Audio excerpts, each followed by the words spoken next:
Let us take a moment to open our minds and our hearts to understand our purpose for being in this event.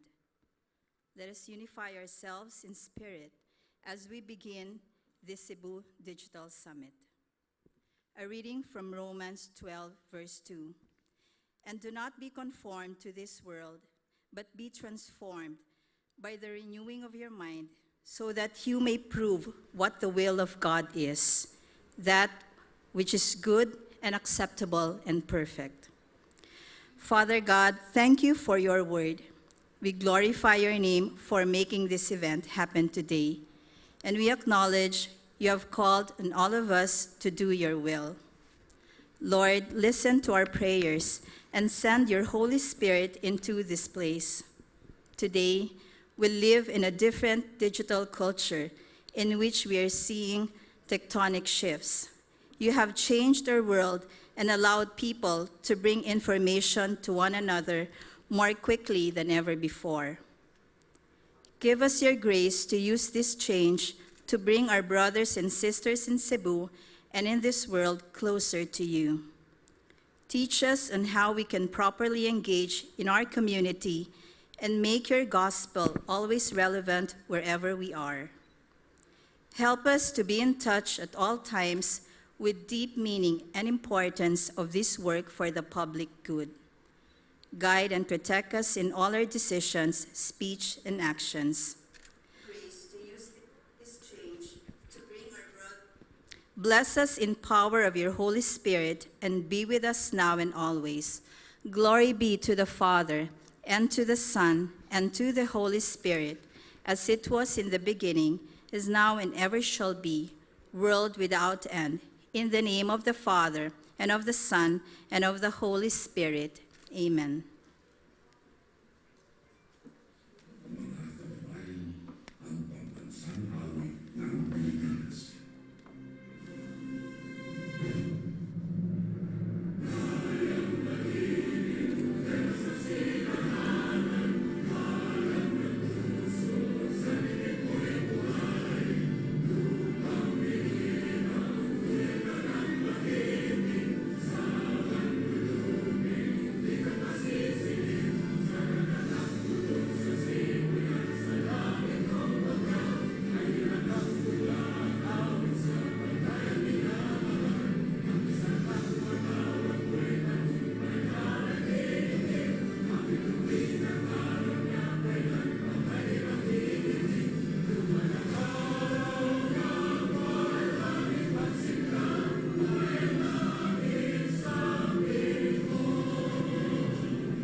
All right, good morning, everyone. Are you ready to step up Cebu? I think you need some coffee. We have coffees at the side. Please feel free to get up a cup of coffee now. Um, Today marks a very significant history of Cebu Chamber of Commerce and Industry, as this was actually preceded by the opening of the Cebu Business Month yesterday at the Ayala Center, Cebu. Now, as we all know, the Cebu Business Month is here and celebrated as to celebrate the significant achievements and of course of the leadership and the role of Cebu businessmen in the development of the enterprises in Cebu City. Now, this is also being facilitated in its 21st anniversary with the aim to inspire, promote, and grow Cebu businesses by gathering industry stakeholders to activities and events in the areas of tourism, information and communications technology, business processing management, entrepreneurship, and creative industries. To formally open this event, I'd like to call on our ever-dynamic president of the Cebu Chamber of Commerce and Industry, Ms. Melanie Nang.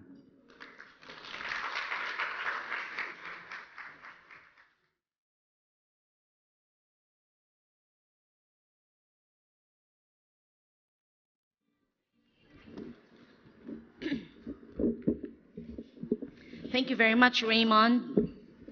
Engineer George Tardeo, Chief National ICT Planning Division, National ICT Governance Service of the Department of ICT. Assistant Director Agnes Perpetua Legaspi, Assistant Director of DTI, Export Marketing Bureau. This DTI Provincial Director Nanette Arbon. DICT Assistant Director Antonio Padre. Our distinguished speakers and leaders of various ICT and business organizations present here with us this morning. Cebu Business Month 2017 Chair Charles Kenneth Ko. CCCI Immediate Past President Tess Chan and our CCCI trustees present this morning. Cebu Digital Innovation Chair Christian Paroan and Co-Chair Innovation Council of Cebu President Michael Cubus. Dearest sponsors, exhibitors, ICT stakeholders, and CCCI members, media partners, ladies and gentlemen, good morning. Do you know that today we're here at Summit Galleria and this is the inaugural event for this hotel? Yes, we're the first ones to ever use this hotel and this venue. Let's give ourselves a big round of applause and thank the support of Summit Galleria for making it happen, and also for the CCCI staff, because as you can understand, because it's the first time, there are several things that we need to do more than if it were already our regular venue. So we'd like also to thank the staff for their great effort. And please do bear with us for some of the things that might be, you might feel inconvenienced, because as I said, this is the first time we're using the venue, but we will try our very best. Cebu is well positioned to attract new investments needed to catalyze industry growth and development. With a growth rate of 8.8% in 2016, we are poised to grow even more in 2017 with all your help and support. The factors behind our growth remains in the availability of talent, creativity, and resiliency of our people in the region, and in the development of the sunshine industries we've identified. Of course, ICT, BPM, and digital innovation are right there in the top. Cebu has gained considerable traction as an ideal BPO location. In fact, ICT BPM is considered our top key economic driver for the region, especially for the province of Cebu. This is why the ICT BPM Cebu Digital Innovation Summit is one that highlights the Cebu Business Month 2017's theme, Step Up Cebu.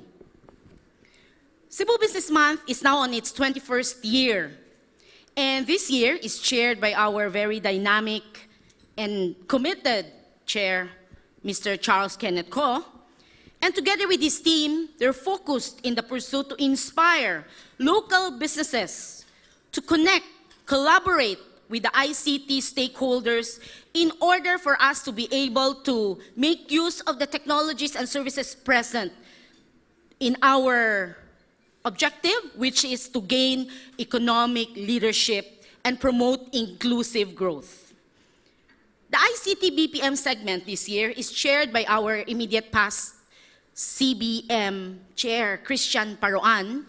His theme last year was Digital Cebu. We felt it up that he's the chair so that there can be continuity. So because of the success that he had last year for CBM, more work was given to him.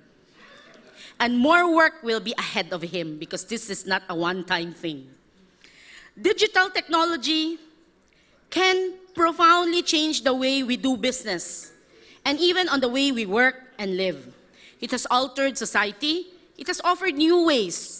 It will offer new ways, particularly for our members, our SMEs, to connect, collaborate, and conduct business by building new opportunities with our ICT stakeholders.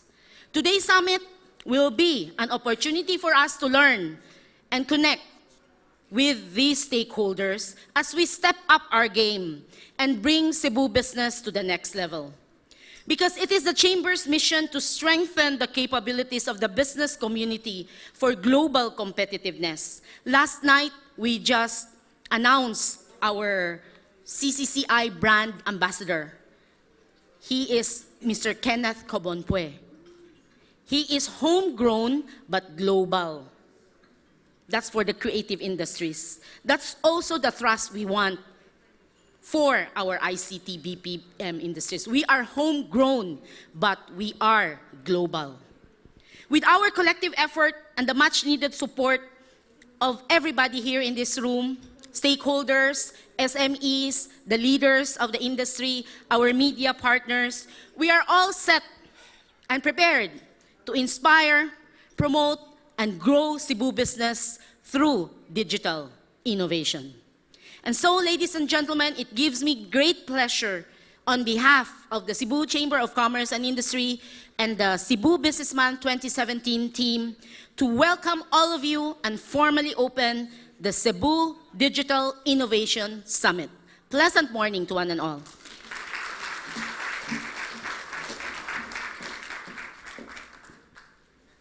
Thank you so much, Ms. Melanie. And thank you for giving us all those insights. And of course, with the leadership of the Cebu Chamber of Commerce and Industry, it would really be possible that Cebu will become a leader in the economic growth and development. As of this juncture, I would like to call on our chairman for the Cebu Digital Innovation Summit, Sir Christian Parawan, for the welcome address and, of course, to introduce our keynote speaker this morning.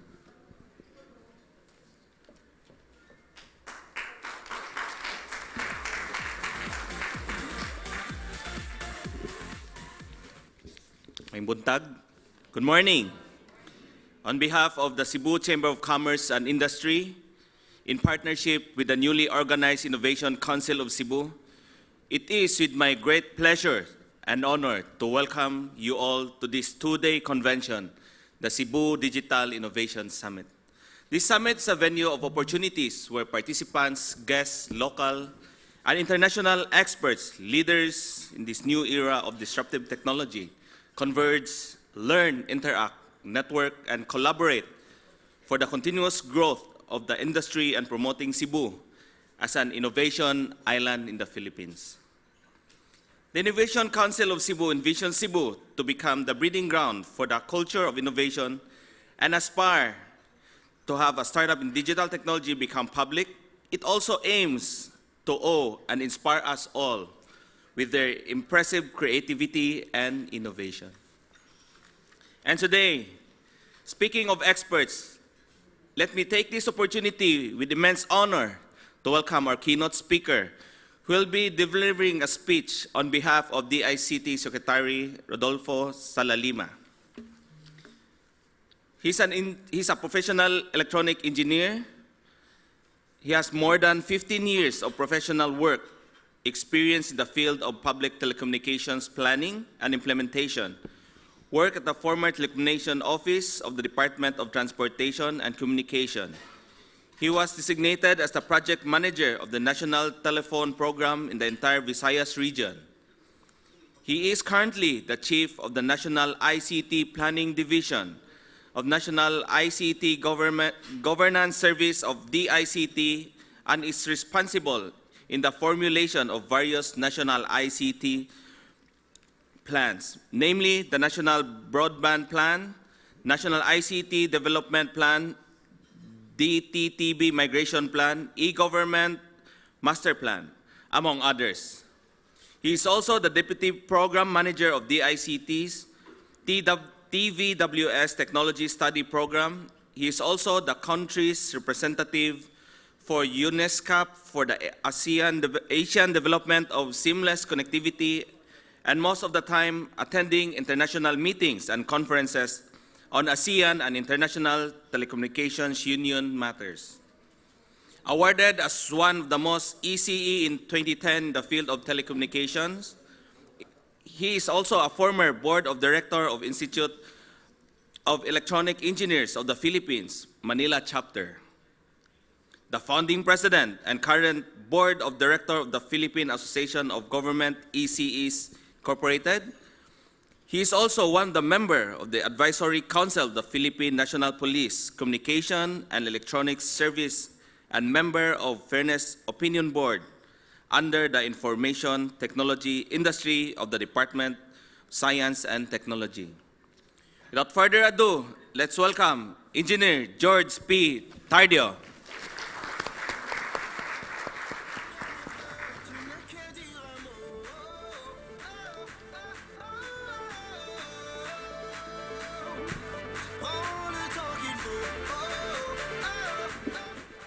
Thank you, Christian. Good morning. So let me first say this. Our dearest secretary, Secretary Rodolfo Salalima, actually is very eager to come here today to share his message for this Cebu Digital Innovation Summit. Unfortunately, we just came from a 2-week-long ITU Council meeting in Geneva, and as you may be aware, there are lots of heated deliberations there in terms of lot of discussions on ICT matters in the council, and he feels very sorry because it's not feeling well today, and at the same time he was almost no voice at all, similar to me. And I hope you can forgive me if I not also speaking you very well. So in behalf of Secretary Salalima, let me read this message to all of you. Ms. Melanie Nang, the President of the Cebu Chambers of Commerce and Industry, Mr. Charles Kenneth Go, the overall chairman of the Cebu Business Month for 2017, Jonathan Losoriaga, the famous JDL. I know him very well, JDL. And of course, I saw Mr. John Sa. And Assistant Director Agnes Perpetua of the Legazpi of the DTI Export Marketing Bureau, ma'am. And our Assistant Director Antonio Padre. Distinguished guest speakers, leaders that are present here. And of course, Mr. Christian Paruan, the overall chair of this Cebu Digital Innovation event. Ladies and gentlemen, good morning, maayong buntag, and shall I first say, happy ICT Month to all of you today. This is just the second day of the ICT Month celebration of the Philippines, June. As the newly minted Department of Information and Communications Technology, or the DICT, ventures out of Imperial Manila and into the 21st century hubs of innovation and technology, such as here in Metro Cebu, we are impelled to realize business development performance targets in the soonest practicable time frame. Cognizant of the role of information in the digital economy, the deployment of broadband infrastructure for the proliferation of data exchange is made all the more apparent, as reliance on the internet is regarded as necessity for more than luxury to most commercial industries.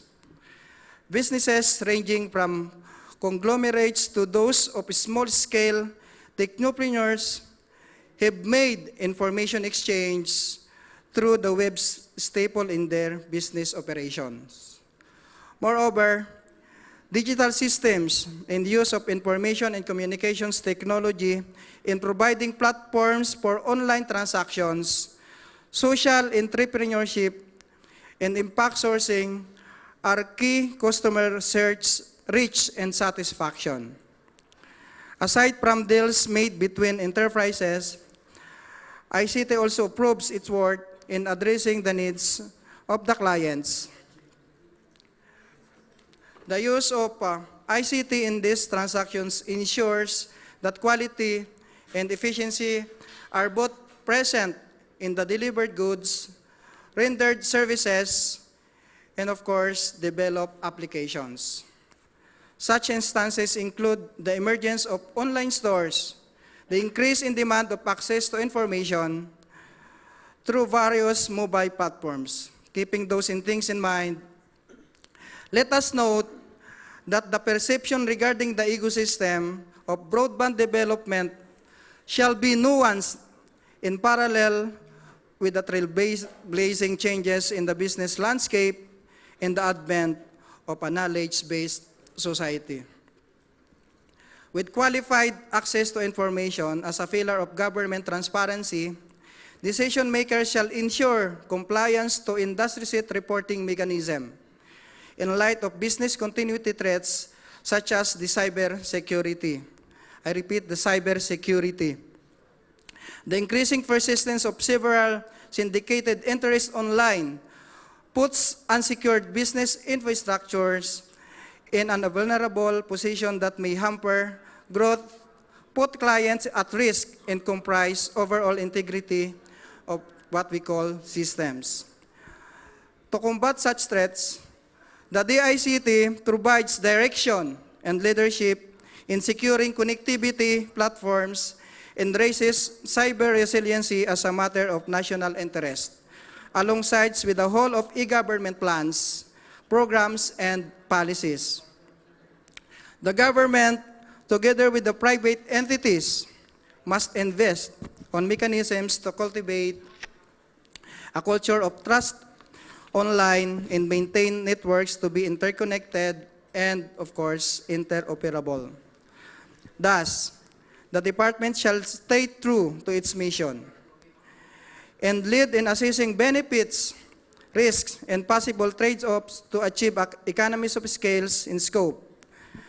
The DICT's mandate of improved public access highlights the role of information in building a knowledge-based economy, wherein civil society, businesses, and the government work together in an environment that incentivizes efficient delivery of information, but in the form of real-time news updates, fundamental stock prices, or disaster warning advisories, among others. On the other hand, to contribute to nation building through ICT, advancing technologies while also safeguarding information against misuse.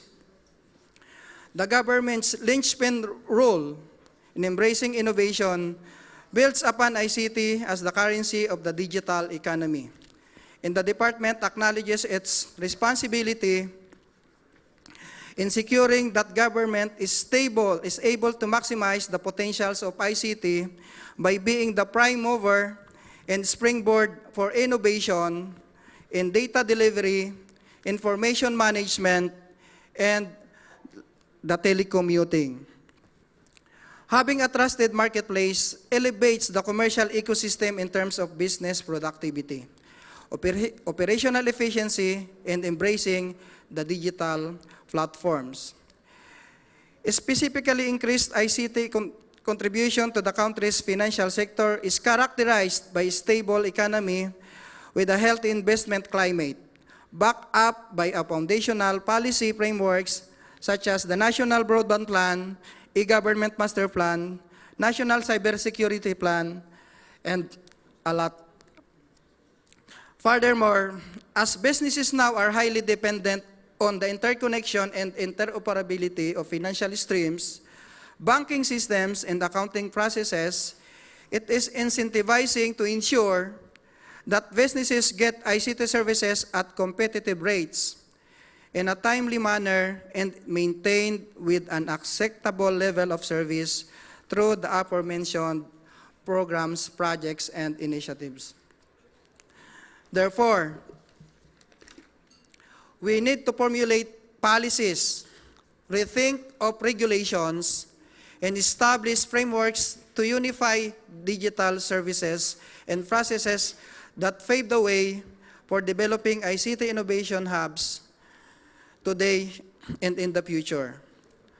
A key move would be to craft enabling policies for ICT development, thereby complementing the role of government regulation as of today.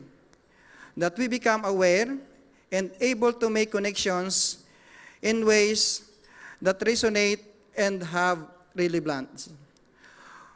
Once again, let me emphasize that the ICT's major programs and projects, the National Broadband Plan, the National Government Portal, maybe you're familiar with the free Wi-Fi projects, the cybersecurity, and of course the digital terrestrial television broadcasting, the DTTV, the DICT shall ensure the availability of the infrastructure up to the countryside and at the same time focus on capacitating our countrymen, the leaders, bringing us for what we call the digital economy. So it is very visible in our current projects. Maybe you know it, the Tech for Ed projects. And of course, we're very serious in the rural impact sourcing. In all of these endeavors, rest assured that you can depend on DICT to help in promoting Cebu to lead the Philippine digital economy on the internet, on a virtual trusted marketplace, facilitating exchange of digital services, local content, and network traffic. Above all, we must realize as a nation that we are now at the center of the information era, and that we should strive to step up our knowledge, skills in use of best practices regarding the optimization of technologies to ease our everyday lives. Let us all together envision Cebu to be a rainforest with up-to-date technologies, thriving businesses, and high and steady productivity in the near future. In behalf of the Secretary Rodolfo A. Salalima, we would like to thank the organizers, the Cebu, of the Cebu Digital Innovation Summit, of having this opportunity to share with you this message in behalf of the DICT. Maayong buntag and daghang salamat sa inyong lahat. Again, happy ICT Month to all of you. Thank you.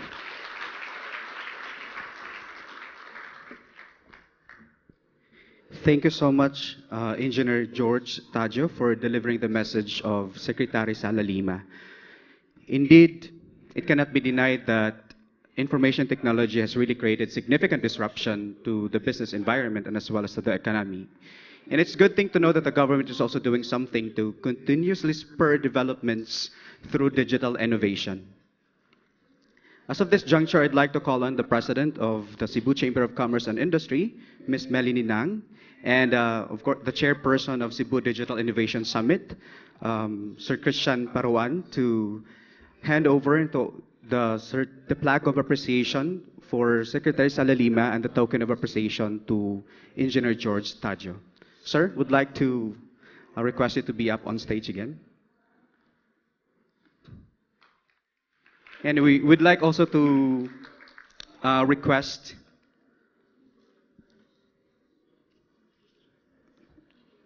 the chairman of the Cebu Business Month, Sir Kenneth.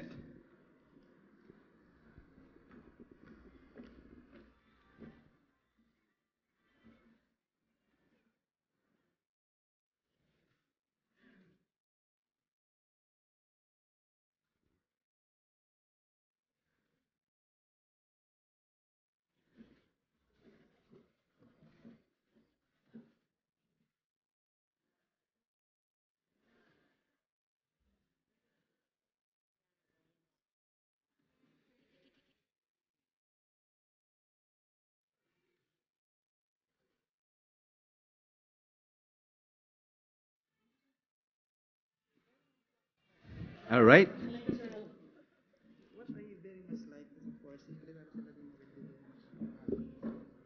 At this point in time, as we continue to discover many ways on how to step up Cebu,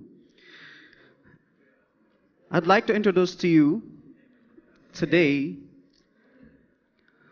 a speaker who's going to give us a keynote address on innovation.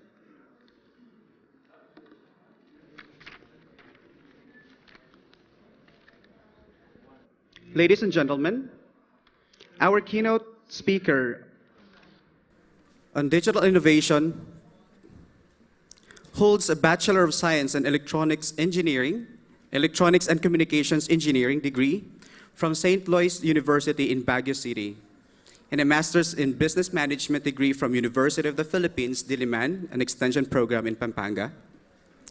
Her postgraduate courses include a development project course from the International Development Center of Japan and an executive program on managerial control and management information system from the Maastricht School of Management, the Netherlands. She has finished all of the core courses of her PhD in business studies at the De La Salle University in Manila. Likewise, she participated in the negotiations of the Philippine-Japan, ASEAN-Korea, ASEAN-Australia-New Zealand Trade in Goods Agreements, and the ASEAN-China Working Group on Economic Cooperation Business Portal Project, and has extensive SME development, export marketing, and ICT experience. Our speaker supervises DTI's Startup Ecosystem Development Program, or Slingshot PH. Among their key projects in the newly renovated QBO Innovation Hub located in DTI International Building in Makati City, which is a public-private partnership initiative with Idea Space.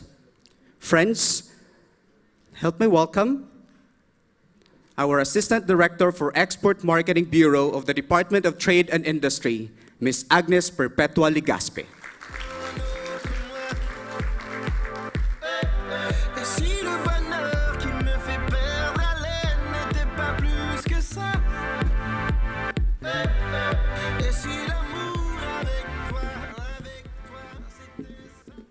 Okay, happy Cebu Business Month. And thank you to our organizers of this event, President Melanie of the CCI, also the busy people, Mr. Christian Paroan and Mr. Charles Kenneth Co, handling all of this, I think the two-day event and as well as the many activities within the day. Also, happy ICT month. So I'd like to also acknowledge our partners at DICT, Engineer Stardo and Engineer Padre, who is a long-lost alumni, co-alumni. Ngayon ko lang po nalaman. It's just now that I learned. And of course, to our other private sector partners, the ever-famous JDL, Mr. Arup, and our distinguished guest. Also, I'd like to acknowledge one of our pioneering mga directors po sa DTI, multi-awarded, PD Nanette of DTI Cebu and DTI Cebu family. Good morning, everyone. And I literally have big shoes to fill today. So on behalf of Secretary Ramon Lopez, thank you for inviting DTI to talk about innovation. Can I have the presentation, please? Sorry, my keynote I'll have to use some slides. This is very timely indeed, as yesterday and last Wednesday, DTI, through our Board of Investment, spearheaded an inclusive innovation conference supported by DOST, CHED, DICT, and private sector partners, USAID, STRIDE, RTI, and PhilDev. Aligned with the President's 10-point socioeconomic agenda, the DTI is implementing a new industrial policy towards achieving inclusive and sustainable growth that generates more opportunities for employment and entrepreneurship in the country. The goal is to develop innovation-driven, infrastructure-enabled, import-export competitive and inclusive Philippine industries characterized by the penetration, particularly by SMEs, in regional and global production networks and global value chains. Of course, Cebu is also a pioneering in this area with the presence of the many firms located in the export processing zone. A number of initiatives and programs are being carried out as part of the government's comprehensive national industrial strategy. This include industry road mapping project, the manufacturing resurgence program, and roadmap localization, which was launched in last year, and during the first Manufacturing Summit in November 2016, which brought together various stakeholders from the government and the private sector across the country. There were discussions on potential policy directions to harness the full potential of the manufacturing industry. Among the proposed priority recommendations resulting from that summit is to foster a dynamic innovation ecosystem of government, academic, and industry stakeholders, and to promote collaborative agreements between industry, government, and the academe to encourage partnerships in support of advanced manufacturing. This is also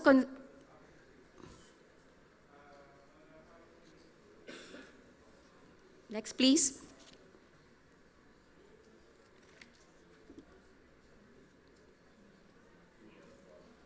Have a problem? Next slide, please.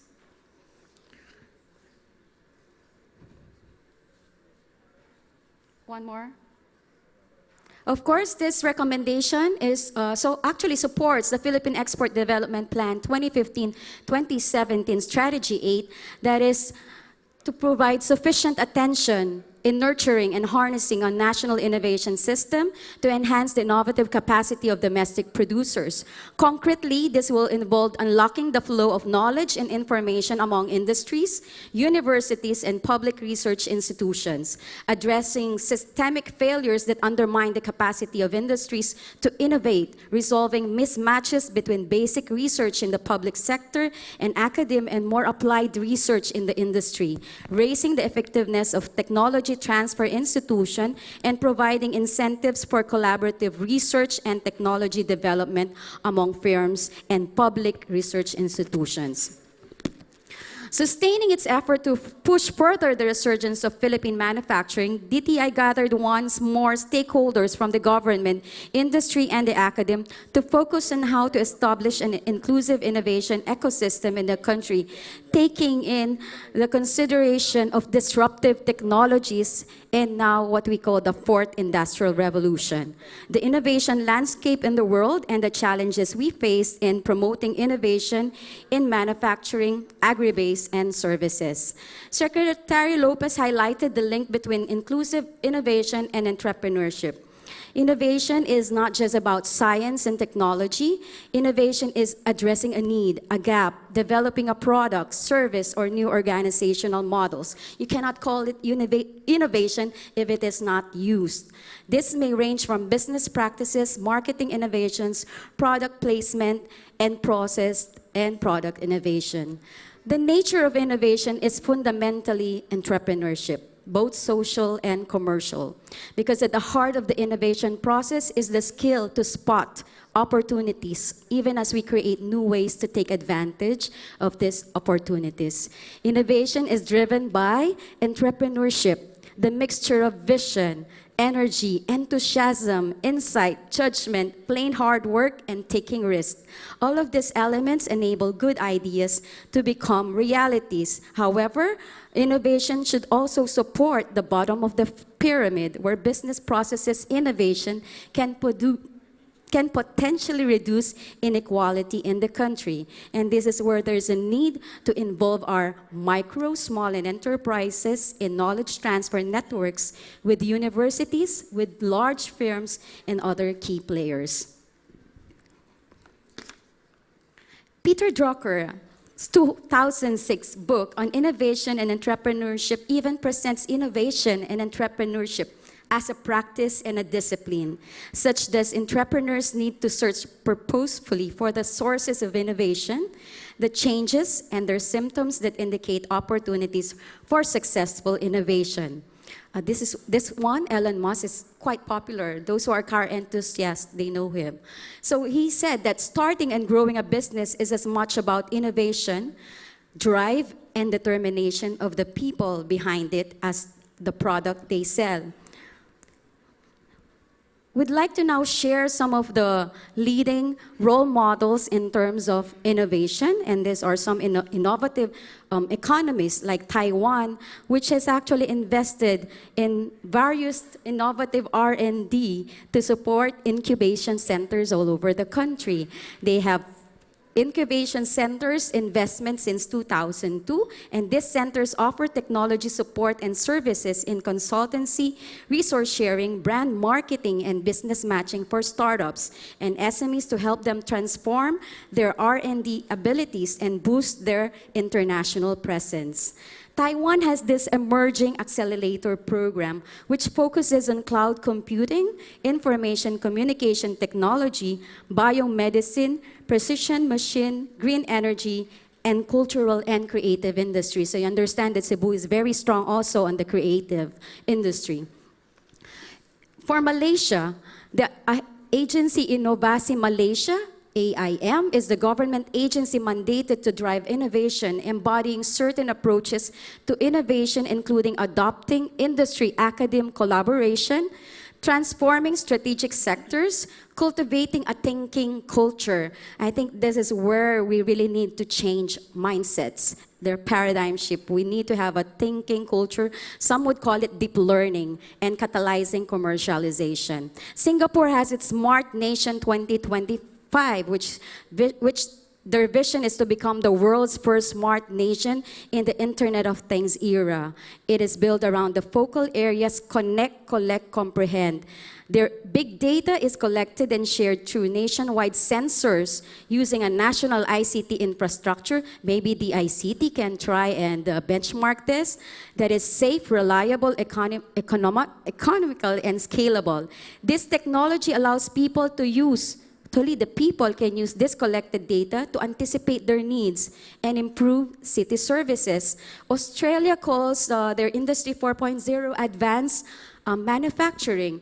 France even has a digital ambassador. Do we want to have a digital ambassador? Yes, they have, France. Chile is quite close to our heart because we're quite benchmarking because of Mr. Dado Banato's involvement in their innovation initiative. They have this Silicon Valley. Have you ever heard of that? The Silicon Valley happened after the Chilean government asked themselves, what would happen if they bring the best and brightest entrepreneurs from all over the globe and insert them into the local ecosystem? This is really quite opposite of some new leaders right now, right? So the Philippines, I think, is in this kind of mindset. We're opening our doors to more innovative and hopefully new technologies from different countries. An entirely government-funded initiative helped revitalize the economy of Santiago City by attracting new tech startups. Their goal was to position Chile as an innovation and entrepreneurship hub of South America. Since its launch, Chile has spent over $40 million on 1,300 budding businesses from almost 80 countries. And according to the Bookings Institute, this has generated roughly 1,600 jobs in Chile and benefited about 200,000 Chileans. So Chilicon, so difficult, parang Chile of Bicol.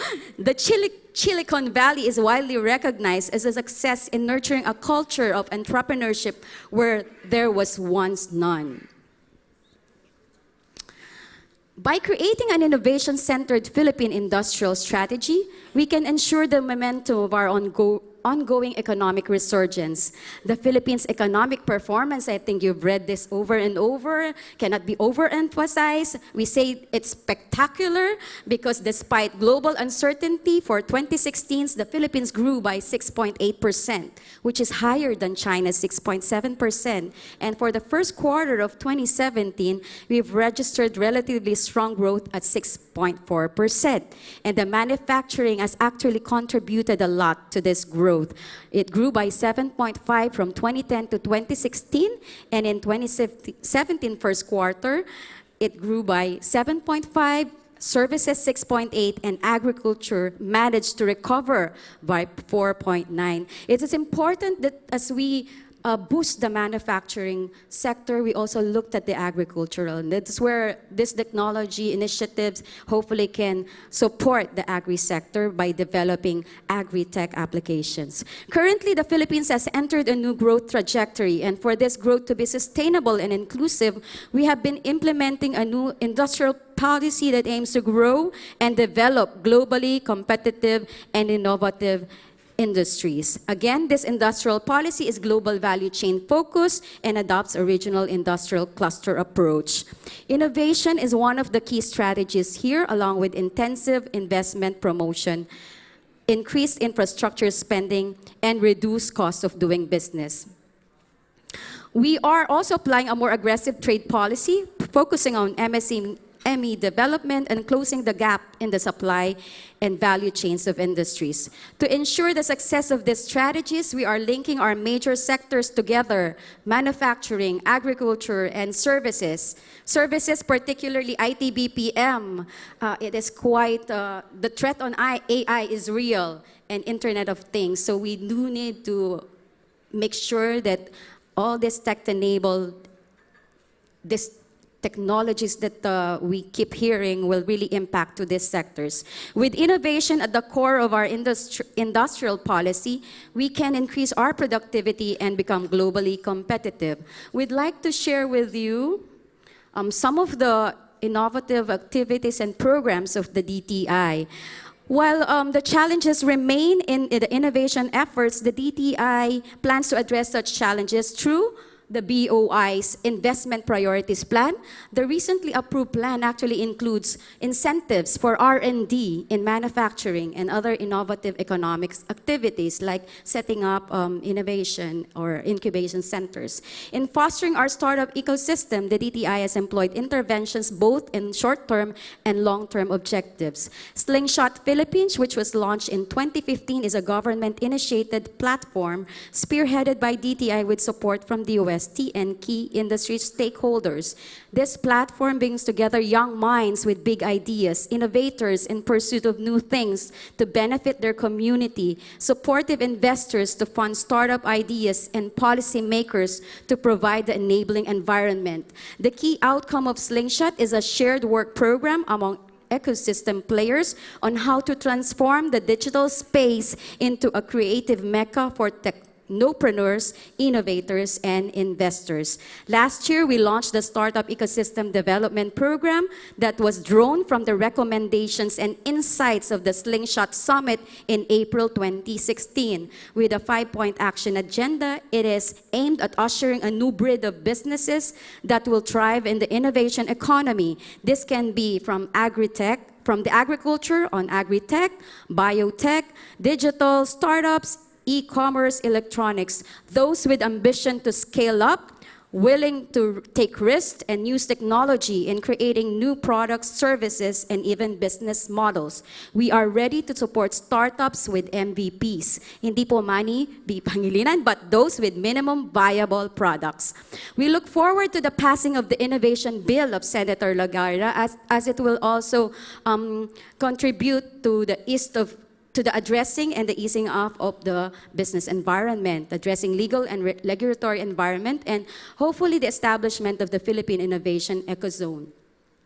As ASEAN hosts this year, as the ASEAN, the Philippines, we have expanded the Slingshot event to include ASEAN member states with the theme Asia Innovate.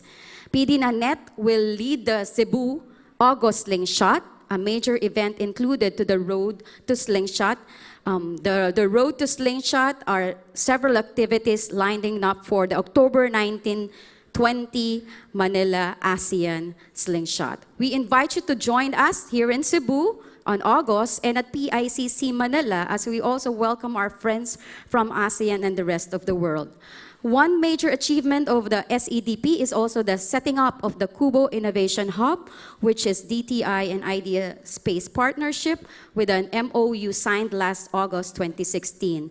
This public-private partnerships Partnership Hub aims to provide a platform to boost collaboration within the startup community, private sector, the academy, and the government. This would also encourage MSMEs to collaborate and explore opportunities that displaced technologies can offer.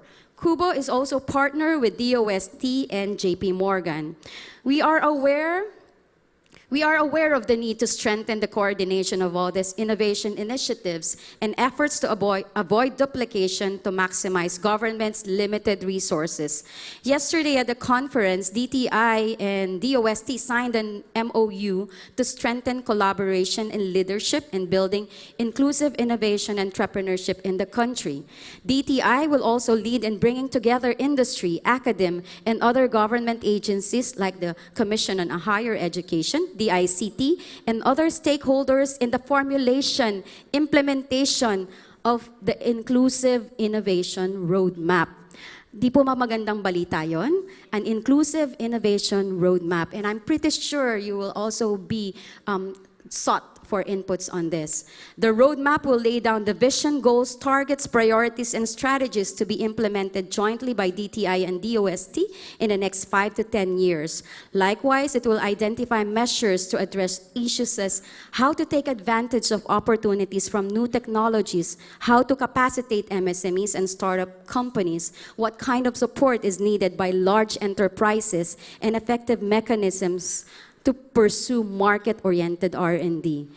Doing this would support our goal of creating globally and innovative industries, attract investments, create more and better jobs, and generate shared prosperity for all.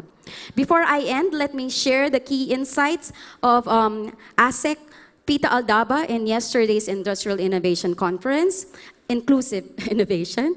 So these are the key insights. Industry 4.0, advanced manufacturing, the technologies that are being mentioned, Internet of Things, artificial intelligence, augmented reality, virtual reality, robotics, machine learning, data science, cybersecurity, and their applications, they are real, not science fiction. And they are here to stay. And your competitors actually are using this kind of technologies to boost up their competitiveness. The question is, how do we take advantage of these emerging trends in advanced technologies? For DTI, we say that inclusive innovation and entrepreneurship, they are linked because innovation is at the heart of DTI's industrial policy. One can even say that a country's innovation policy, it's its industrial policy. Relevant knowledge, responsive curriculum, human capital development, quantity quality, industry, relevant knowledge, and responsive curriculum to industry needs must be done. We have to match the needs of the industry and the type of talents that we graduate. The skill sets right now that are needed are more on data science, critical thinking, strategic thinking. Collaboration between government, academic, industry, technical cooperation, programs, joint research, apprenticeship, internship, and regular dialogues must be done. The alignment of university research agenda with market demands and societal needs. I'm pretty sure that most universities, their PhD graduate, their PhD professors, their doctorates, they all have the agenda to publish papers. And it's so important that the effort that they do with this research should also benefit what our industry needs. So this is very important. And as we now aligned efforts, I think this is the effort that you're doing, Cebu, in creating different councils like the Innovation Council. This is a STRIDE RTI Innovation Ecosystem conceptual model highlighting the interrelated elements that are foundational to innovation and associated economic development. I have actually, it's very new. It's a May 27 draft. This is a Philippine Industry Innovation Needs Assessment on 3 key sectors: electronics, automotive, aerospace. If you need a copy, let us know. You can actually look at this model and see how you can tighten the interaction between these many key stakeholders. Okay, and I now go into the other key points, the need to build an inclusive innovation ecosystem, and our role in how we can drive this. DTI will be the coordinator. So we have to work with DOST, DICT, and CHED to get this moving. And of course, we say we have to put our money where our mouth is. So we need incentives and infrastructure. Napaka-serious po ni JDL when he talked in last Wednesdays, yung sa session niya. I think this is where yung gap na nakikita niya. So technology transfer offices, science parks, business incubators, fast and reliable ICT networks and communication platforms. Kailangan mura na po ang internet or libre na, but fast and secured. IPR protection is important. We have to patent our invention, our creation. Otherwise, people or other countries can copy whatever you've invented or created. R&D tax credit, accelerated depreciation, R&D research grant, matching grants, innovation vouchers. These were all key points that were raised. And last would be a foundation. This one is very important. The formulation of a roadmap to provide direction and serve as guide as the country aggressively mounts its innovation journey. And I actually put Sir Dado's photo here because he was quite instrumental in the holding of that first ever Inclusive Innovation Conference in Manila. He always says that entrepreneurship is one of the lasting ways to diffuse wealth among Filipino nations. Imagine we're 100 million people, 42 million workforce, highly educated, flexible, trainable, median age of 23 years old, a lot of potential there. And we can say that we are in the cusp of great many things. And then we can leverage innovation to drive continued economic growth. Therefore, let us strive to propagate and accelerate this mindset and capacity throughout the ecosystem. Let us all work together towards creating a more innovative Philippine tech-enabled products, services, and business models that are also ready for the global market. Mabuhay po kayo mga Cebu entrepreneurs and innovators. Mabuhay din ang ating mga startups. Daghang salamat.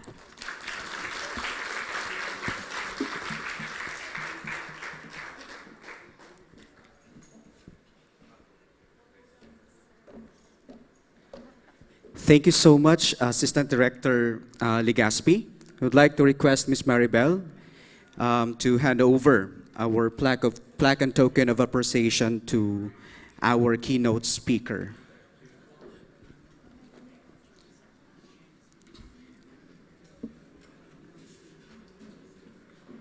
Again, we'd like to thank Assistant Director Legaspi for giving us really good insights on how we could further enhance our innovative capacity to become a smart or smarter nation. And that is, of course, to establish collaboration and create networks of digital innovators.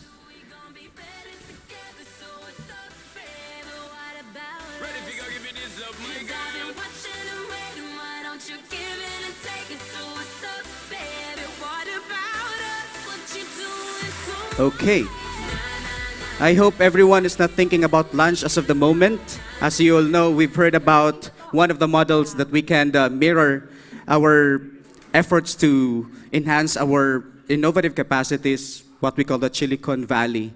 I hope one day we could have Cebucon Valley, ma'am.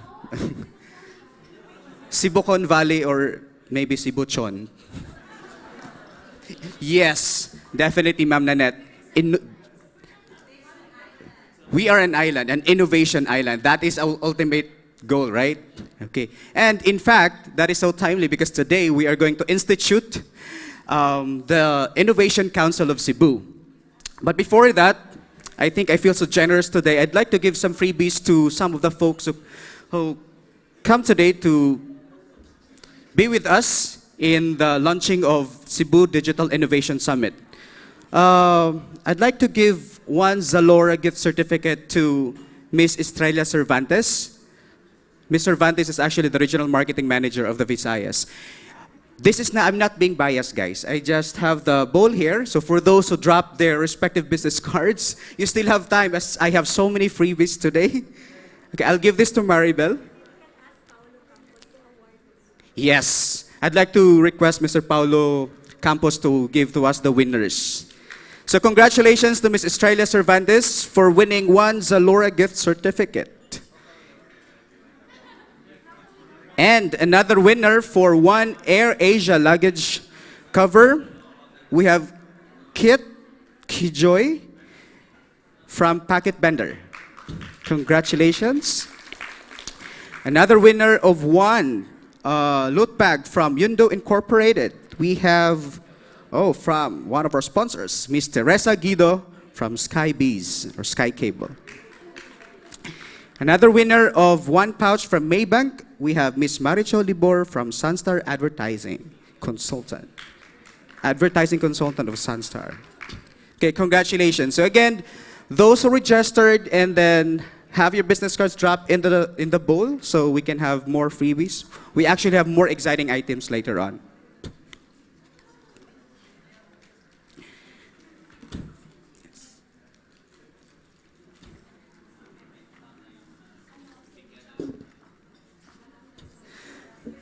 As of this juncture,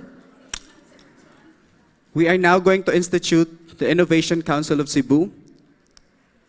And with this, I would like to call on first the officers of the Innovation Council of Cebu to please come up on stage for the induction. I'd like to call on first, of course, our president of the Innovation Council of Cebu. He is actually the Managing Director of Performance 360 Global Services. I'd like to call on Michael Cubos. The Vice President for Communication from Empire Creative Agency, Ms. Michelle Varon. Our elected Vice President for Business Development, he's actually the President of ATAX Business Solutions, Mr. Gerald Uvalios. Elected Vice President for Membership Development, Mr. Brian Mulier, Director of Appstone Academy. Elected Vice President for Innovation, Mr. Paul Liedo. And Vice President for Secretariat, we have Mr. Paulo Uy. He's the Managing Director of Cebu Business Outsourcing Solutions. And our Vice President for Treasury, Ms. Claudette Manos from Auxilio Professionals Incorporated.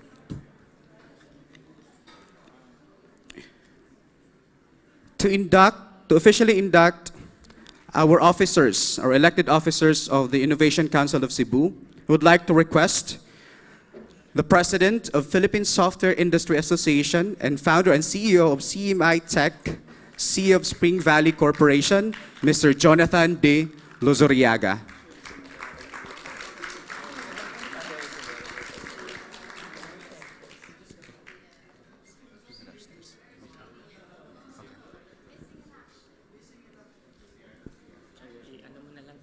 There are like 2 officers at the back outside. We still have 2 more officers? One is in the elevator. Okay.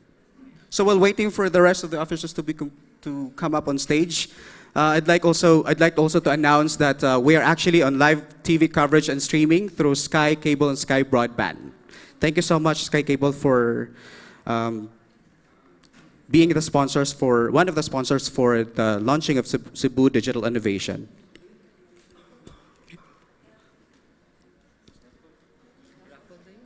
Raffle, okay.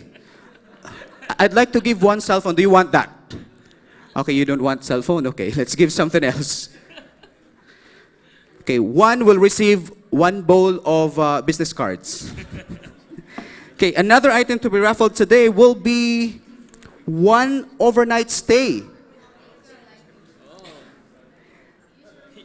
1 overnight stay in a royal suite with breakfast for 2 at the Golden Prince Hotel and Suites. Who's the lucky winner?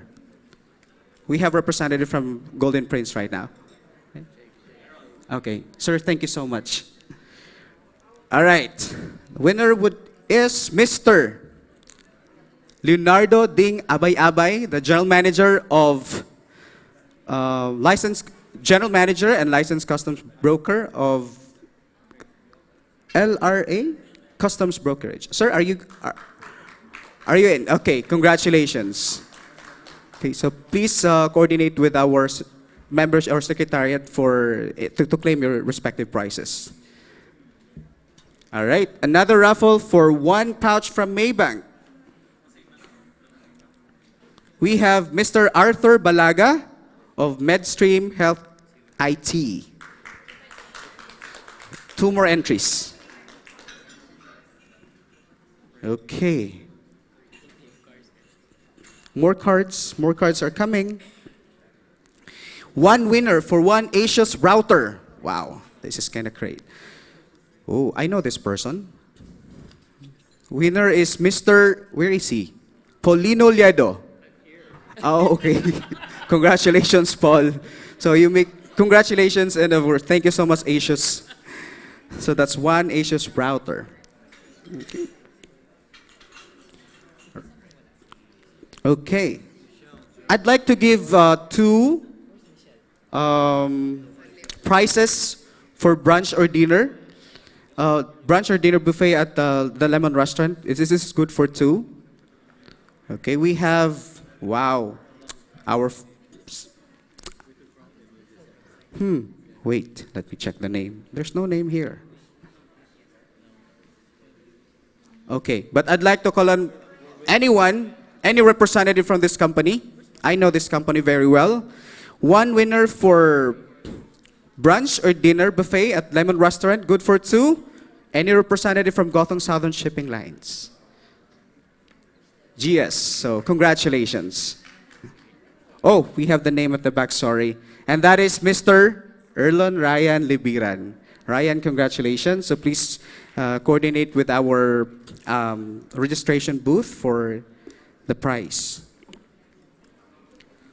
Another winner of buffet at Lemon Restaurant, good for 2, is Engineer Antonio Edward Padre. Are you here, sir? Congratulations, sir. Okay. So again, to induct our newly elected officers of the Innovation Council of Cebu, I'd like to call on, again, the President of the Philippine Software Industry Association, founder and CEO of CMI Tech and CEO of Spring Valley Corporation, Mr. Jonathan De Lozuriaga. I didn't know that I was going to. Good morning. So I'm actually a very big fan of Cebu. For those of you who do not know, I was integral in creating the Cebu IT-BPM roadmap way back 2010. And if I'm not mistaken, I'd like to ask our friends in government, this is the first time that an innovation council is established within an ICT council environment. Am I correct, June? It's the first time, no? So a big round of applause, please, for the entire innovation ecosystem of Cebu. May I ask those on stage to please raise your right hand and repeat after me. I state your name, position, representing, please state your company name. Having been admitted as a member of the Innovation Council of Cebu, do hereby solemnly swear that I will faithfully abide by its constitution and bylaws, uphold the dignity and integrity of this organization, support its objectives and policies, extend full cooperation in the legitimate activities of the Council, and in general, help promote closer and harmonious relationship among the different businesses.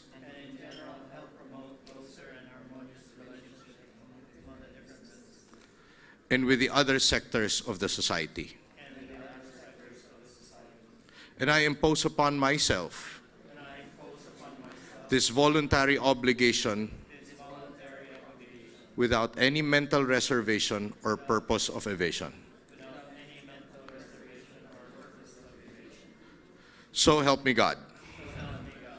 So please give a big round of applause to the members of your Innovation Council.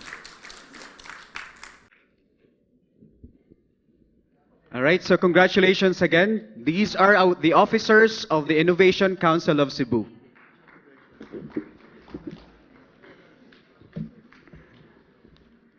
Okay, so I think with the institution of ICC, that will aid in the development of Cebu being a smart city.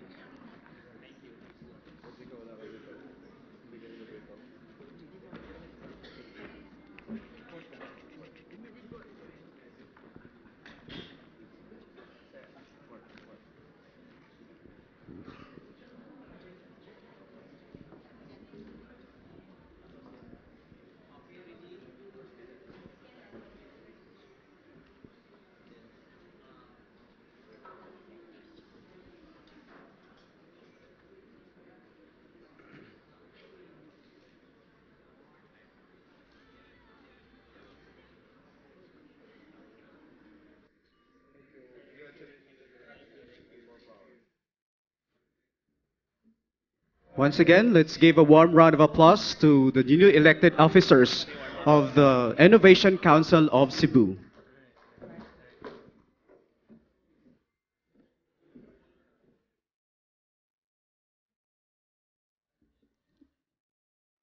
The next part of our activity today is actually a very interactive program. So we prepared the Cebu Business Month. It's been full packed with so many ideas of transformation and innovation. And today we're going to have a panel discussion. But before that, a series of speakers will talk about different aspects and facets of information and technology that will give us a better insights on how we could continuously adapt to the changing needs of the business and the changing needs of the economy. As of this point, we will now proceed in our discussion on how digital innovation and technology impact people. And with that, we have a speaker and a founder. He is our guest speaker for today. Is going to talk how digital innovation and technology impact people. Created SIMF, a software design and development company in the Philippines, which specializes in designs and develops for brands and startups, creating awesome things that people love. He actually acquired a Bachelor of Arts in International Economics from San Diego State University. But prior to starting up SIMF, he was a former CEO of Bigfoot, a media entertainment company where he grasped all technology and media assets. He is passionate about his craft in creating and empowering startups and working on products that have a capacity to make the world a better place. He actually originally came to Philippines with his wife in 2013, and they founded a non-profit maternity clinic which continues to save life daily. Ladies and gentlemen, please help me welcome the founder and CEO of SIMF, Mr. Dave Overton.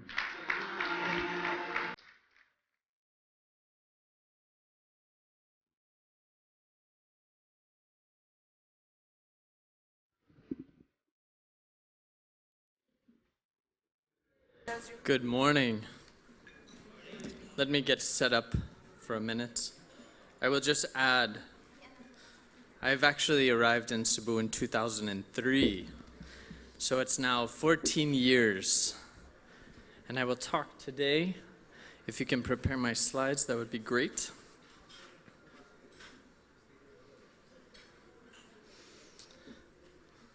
Are we ready? Let's test the clicker. All right, so today I'm speaking on how digital innovation and technology impact people. Welcome to the fourth industrial revolution. It's a little scary, so please buckle your seatbelts. Technology enabled the BPO and KPO market in the Philippines. When I arrived here in 2003, I remember this nice place that I used to go for walks. There was grass and sidewalks and a lack of sky rises and other tall buildings. Do you remember the place, June? It was Cebu IT Park.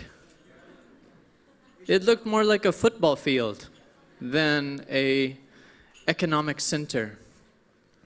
There was this building in the center called the Village. Do you remember the Village? There would be concerts in the center on the weekend. It was a lot of fun. And then something happened. Voice over IP technology came along, making call centers an idea that could happen here. You began to hear of increases in bandwidth. You know, at the time, a T1 seemed very fast. 1.5 MB. That's nothing today. Thank you, PLDT Fiber, for sponsoring the event. The development of the middle class occurred as an outcome of the BPO and the KPO sector. For example, most of my staff, they have cars now. They have cars. They used to ride in jeepneys, but now they can afford cars. It's wonderful. You can see, you know, not all of the outcomes of more cars are wonderful, such as our traffic. However, people are empowered. This sector has created millions of jobs in the Philippines. It's contributed to a large amount of the economic growth that the previous speaker mentioned, the 6.7% growth, which is actually outstanding for the region and the world. Now, how did we get here? One of the initial advantages was the cost savings. So it was cheaper to build call centers or business process outsourcing centers in countries like the Philippines. Also, India reaped the rewards from this development. But then we realized that we have to develop, we have to innovate. And so KPO became a topic. And we transitioned the roadmap to start talking about the knowledge and that transfer of information to value add and bring value to the customers. Now I have some good news and bad news. Technology will now replace humans. Now you're saying, Dave, yeah, we've heard of this Elon Musk guy, and you know, we've all seen either Battlestar Galactica or other types of shows where, you know, the machines kill us. We've all, well, hopefully you've seen The Matrix. I don't know, millennials may not be old enough yet. But I want to give you just a glimpse into our past and where we've come from. So in 2003, when I moved here, the cell phone of choice was this beautiful piece of equipment. I mean, we love that ringtone. I remember you would walk into the mall. That was the only ringtone. You could go to the mod shops and they would customize your ringtones, and it was like MIDI sounds. Oh, that was a feature. Fast forward. Roughly, 13, 14 years, the most popular phone in the market is now a smartphone. In 2016, it was the iPhone 6S. This year will probably be one of the newer ones, the 7S or the Samsung S7, or hopefully not the Galaxy Note, a few explosions, other things. But that being said, look at the jump that we have made in such a short amount of time. So going back to the point of machines replacing humans, it's very easy to fall into our cognitive bias and think, no, that won't happen. That's just in the movies. But look at how far we've come. I mean, I had to delete messages on my Nokia to receive new messages. When was the last time you did that on your iPhone? We have different problems with our iPhones. Too many videos, too many photos. We have to delete those things. But the world has changed. This is my team at SIMF. This was taken sometime last year. I really like them. A lot of young individuals. Oh, hey, something's wrong with the slide show. Oh, wait, what's happened? According to the ILO, approximately 49% of all employment in the Philippines is at a high risk of displacement due to technology over the next decade or two.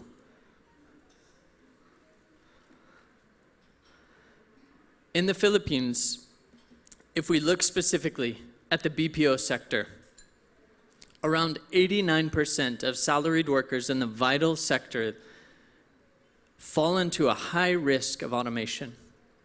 Mostly call center agents, mostly low skill or low value call center agents. But you're not alone in this challenge. This picture from the ILO study found that other regional players are also at risk. Their industries are at risk. Developed economies are also at risk. One of the big ones in the United States right now is actually driving or transportation, because we have such a large country that truckers and trucks are used for shipping goods from one side to the other. They will largely be displaced as automated driving vehicles become a reality. Let's also talk about another favorite sector in the Philippines, the OFWs. Jobs that are on the list of likely to be automated: domestic helpers, construction workers, transportation workers, both within the domestic economy as well as those who go abroad. This could have a massive impact on the economy of the Philippines. These are two of the largest components or pillars of this economy. Now, how does that have an impact on people? Try eating a meal without a phone coming out. Or maybe more aptly, try giving a presentation without half your audience checking their phone. Guilty, right? It's impossible these days. It's become part of our life. We've adapted and we've changed to technology. You're probably tweeting this right now. Some are live streaming this on Facebook. We are living in a different industrial revolution age, in a different, oh, there's my ringtone, in a different time, because technology has empowered us to do it. I have a 4-year-old now, and he loves my phone. He's better at the phone than I am. That's frustrating, but it's also frightening to realize that generationally, these things are the norm. They're really the norm. It's no longer that comforting Nokia ringtone of before. It's a notification that someone on the other side of the world has sent you a Snapchat message. What if the future that Elon Musk is looking to build with Neuralink becomes a reality? Brain-to-brain interaction enabled by robots will not require you to even pull out your phone and message someone. It will just appear on your heads-up display that's attached to your augmented reality glasses. Now, Google Glass experimented with this. They might have been a little too early, but I would venture to say that in the next 5 to 10 years, something like that will be the norm. Much like our jump from the Nokia phones to the iPhones and the Samsung devices of today, we will jump into one more step. While eating dinner with your family, you won't need to use words to tell your wife about your day, because your thoughts will be communicated to her via a brain-machine interface. That's literally what Neuralink is trying to build, brain-machine interfaces. And then you realize, though, that you're not actually sitting at a table with your family, nor are you even eating dinner. That's all part of a virtual reality world. Now, before I present you the choice that Neo faced in the Matrix of taking the red pill or the blue pill, let's refocus on today and how we, the innovators of Cebu, of the Philippines, can shape the future and the impact that technology will have on the world. Now more than ever, a unified approach for all levels of society is essential to our success. Now, I love this idea of inclusive innovation. It's a powerful idea, and I think that the following speakers will share more on it, of how can we use technology to improve lives. Now, as was mentioned, when I first came to the Philippines, my wife and I set up a charity in 2003. And during that time, we had a vision for empowering safe healthcare, particularly for women. Now, I was asked at the table why we're saving lives, why we're not making lives. And I said, you know, Filipinos really have the making lives taken care of. It's just the saving lives you need a little bit of help on. Now, that being said, we have an opportunity before us. We have an opportunity to shape the future and what impact it will have on the Philippines. 89% of workers in the BPO sector is a huge part of this economy. The thing, though, about economic stats and figures is they're very easy to think about, they're easy to write, and they're easy to tweet. But I want you to make it personal. I want you to think about someone that you know, maybe in this room, who works in the BPO sector, who works in a call center, who's at risk if automation will replace jobs in the sector. Do you have someone in mind? Maybe a friend, maybe a family member? You can point to people in the room, that's acceptable as well. Now imagine that their entire job was lost and was replaced by artificial intelligence. Many of you have interacted with messenger bots on Facebook. That will become a new reality. You'll be able to interact. There will still be call center agents. I'm not saying everyone's going to be out of a job, but they will have to focus on a higher value proposition that they bring. They might have to do more complex tasks. They might actually have to do sales or other efforts. So what will we do to be the leader in the artificial intelligence and machine learning outsourcing change that is happening in the industrial revolution that we are in? We have to abandon the cost savings model. I would even venture to say that for those of us who are in the BPO or the outsourcing industry, that model hasn't worked for a few years now because our costs have gone up. It's more expensive to operate here now than it was in 2003 or 2007 or 2010. It's much more expensive now, and we don't necessarily have a great competitive advantage just on cost. So a natural growth of the market is forcing us to find other values. We have to focus on high skill, high pay segments of the job market. Now, what do I mean by that? I think the days of just building a new call center and offering that service at the lowest price possible are numbered. I'm talking in 10 to 20 years though. So you're thinking, Dave, we can still make a lot of money. You probably can. And I encourage you to make as much money as you can. But you have to invest that in what's coming next. Because if we don't invest in what's coming next, we're all going to have a lot of call centers with a lot of voice over IP technology when no one needs to pick up a phone anymore. Because that's going to be the reality. If brain-machine interfaces become the reality, we won't need cell phones. Now imagine a world where that could be replaced. That's the world that is being built around us.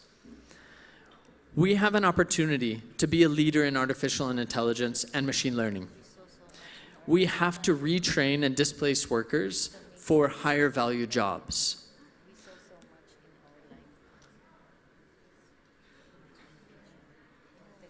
Here's what I think we should do. I think we should build robots. I think we should employ the robots. I think we should teach the robots. And I think we should sell the robots. Now, in 50 years from now, this will probably be used against me by the robot government, and I will be called a treasonous individual, and I will be sentenced to death on the moon or some other planet that we've moved to. However, that being said, we have to think about the reality that we face. Now, I don't necessarily mean robots like, the machines that'll come, like the Cylons in Battlestar Galactica. But I do mean machines and artificial intelligence, the things that we interact with. Now, here's a challenge to you. In our company, we are developers. We primarily build software solutions. There's a lot of software developers out there that could be replaced by machine learning. Imagine repositories of code that could self-heal or learn from crashes and repair themselves and provide better uptime, which brings business value. That would be amazing.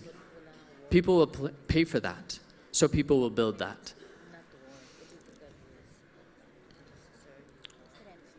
As I wrap up, I want to challenge you with a few thoughts and kind of lay the foundation for some of the next speakers. This is a quote. The largest beneficiaries of innovation tend to be the providers of intellectual and physical capital, the innovators, the shareholders, the investors. Basically, for Cebu, this room. You are these individuals. Now, the World Economic Forum and Klaus Schwab are paying very close attention to this Industrial Revolution 4.0 and what it means. Are we going to pay attention and think about and develop the impact that it will have on the economy of Cebu. Can you click the next slide?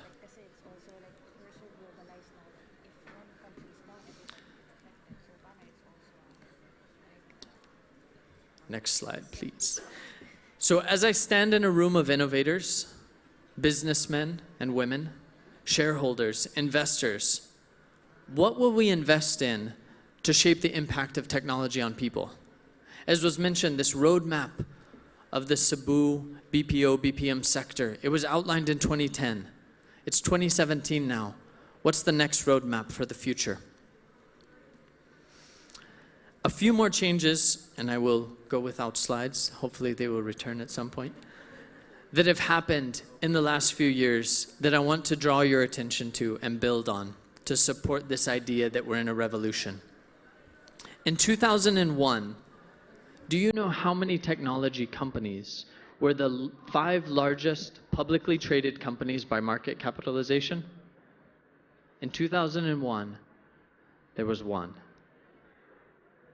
In 2016, all 5 of the largest companies by market capitalization in the United States were technology companies.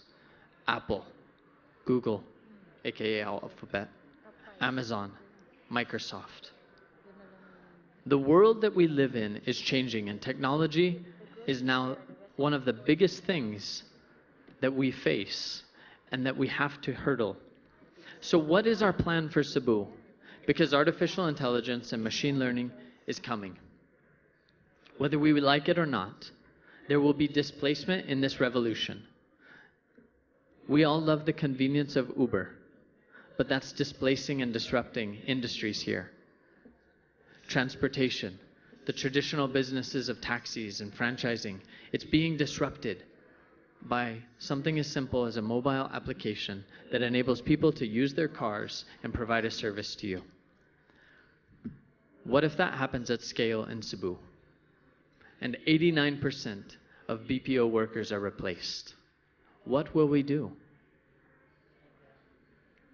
It's a little scary to think about. But I want you to again go back to what we started with. Picture your friends and family. Picture the individuals that you know who work in the BPO sector.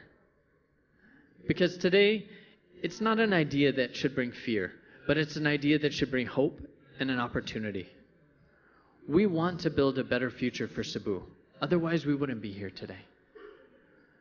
We have the opportunity in front of us to focus on machine learning, to focus on artificial intelligence, and not only be the outsourcing location of choice for Americans because the accent is more friendly than the Indians. Not only because you have a knowledge process now that brings value to the bottom line of American companies, but because you're the leader of technology solutions that enable machine learning and artificial intelligence in the BPO and BPM sectors. Now that is something that I can believe in, and that is something that I think is worth building in Cebu. I'll wrap it up. I hope that they can figure out the PowerPoint problems for the next speaker. I trust in their technology. If you have questions or thoughts, feel free to email me or come speak to me afterwards. Thank you very much for this opportunity, and let's build a better Cebu in the next 10 to 20 years as we embrace the digital and the industrial revolution. Thank you.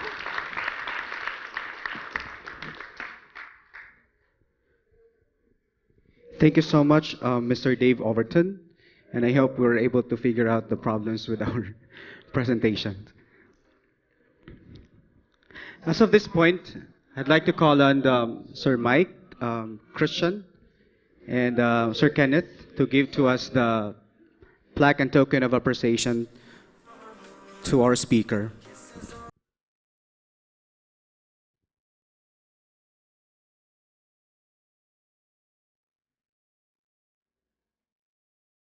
So again, let's give a warm round of applause to our speaker, Mr. Dave Overton.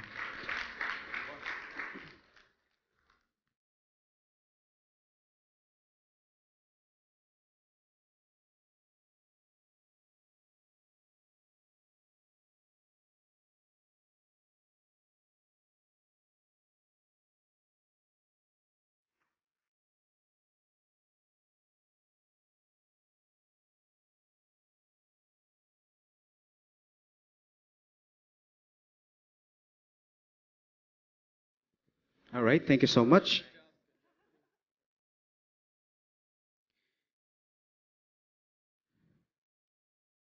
Our next item or topic on current trends and developments will be spearheaded by the president of Blast Asia Incorporated. Our speaker prepared with academic credentials and finished bachelor's degree in civil engineering and government engineering college. He had his master's in business management at the Asian Institute of Management To widen his knowledge in business, he earned project management professional at Project Management Institute and became a certified Scrum Master at Scrum Alliance. To name a few of his professional experience, he happened to be the division manager wherein he did business planning and market research for property development at Landco Property Holdings Corporation. Also, he was the co-founder and senior partner of Landexcel Consulting Incorporated. He had experience working in a non-government organization in which he used to be the director of Philippine Software Industries Association. He also shared his ideas and thoughts and worked as a lecturer at Asian Institute of Management and was a founder of Sanum Incorporated. Lastly, he is now the president and CEO of Blast Asia that specializes IT software development and services. Friends, ladies and gentlemen, please help me welcome the president of Blast Asia, Mr. Arop Maiti.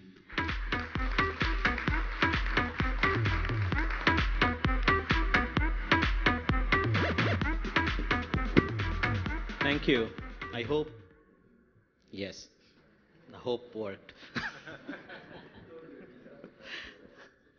Okay, it was just, the robots taking over, right? So, that was the first salvo. Okay, so Dave has done enough of scaring. I'll try to lead to some hope. Don't mind me moving around. The last 10, 12 years of being a professor spoiled my habit of I just can't stand in one place and I kind of need to see your reaction. So that gives me some feedback.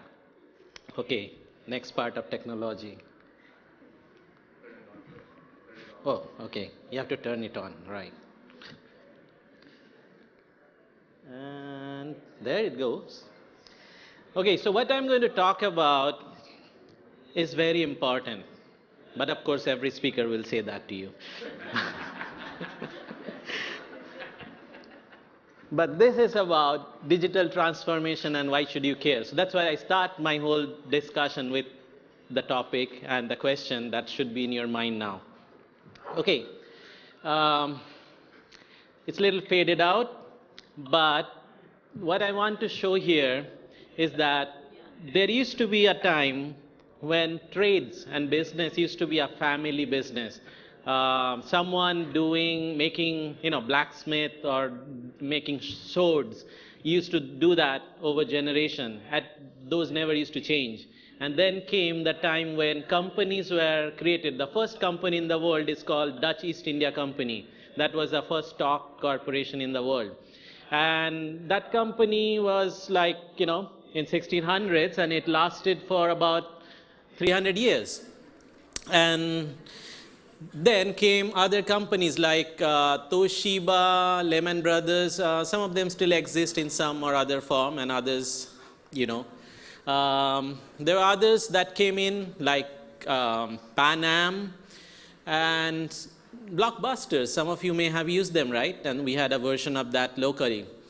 And then there are others like, there are some names here, or you may relate to the ones like Yahoo, which was one of the biggest game in town, or Nokia, like, Dave was talking about it, and today it virtually doesn't exist, which was a market leader 10 years ago. So what does it mean? Well, this is the trend. Over the centuries, the lifespan of companies have shrunk substantially. Nowadays, it has gone down to years. And there are other data. This is the S&P. When you get listed on S&P, you're a big deal. Yet, being there and being the leader doesn't give any kind of a guarantee that you will be there. And the average has gone down to 7 years. So even if you are at the helm of the top company like Apple, reaching about $1 trillion valuation today, maybe in next 3 to 5 years, we may have a whole different story. Who knew about Facebook or others 10 years ago, right? When we were talking about that cell phone. So what does that mean? No, I'm not trying to add to the scare started. I'm trying to bring up another interesting thing. What I'm trying to talk about is the story of disruption, and it brings a whole new opportunity. Okay, how does it become an opportunity? See, the reason companies used to survive long for centuries before, because capital was the key. If you have the money, you put up the factory, you hire people, and you stay on. There was no other person who can disrupt you unless they put in those billions and invest on it. And the money was in short supply. Today, things have changed. Whether as a city like Cebu, or whether you are talking about a company, you are a small startup from garage, or you are a huge company, the chance of the next huge business is very similar, if not same. Even if you are the largest company in the country, it doesn't mean your business would be safe if you are just doing what you're doing in next 3 to 5 years' time. And if you are just a 3-man shop in small, cozy startup location, it doesn't mean that you cannot be the number one in this country or one of the top one in the whole globe. Why? Well, if you see the different levels. So it started with the Industrial Revolution, which of course means you need factory, you need money. And if you need money and factory, you need to be in a market where you can sell it, because you couldn't have set up a shop of, let's say, making thousands of cars in Mactan and supply to the world some years ago. Things have changed now. So manufacturing is one area, but there's so many other parts. So like, globalization was a big change. And then we talk about internet. The internet was a situation where you moved certain part of your operation, of your business, online. And if you guys remember those like me who jumped into the first big bandwagon of dot-coms, anyone from the dot-com era? Yeah, maybe not. So, there were big hopes and people jumped into it, but that was in 99, 2000. And then, it did not produce what it promised to produce. That was the time Dave came here, right, with the Bigfoot. That was a big deal. That was big news. And, we kind of all tried doing things. Philippines jumped in a bit late. And by the time we started seeing anything moving, the whole dot-com became a dot-burst. And people like us, we jumped into, so, me, my resume was talking about being civil engineer, then doing business consulting for the Metro Pacific, Lanco Pacific group on different kind of feasibility and all. And at some point, the dot-com pulled me into the potential of what can be. And of course, that was gone. We had a company. We had great fun, 6-7 months. We burned the 2-3 million peso. Our machines were pulled out by the providers, and we got left with a few chairs and tables, and we kind of sat down and wanted to figure out, should I go back to doing the consulting and other things, or, after a while, a large chunk of us decided, no, this was fun. It got to be fun, right? You cannot just go by the logic. It got to be fun, and it was fun. It was fun what we did, and yet we also believed the great potential it had. It took like 10 years or more. And today, the same things that we were all building during the dot-com time, which never reached anywhere, today they are big business. And those at that time, like if you know the names of Amazons and you know the eBay, etc., those were the survivors of the dot-com era. They somehow survived on, and the logic and concept were all there. It's just that the timing wasn't right. I'll go to that. And today, we are at the beginning of what you call digital disruption. And the question is, so how is it different from, you know, internet-based things that we are doing, automation, putting in accounting and CRMs and stuff like that?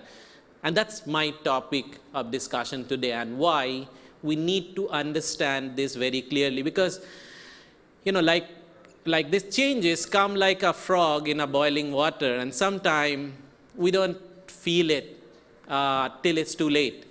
And it was a good thing that what Dave raised, and today we are also comfortable with the billions of dollars that's coming in from outsourcing and BPO and so forth.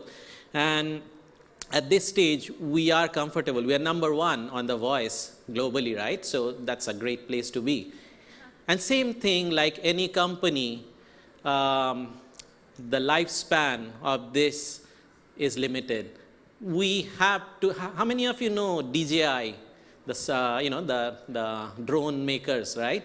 Those guys actually come up with a new product within every 3 to 6 months, and they actually make their previous product obsolete. Like some of you may know that there's this drone called, it's a fantastic one, it's called, I build drones, and that's why I kind of track them. And there is, like when I built my own, and like a couple of years ago, I kind of brought it up here at the Mactan, which like 3 years ago at the Geeks on the Beach. And when I was flying it, that was like, a big deal. There was like only a few in the whole country and so forth. And mine was built from scratch. It cost me about $3,000 to build that. And it had some good features. Today, or rather 6 months ago, DJI came up with a drone called Mavic. Some of you might have bought it today. Nowadays, it's like cell phones everyone buys. It's $1,000. And it had so many more features than I could have built myself at that time. Because, I put it together. It's like I was like the first guys who were building their own airplanes. But this Mavic came out and everyone thought, wow. And everyone was thinking, in fact, I was thinking I'll not buy the first one. I'll go for the second version till they have another one. And before it even got popular, they came up with another product called Spark last week, which actually is half the price of the other one. It's a $500 drone, and literally anyone can fly, even without a remote, just from your palm of your hand. It's just so easy. And it can fly inside your room, and it can take your selfie. So the point is, they disrupted their own profitable business, and just to remain profitable and ahead of others. Okay, I got to move a little fast. There are some time constraints. I can actually keep talking for the whole day, but that's another time. So why is it important, and how is it happening? And why is it happening now? The point is, things like your ref, or your pen, or your phone, the businesses and the people, everything is merging together to produce the value that makes sense to anyone. So some of the initial companies, this was a report from the Gartner, and one of their initial surveys shows that those who have already gone into the digital transformation, what does digital transformation mean? I'll go to that a little more later, but those who got into it generate 9% more revenue and 26% higher profit than those who did not get started on it. This was an IDC report for the Philippines, and basically it says that by 2020, 25% of the 1,000 companies in the Philippines will get into some form of digital transformation in one or more of their core areas of business. So this is what I was talking about. So how do you do it? How do you disrupt? Why did Spark make a change then, or why did they come up with Spark before Mavic became, a regular item? Well, or why did the dot-coms fail when it failed, and why is it successful today? There are three factors. One is behind the chair, but most of it gets started with the technology. Like Uber. Someone thought of like, okay, can I use my phone to get a cab that would see my location and come here? So that's a technology thought. Then the question is, will people use it? Is it too easy to just raise your hand and get a cab, or ask your servant to do that? Or, people would do it on their own, on their phone, and would they be ready to pay with their credit card? Would they be ready to put a credit card on a company to charge on their own whenever they go? So those are the question of culture. So technology usually comes first, then comes the culture. When it came to .com and why it didn't work, there were two parts. Infra was too slow, and there was not enough credit card or not enough people on internet to make it successful. But the same thing, same ideas are working today because those two came together. The last one is the regulation side. So regulation usually is the last one to follow. So, the issues with Uber and Grab and LTOs and so forth, right? So most of the time, the regulations are the last ones to change and catch up. And there's nothing wrong with that. Government cannot be too much ahead because they're also protecting everyone's interests. So the other factors need to fall in place before government can change. So the point there is, don't wait for the regulation to change before you make your disruption. And there is, of course, the most important one, resistance to change, to anything. We all kind of feel comfortable with the way we do things, what we eat, how we do things, how we go. So there has to be a quantum change in value. There has to be a major reason why you would want to change your day-to-day behavior, and those are driven by those three things. That's how anything is disrupted, especially in the digital era, and that's how we need to disrupt our own success before someone else does it. Okay, kindly turn on the video.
Okay, French Open is coming up and Rafa is going to be there. He's using that racket, by the way.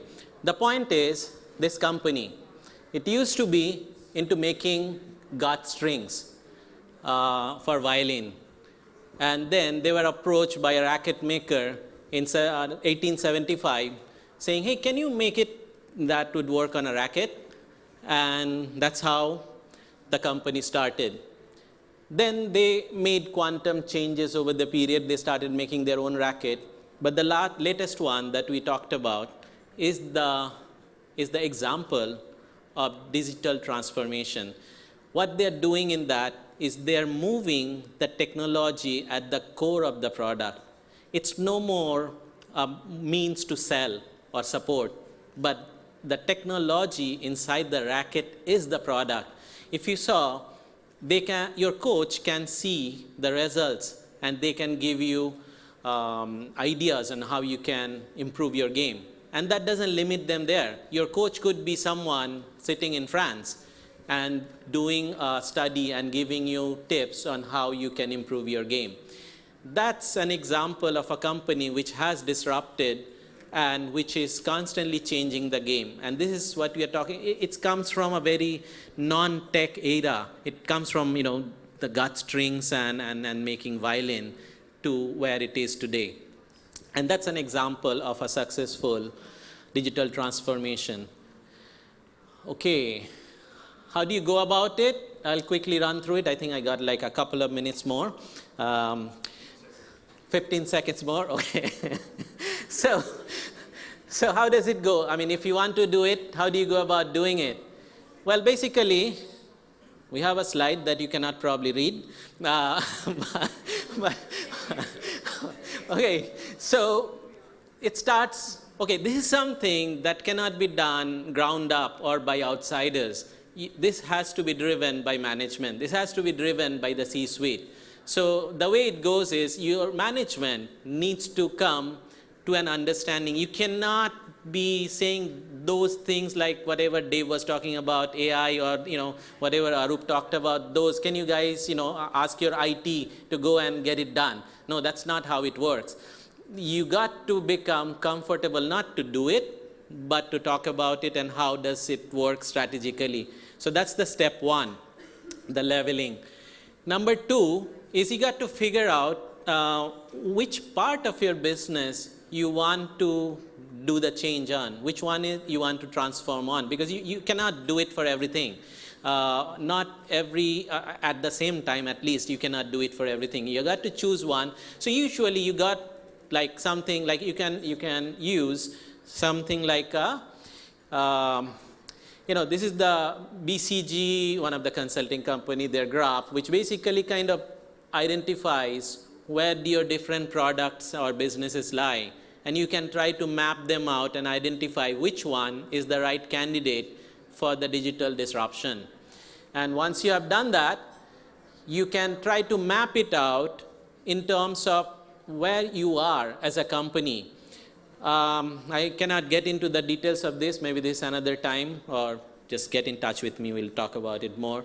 But basically, as a company, there is your digital capability and there is your leadership capability. This is your ability to do agile and implementation. How do you act like a startup and not be ashamed to fail?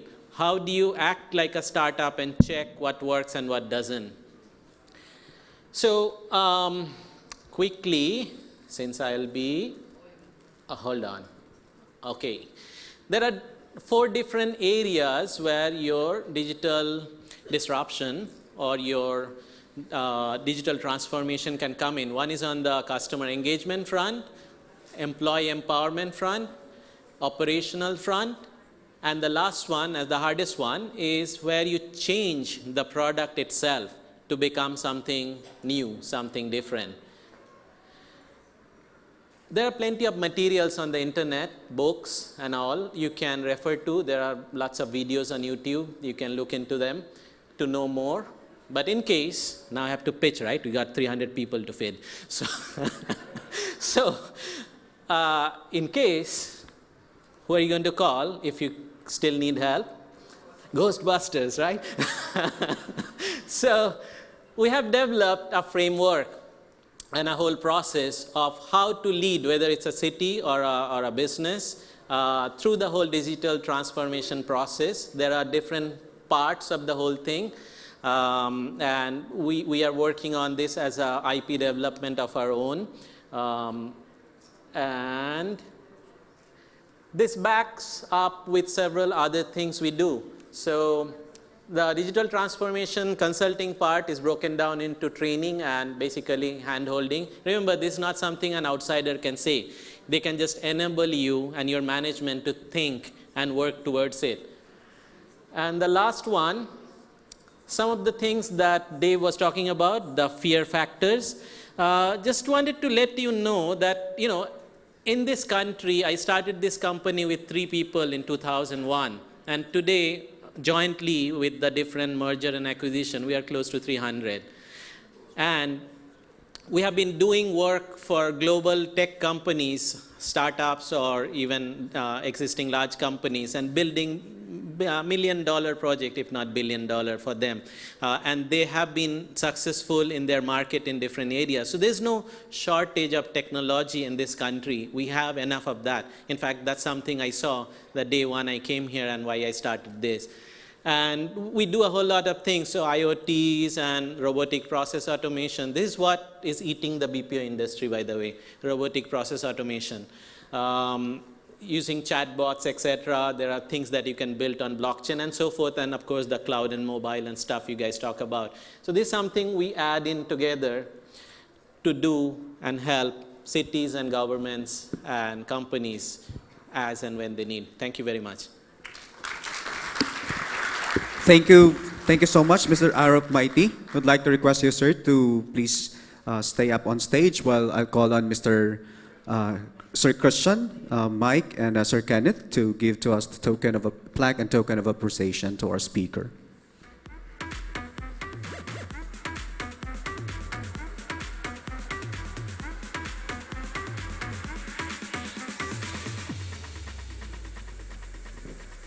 All right, once again, let's give a warm round of applause to our speaker, Mr. Arok Mighty.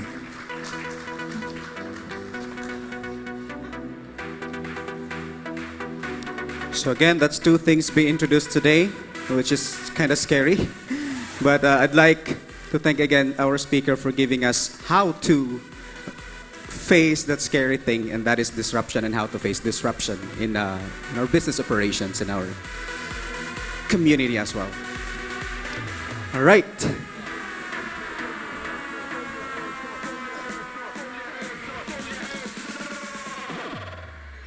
For now, we will proceed to talking about another current trends and development, which would focus on digital transformation, the 4th industrial revolution. And with this, I'd like to introduce to you our speaker for that topic. Our speaker, he is actually the CEO and co-founder of Tech One Global. It is a multi-awarded Microsoft partner which operates in 5 countries across Southeast Asia. He has been a frequent speaker, lecturer, and presenter in various conventions and symposiums covering the topics of ECM, innovation, document management, digital transformation, and startups. He's a family guy. He makes sure to spend time for the people and things that he loves, like photography and playing ukulele.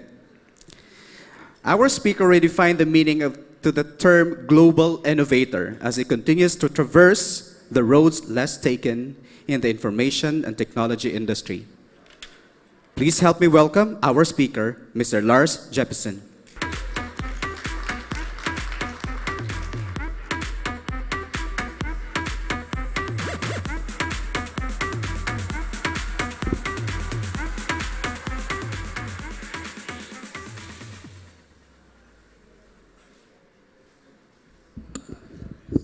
Okay, so we had prayers, we had hope, and now we'll have a bit of love as well.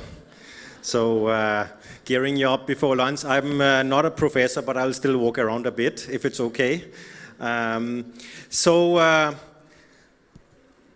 Who likes to be loved? Right? We all like to be loved. Who's more than 25 years old? Who's more than 35 years old? Okay. Who remember Onel de Gosman? Okay. Okay. We have to, this one has to be much more fast. Here is Onel de Gosman and the love letter virus. You have an email from a friend who loves you very much. Who can get tempted to open this email? And so Onel de Gosman, a student of Amma Computer College in Quezon City, pulled down millions of computers across the world and with billions and billions of dollars in damages. So that's, how many years ago is that? You remember? 17 years ago. Oops, your PC has been encrypted, but you can pay these friendly people just $300 and it will be decrypted again. So just a few weeks ago, WannaCry ransomware infected computers all over the world and earned a handsome $120 million plus with the rate of Bitcoin that might be $200 million or $300 million these days. So digital disruption is happening everywhere. Just last weekend, the whole British Airways traffic system was down because of IT outage. So what does it mean and why have we reached to this stage? And is this subject of digital disruption taking over? Is it dangerous? Should we not transform? Maybe some people are sitting out there and say, okay, I'm perfectly happy running my business and we don't need to transform, because if we transform, this is a kind of risk we are facing. So how did we used to find businesses when we needed something to get fixed? Who remember Yellow Pages? When is the last time you used the Yellow Pages? Actually, I was surprised. I don't remember it having received it this year, but last year we still got Yellow Pages delivered in our house. And I don't know if they were ever unwrapped. I think they just went straight to some place, hopefully for some recycling. Today, when we want to find something, we go and we use the internet. And here's Gavin. It's a web service where you can find local suppliers for plumbing, for fixing your roof, for all the kind of things that you need to get fixed at home. So transformation has happened in the business of Yellow Pages.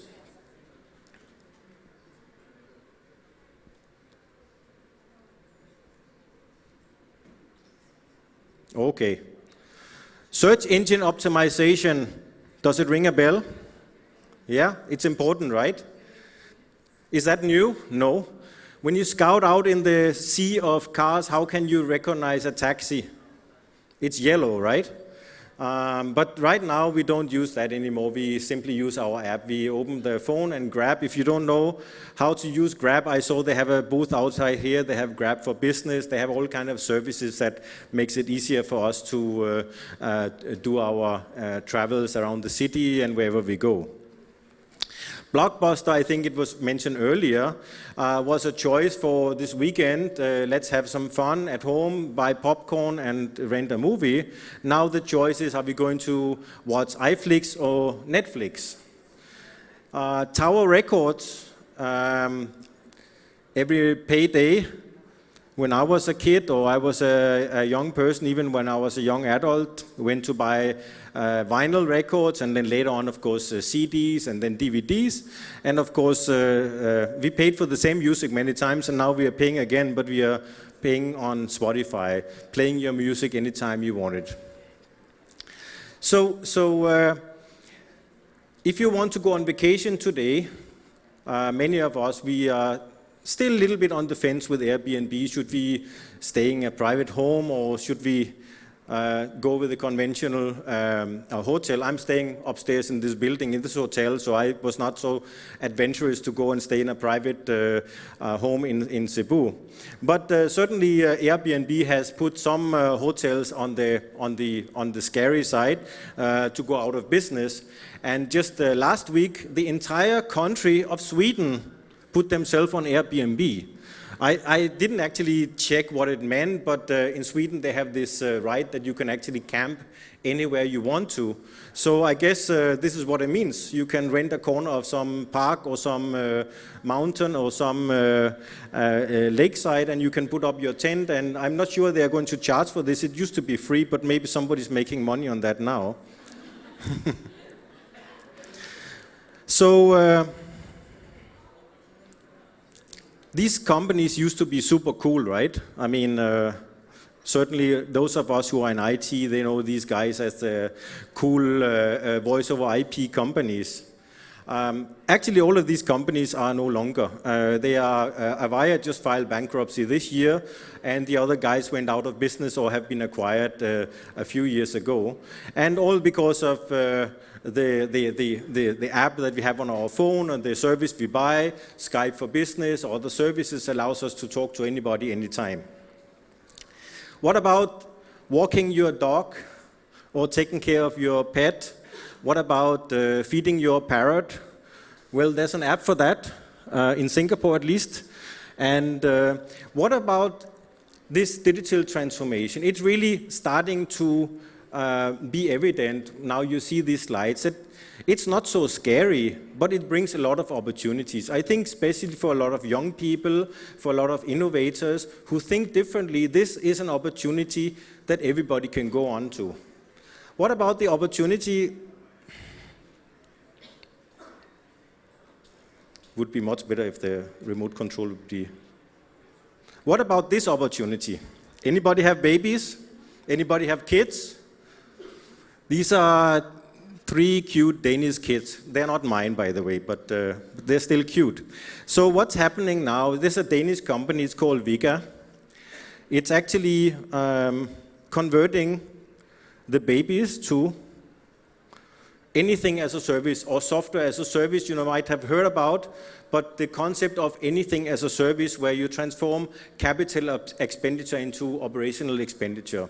So instead of going out and buying baby clothes and then after 3 weeks, see if you can hand it down or give it to charity or put it in the drawers for the next baby, this company actually allows you via their website to subscribe to baby clothes. So for a rate of $39, $40, $50 per month, you get a fresh set of baby clothes right for the size of your baby whenever your baby has outgrown the old baby clothes. So how clever is that? And it's organic, it's of course cleaned, and it's of course fresh. And what's the next mode of this company? How can they expand? This is in Denmark, there's only 5 million people, so only so many babies. Well, every baby, what does every baby have? Any guess? No? Okay, I can tell you, I'm old enough. Every baby has a mom and a dad, okay? And the baby didn't come with the stork or with the bees or anything. There's a mom and the dad, okay? What happens with the dad when there's a baby? Nothing, right? What happens with the mom? She starts like this, and then she goes like this, and this, and this, and this, and this. And does she need to change the clothes? Of course. Does she need to be fashionable to feel good? Of course. Does she need the clothes again after 6 months? No. So now Vega is introducing maternity clothes as a service. Last 10 minutes, okay. Don't worry, I'll be fast if I can get the remote to work. Okay, so we are kind of giving the same presentation 3-4 times, so I'm sorry if I'm repeating something that was said earlier, but the Fortune 500 companies have gone through this the last 15, 20 years, and now 50% of them are no longer. They have been acquired, they have gone bankrupt, they have ceased to exist, they have gone out of business, whatever, simply because of this disruption. Whatever, if you take Standard & Poor's or you take Fortune 500, it's the same story. Companies are being changed, they are being disrupted. Okay? Who remember 1975? I'm the only one? 1975? Okay, I'm 53 years old. Okay, all right. What happened in 1975 which was very significant? Woodstock. Okay, what else happened? I don't know if that's true actually, that was not my statement, but could be true. It looks like Woodstock, but maybe it's not. Well, what was very important for me was that I turned 12. And when I turned 12, good thing I put the picture over here, not over there, so you can see the camera. I got this Kodak Instamatic camera because everybody wanted to become a photographer. And now, thanks to Kodak, everybody could be. A few and a small little easy camera to use, everybody could become a photographer. Don't tell me you don't remember this camera, because then I know you're lying. I can see some people here who knows this camera, okay? In 1981, sorry, it's too fast. 1981, I turned 18, and guess what? It was still camera. It was still a camera that was high on the wish list. And in 97, 16 years later, when I turned 34, it was still a camera. So cameras, we used them to photograph everything that was important to us. Does it sound familiar? Everything that is important to you, connect with the people important to you, something like that. But anyway, we used to do that. This is not my family, but this is a typical family photo that was taken in those days. We photographed our weddings. This is also not my wedding. This is also not my kid. But through the 100 years almost, the camera production, it grew and it grew and it grew and it grew. So over there behind the sofa is 97. And we reach, what? You can better see that than me. Around 40 million cameras produced. What happened? The technology changed, right? What happened? What technology? Can we get some? Mobile phones? Somebody said, did we get mobile phones in 97 with a camera? Ah, digital, okay. Digital cameras. Okay. So technology changed. Did it disrupt the industry? Was the industry disrupted from technology? Yeah? Somebody said yes, somebody said no. I say no. This is not disruption. The camera market grew and grew. Okay, Kodak was not happy, Agfa was not happy, Fuji was not happy, but Nikon was happy, Canon was happy. They are all selling more and more cameras. Then, boom. 2003, Samsung, they put a phone in the camera in the phone, and then the market was disrupted. Apart from the professional photographers in the room, probably there's nobody else who has a camera around. But everybody has a phone camera. And from 120 million cameras, the market just exploded over the next 10 years to more than 2 billion. Imagine the idea that when I was a kid, I wanted to have a camera. And now, not only I could have a camera, but everybody has a camera. So the vision of George Eastman was everybody should be able to have a camera, but it was just never in his technology, it was never in his time. So this is what disruption looks like. This is not disruption. This is disruption. Okay? And Flickr, which is owned by Yahoo, used to be a very popular site. It's still a very popular site for people who are into photography to put their photos online. And look at that. The 5 hottest brands of cameras, 3 of them are phones. And this is the highest number of photographs uploaded to Flickr community in the past months. I think we downloaded this last month. And all 5 of them are from phones. This is a professional or high-end amateur photography website where people are sharing creative photography, and all of them are using phones. So, enter the 4th industrial revolution. Here is my take on it. It's not so scary like the previous presenter, but it's interesting to see which industries are going to be changed, disrupted, and how that will influence the way that we work. Because ultimately, it's that change that gives an opportunity for businesses. And of course, when businesses are innovating and disrupting, other businesses are being disrupted and go out of business like we saw earlier. So it's a mobile-first, cloud-first world, and the consumer use is driving expectation. Every day we are consumers, and when we go to the office and take business decisions, we are still consumers. What is driving this is the use of mobile phones. And by a few years from now, 2-3 years from now, there's going to be around 5.4 billion mobile smartphones in the world. More people have smartphones that have bank accounts, that have electricity and water at home. And this gives a huge opportunity for companies who are in the IT sector. Okay, sometimes you're too fast, sometimes you're too slow. You backtrack. Okay, Salora is out here. Okay. Okay, all right.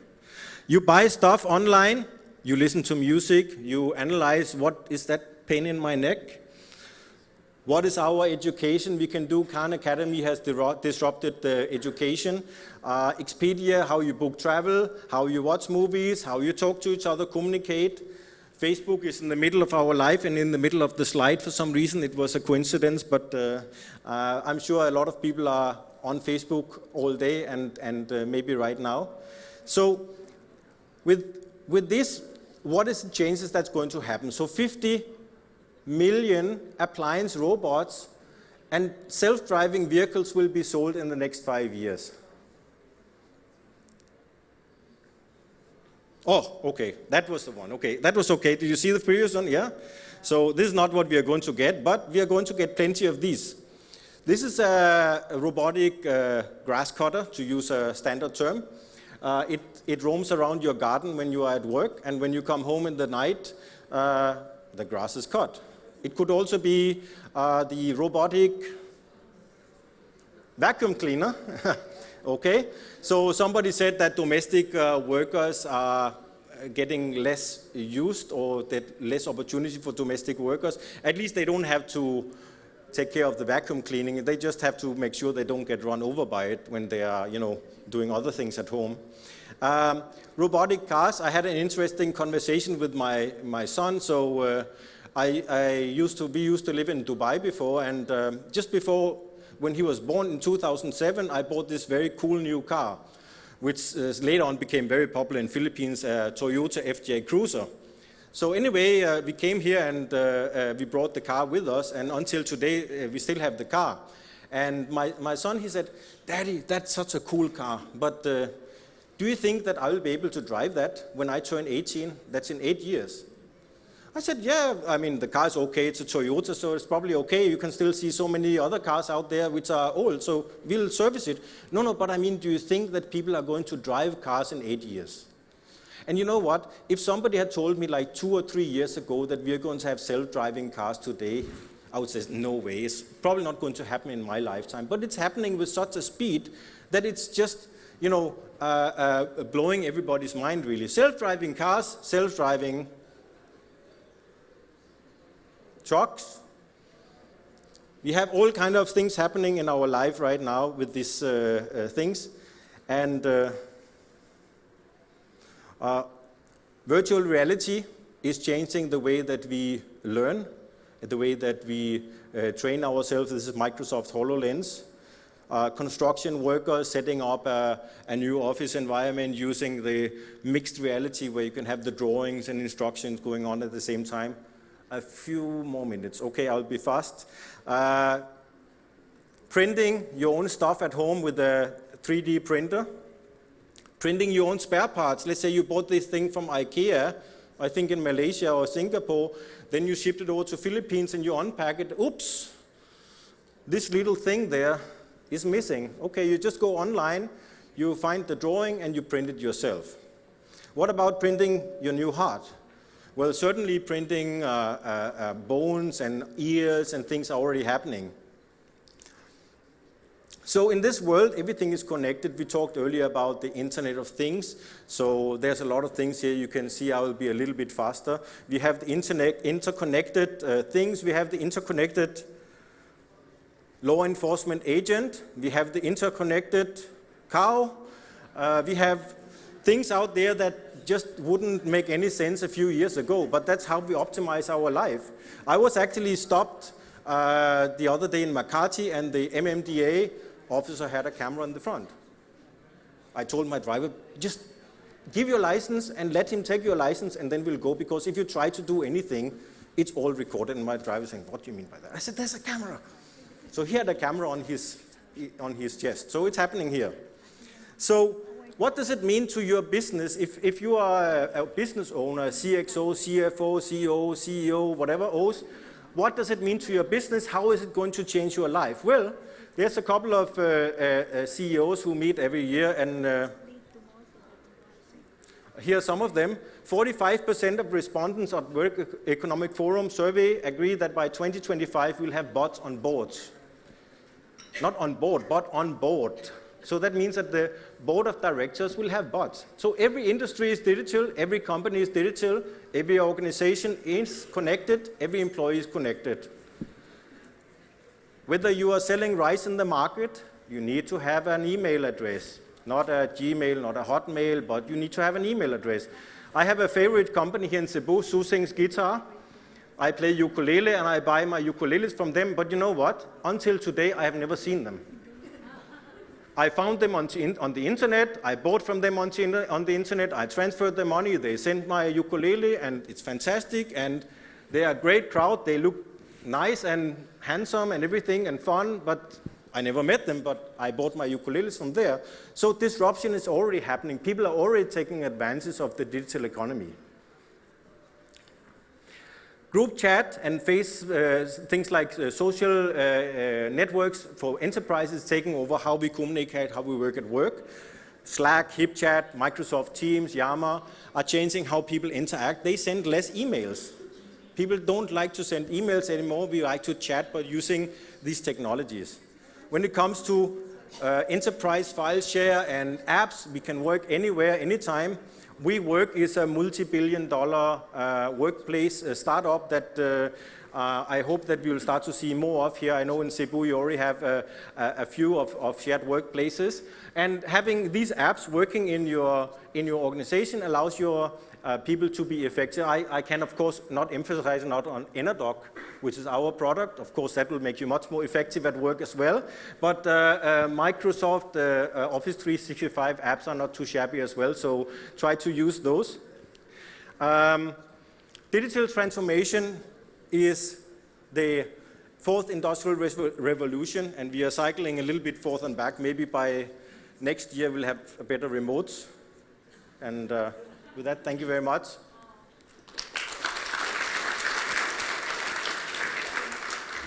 Thank you so much, Mr. Lars Jepsen.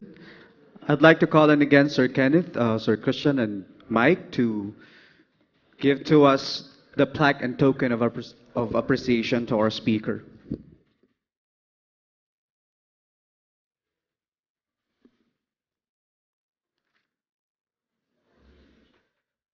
Yeah, maybe put a new battery.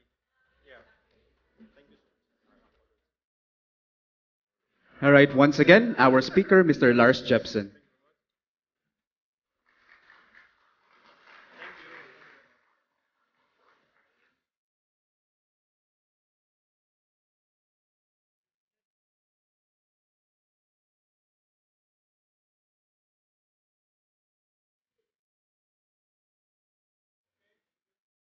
All right, thank you. Again, disruption is a scary thing. It poses so many challenges, but it also presents so many things on how we could further collaborate and work together. And that's probably the best thing and the best way to face it.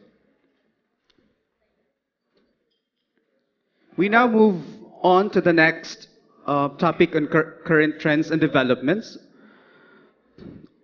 on the idea of e-commerce. Our speaker, he's actually the co-founder and CEO of Zalora Philippines, having founded the company in late 2011 after seeing the opportunity to take advantage of the emerging e-commerce industry in the country. Prior to Zalora, he was a management consultant with the Boston Consulting Group in Singapore, where he worked with companies across the region on issues related to business development, organizational development, investor communications, and strategy. He holds a Master in Business Administration from Harvard Business School and graduated magna cum laude from Princeton University with a degree from its Woodrow Wilson School of Public and International Affairs. After university, he was employed with Ayala Land as special assistant to the president. His passions and interests include architecture, urban planning, music, and travel. Ladies and gentlemen, please give us a warm round of applause to our next speaker and co-founder and managing director of Zalora Philippines, Mr. Paulo Campos III.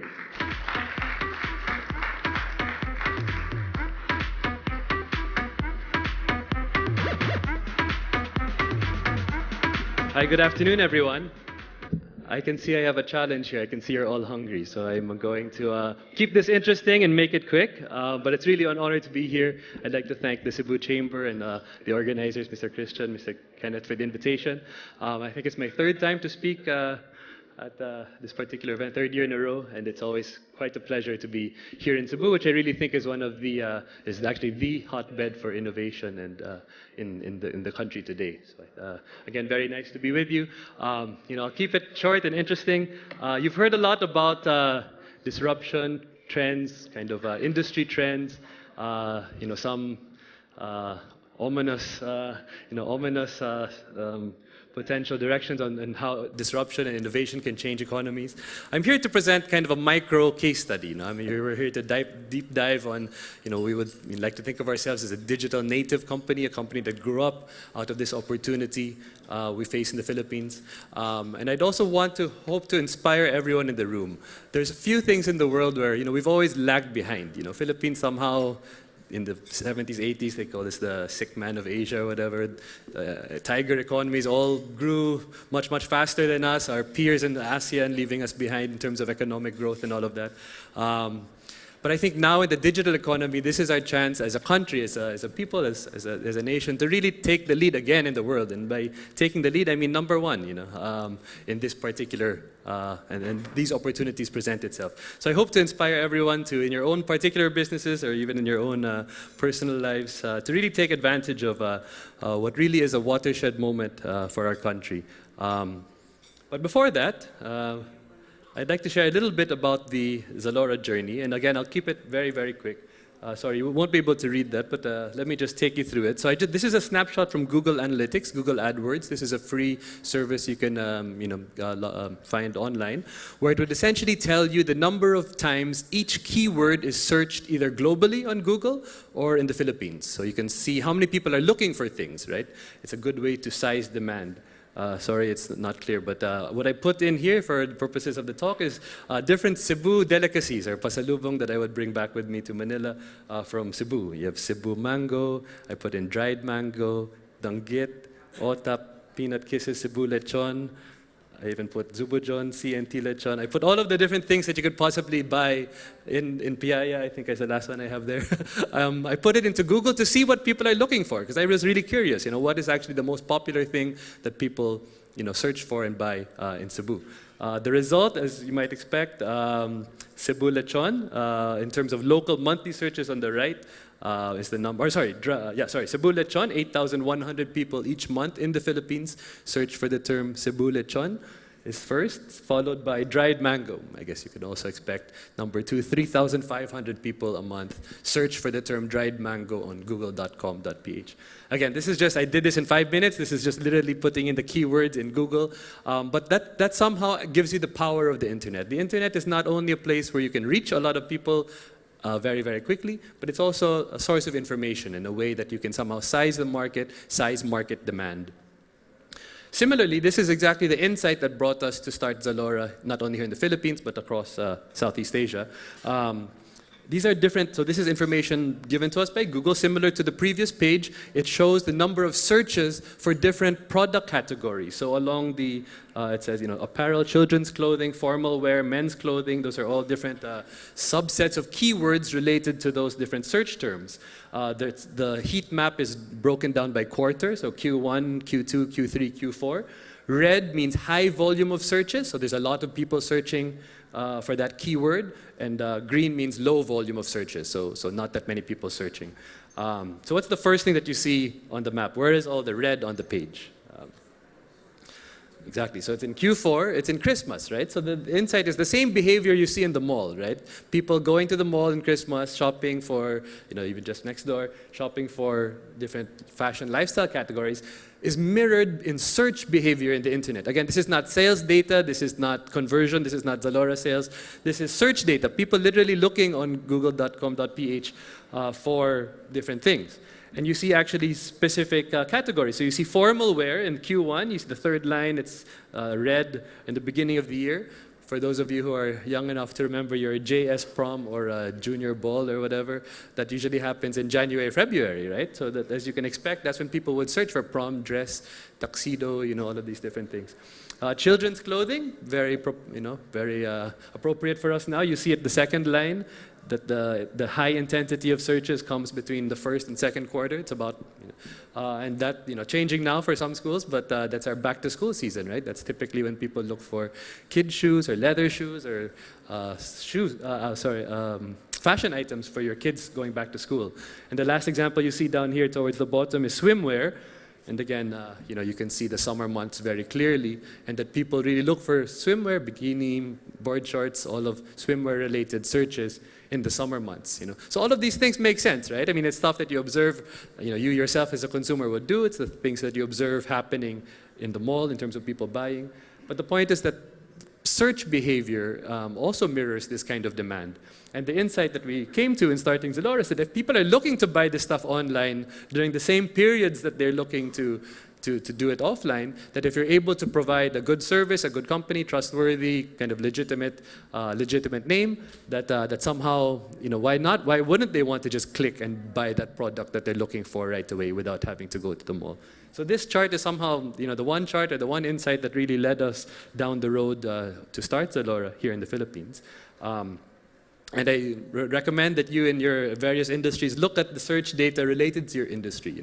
Whether you're in a sales role, what are people searching for? What are the terms that you can put ads on, or what are the terms that you can optimize in terms of search engine optimization in order to make your business grow? Because that is one of the most powerful things about the internet.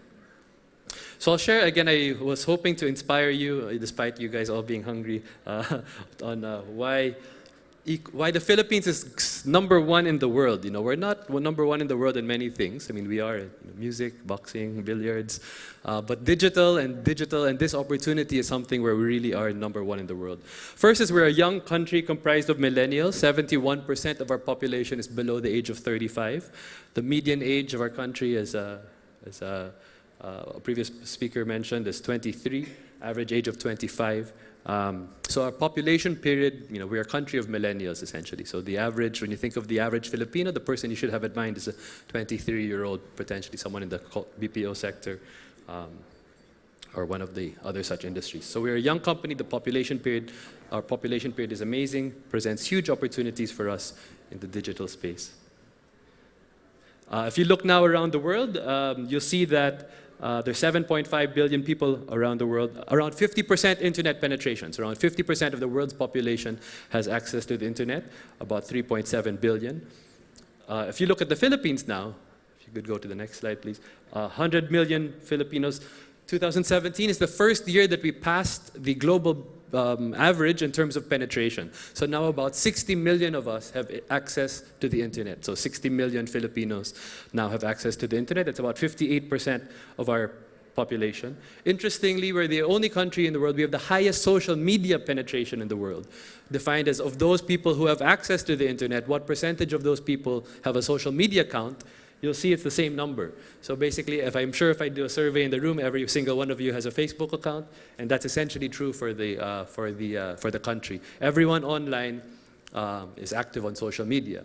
And again, we're the number one country in the world in that sense. So 2017 was a big moment in that we surpassed the global average in terms of internet penetration. Next slide, please. And you'll see that there. So the white bar is the global average. 50% of the world on average has access to the internet. Philippines is now at 58%. The other countries up here, as you can expect, it's a function of economic development. So you have UAE, Japan, Canada, more developed countries with higher internet penetration, and Philippines now above the global average. So one investment case for Zalora, this number is only going to go up. We're going to go from 58% to eventually 100% of the Philippine population with access to the internet. And again, that means, even today, an incremental 40 million people addressable market in terms of going from 60 to 100 million Filipinos with access to the internet. Next slide, please. If you see the growth, though, which is quite mind-boggling and amazing. In the last year alone, there's an additional 13 million Filipinos who gained access to the internet. So 13 million of our countrymen joined the online space or gained access to the internet over the last year alone. I mean, that's basically twice the size of the population of Singapore. And these are just the new people entering online in the last year alone. There's been a similar increase in terms of social media users, another 12 million. And of course, both mobile and people using social media on their mobile have also increased. So we really are in the midst, and we all feel it every day. All of the previous speakers mentioned it. We are now in the midst of incredible growth in terms of internet usage in the country. We're the second country with the second fastest growth in terms of internet users year over year. Now this is where we get to the interesting stuff, and again, this is where we can really claim our mantle as being the #1 country in the world. And I said I hope to inspire you about the opportunity in digital in the Philippines. I couldn't even fit our flag on top of the bar because we're #1. We are #1 country in the world in terms of time spent on social media as of January 2017. The average Filipino spends 4 hours, and yeah, you should clap for all of you because this is all of us spending an average of 4 hours and 17 minutes a day on social media. The next country is like a distant second, Brazil. 3 hours and 43 minutes. And I can see by your reaction that a lot of you are guilty as charged. But again, this presents a tremendous opportunity, and even compared to Indonesia, even compared to Thailand, all of the countries who are our peers, who we say are, very much like us, we're ahead of all of them in terms of this particular metric. And if I go to the next slide, it also holds true for time spent on the internet overall. So of course, a big chunk of this is the social media, but overall, Philippines, again, we were #2 last year. Brazil was #1. Now it flipped. Philippines is now #1 country in the world. The two bars are desktop and mobile. So it's now kind of 5 hours on desktop, 3 hours on mobile. So on average, about total 8 hours a day spent on the internet. And again, the #1 country in the world. I'm sorry you can't read the names of the countries underneath, but Brazil, Thailand, Malaysia, Mexico, Argentina. I mean, this is a global benchmark, right? So again, world class, and no other country in the world can beat us in terms of time spent on the internet. So again, something very, very exciting. If you look at now e-commerce, something closer to home for us, you'll see that 38%, the middle number, 38% of people have bought something online in the past 30 days. So that's good for us. That number was 29% last year. So an additional kind of 9% of our population tried doing something in e-commerce or buying a product or service online. You'll see that 51% of people have searched for a product or service to buy in the last 30 days. So similar to the first slides on people searching, right? So over half our country already is searching for stuff to buy online, and about 38% of the population has actually tried to buy something online, whether it be on Zalora or another e-commerce site. So of course, e-commerce is going very fast. The DTI and all of the government agencies related to kind of the e-commerce ecosystem have done a tremendous job in really supporting the growth of the industry. We started Zalora in 2011, and then no one was talking about e-commerce. I never thought I'd get to speak so many times to a distinguished audience like you, starting this company, because no one really thought that people thought we were 10, 20 years ahead of our time. And that's because for a long time, and it persists to today, Philippines we've been held back by our internet speed. I mean, it's the one factor that's really held us back in terms of these numbers being even higher. And all the numbers I showed you on the previous page of how much time we spend on the internet are all despite the fact that we are below the global average. So the global average is white. So 6.3 Mbps is the global average for speed. Philippines, we are now at 4.2 on average, third from the bottom on this chart. But this report, this is the source is We Are Social. This is Singapore. This is the source that DTI uses as well. Noted that we were the most improved. So 2016 to 17, Philippines is the most improved country in the world in terms of internet speed, still below the global average. But despite all of that, we're the #1 country in the world in terms of hanging out online or time spent on the internet. So imagine once we catch up, imagine once we get to the global average, imagine once we surpass the global average in terms of speed, the opportunity will only grow even further, right? And I would say we would even strengthen our world-leading position in terms of digital and being online. And again, the e-commerce roadmap produced by the DTI really does address all of the key, all of the key things that are required, whether it be payments, logistics, all of the different other parts of the ecosystem that need to be addressed. And I think that's where we've seen a lot of progress and where we can really see and have the opportunity to harness a lot of innovation from SMEs and MSMEs, using the power of the internet to connect directly to customers through platforms like Zalora, for example. The vision of DTI, and something that we of course support, is that the e-commerce become, from today, what is 1% of our overall economy, to something of 25% by 2020 is the vision. A bit ambitious, if you ask me, but I like the thought. I mean, I like the direction. In reality, and just to share with you some of the numbers on how exciting the e-commerce opportunity is, not only in the Philippines, but in ASEAN overall. Today, in 2015, this is a study produced by Google and Temasek, the Singaporean fund. Today, 2015, it was estimated that the Philippines is a $500 million e-commerce market, or 0.5% e-commerce penetration, or the percentage of the overall economy that's e-commerce. They predict that by 2025, that it'll be a $9.7 billion market, so a 20 times bigger market than it is in 2015, comprising 4.7% of the overall offline retail economy. So, and that makes sense because in the US, for example, about 10% of the US economy is online. That's the e-commerce penetration. In China now, it's about 8 or 9%.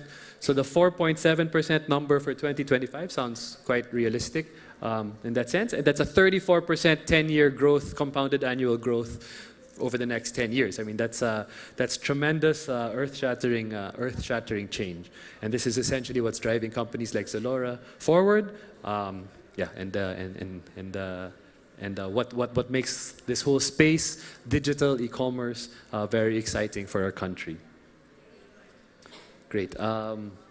I'll share with you 2 or 3 slides. Again, I'm very conscious of the time and that you're hungry. That is mainly what I wanted to share with you. Why the Philippines is so exciting, why all of us, while we should be on the lookout for how our industries and companies can be disrupted, fundamentally, we should all be super, super excited because, we've always been somehow lagging behind as a country in many, many ways. Now we've had a sustained period of very strong economic growth. We now have the supportive regulatory framework, supportive ecosystem to enable, us to really become #1 in the digital economy. So I'll leave you with just a little bit of an introduction on Zalora. It's our 5th year anniversary this year. Very exciting for us, celebrating 5 years, country. Thank you. We also announced very recently that we partnership with the Ayala Group of Companies. So the Ayala Group of Companies acquired 49% of Zalora Philippines. So now we're in the process now of incorporating some of these new synergies with both all of the different Ayala companies into our service offering at Zalora. And this is something that happened a couple of months ago. Again, I'm running out of time, but I'll leave you with a snapshot of our website. Part of the raffle that you'll be receiving today are 1,000 peso gift certificates. So please drop your name cards in the fishbowl to get a chance to win. And again, if I were to close with the saying, if I had taken people's advice 5 years ago when I started Zalora, there's no way I would have pushed through with it. Everyone was being very discouraging and very they were downplaying the thought of that e-commerce could be big in the Philippines, that an idea like this could work. 6 years later, or 5.5 years later, it's definitely worked. I'm standing in front of you here today, which is quite an honor. And we're only going from strength to strength. So I encourage all of you in your professional lives, even in your personal lives, to really think about how we as a country can really make that step up, in relation to the theme of the Cebu Chamber in general, how we can really make that step up. We're already leading the world in in our activity online, and there's really no reason why this whole opportunity, this digital opportunity, we now find ourselves in the throes of, why we can't become the #1 country in the world in all of this over this period. So very exciting times for the country, and thank you very much for your kind attention. All right, thank you so much, Mr. Paulo Campos, for sharing to us insights on e-commerce and, of course, the Philippines perspective as well on e-commerce. I'd like to call on again Sir Kenneth Ko, Sir Christian, Parawan, and Mike to give to us the plaque and token of appreciation to our speaker. By the way, I'd like to, simultaneous to this event is also the Cebu activity that is being currently held at the atrium. So I'd like to invite everyone also to visit, because CAG, this is actually facilitated by CAG, Black Art Studios, FMA, Enigma Works, and Emotunes. We'd like to invite you to the Cebu Entertainment Expo, or Cebu, at the atrium. So this event is aimed to build a robust entertainment community dedicated to the development and promotion of local talent, skills, and the growth of the entertainment industry. CEB believes that Cebu's talents are globally competitive with regards to the entertainment business. So we look forward to seeing you guys. So feel free to visit the expo at the atrium. All right, so as of this point, we'd like to cut short on our discussion with current trends and developments, as we wanted to give way for everyone and for us to enjoy our lunch. So again, thank you so much and happy eating.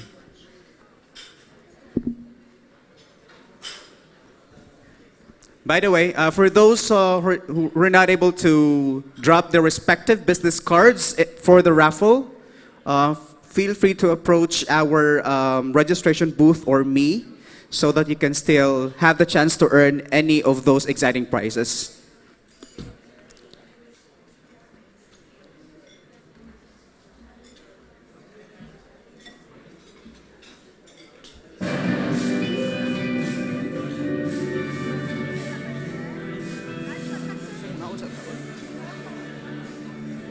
Can me si may name.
While you guys are enjoying your lunch now, I'd like to announce that we have exciting items. So for those who are not able again to drop their respective business cards, our raffle bowl is still open for that. So we'll be raffling later actually one LGG5, one overnight stay in a Be Cool room with breakfast, and some more buffet at Lemon Restaurant, good for two. And additional items for another overnight stay in a royal suite with breakfast for two at the Golden Prince Hotel and Suites. And another loot bags from Yundo Incorporated, another Air Asia luggage cover, and additional Zalora gift certificates worth 1,000, and more, and many more loot bags or pouches from courtesy of Maybank. We'll also have additional items from ABM Global Solutions. So again, I'd like to invite everyone to feel free to drop in your respective business cards for you to get a chance to win any of our raffle items.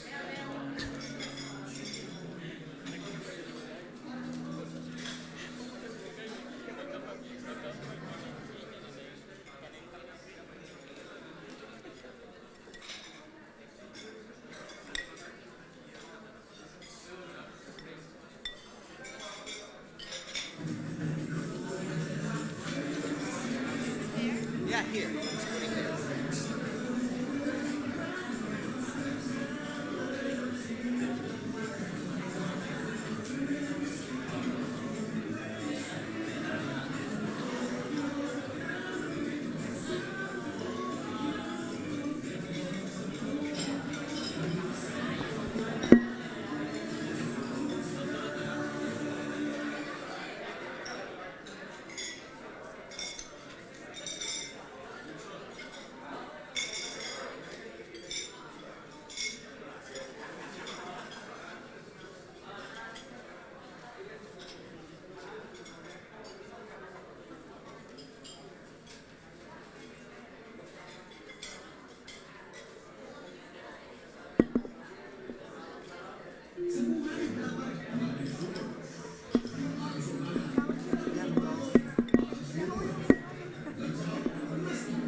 Cebu is growing fast.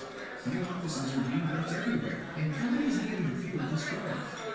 There are new jobs in Cebu every day. But where can we find them? To find jobs in Cebu, visit Cebu's job website, mygo.com. MyGo makes job searching fast and easy. Submit your applications to different companies straight from your computer. MyGo has a job waiting for you. MyGo, Cebu's job website.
The city can be desolate.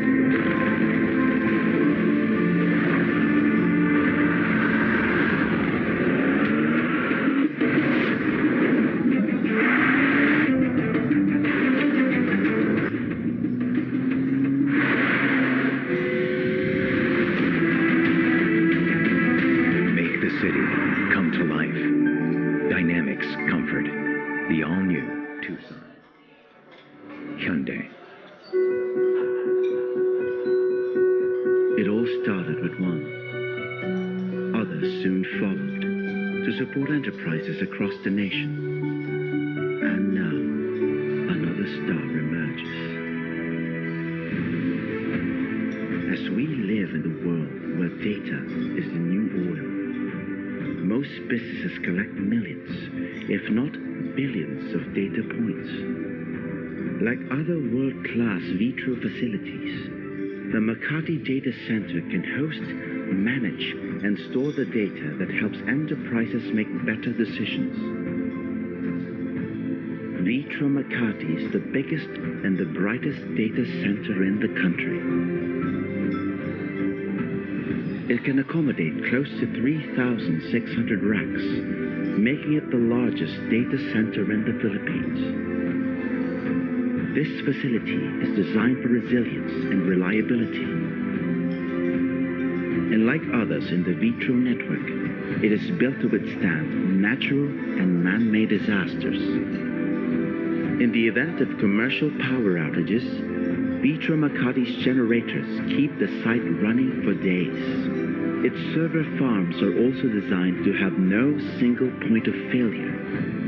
Isolated service corridors limit rack access to authorized clients, while its uninterrupted power supply configuration shields servers from power fluctuations. All these ensure that it provides a service level availability of 99.99%. Vitro Makati is also an environmentally friendly facility as it implements numerous green initiatives. Most importantly, Vitro Makati protects the data essential to enterprise efficiency and innovation. Its 11 layers of physical security ensure that only those with the right credentials can pass through a host of authentication measures, barriers, and 24/7 monitoring that surround the server racks. Complementing these is Vitro's Managed Security Solutions portfolio, which yields valuable data from evolving threats and malicious software attacks. Vitro Makati is carrier neutral and serves as a network node for expanding global alliance partners, serving as their gateway to the Philippines. It is also integrated with other PLDT data center sites, helping distribute data across the network for redundancy and continuity purposes. Vitro Makati offers an array of dedicated solutions such as co-location and server hosting, business continuity, and disaster recovery, a dedicated internet exchange and other digital tools for top enterprises across various industries. Its international certifications guarantee that it is ideal for organizations that handle mission-critical data. This helps businesses maximize their physical resources as well as optimize operations and service delivery to their clients. A data center conveniently located at the country's central business district. A data center with its size and capacity ready to accommodate data's ever-increasing scale. A data center that is secure and reliable. A data center that is connected to the Philippines and the rest of the world through a powerful network. The digital horizon for Philippine enterprises has never shone brighter. Entrust your data to Vitro Makati today.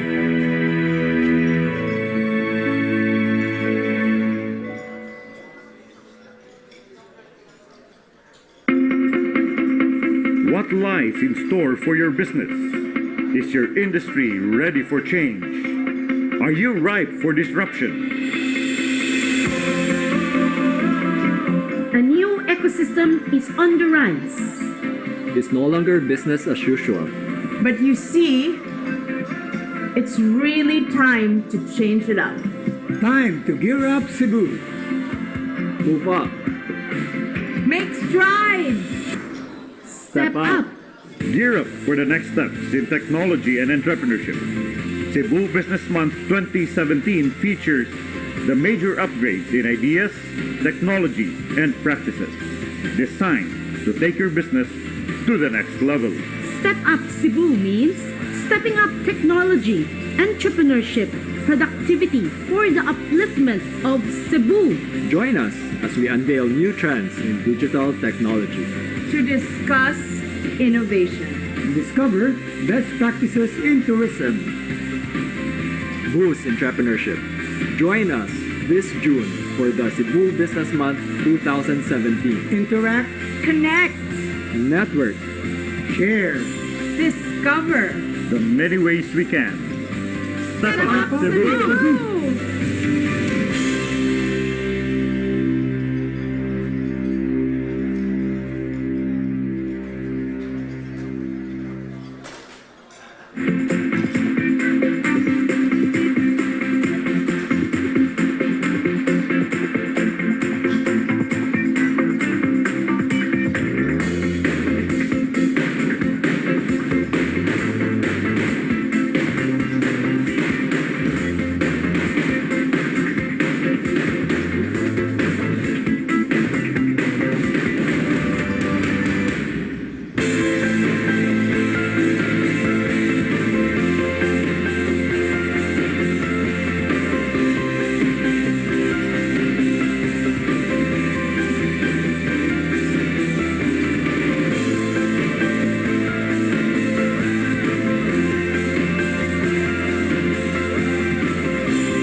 do business.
Sa buhay, dapat laging sure. Araw sa umaga, dala pa rin ang payong para sure. Lunch out, punas na puna kubyertos para sure. Ganyan ang new and improved Island Paints. May advanced formulation na swak sa Philippine weather. Kaya umaraw man o bumagyo, sure ka sa pinturang gamit mo. Premium quality, kaya may product satisfaction guarantee. Sa presyong mas abot kaya. Kaya pag bibili ng pintura, mag-Island Paints na! Sure! Cebu is growing fast. New offices are being built everywhere, and companies need you to fuel this growth. There are new jobs in Cebu every day, but where can we find them? To find jobs in Cebu, visit Cebu's job website, mynimo.com. Mynimo makes job searching fast and easy. Submit your applications to different companies straight from your computer. Mynimo has a job waiting for you. Mynimo, Cebu's job website.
The city can be desolate.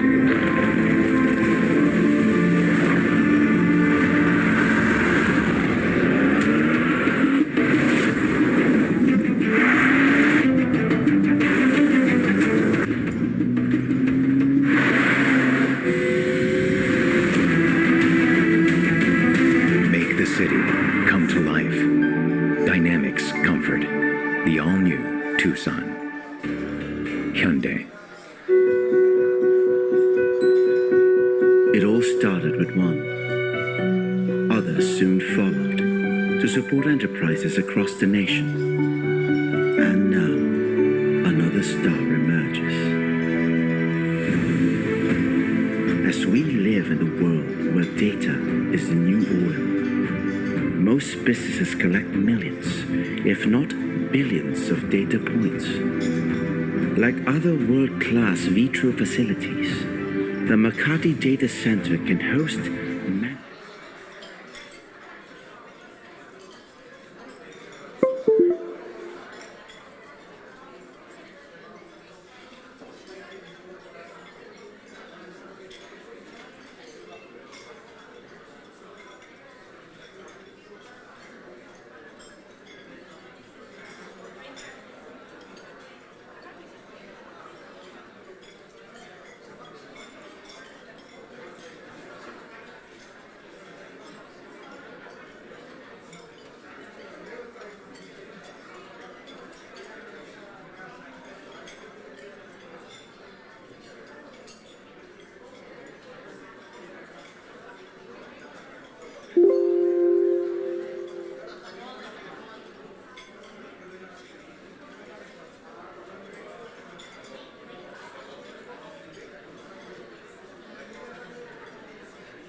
All right, so while all of us are still enjoying our lunch, maybe we could give some freebies for everyone.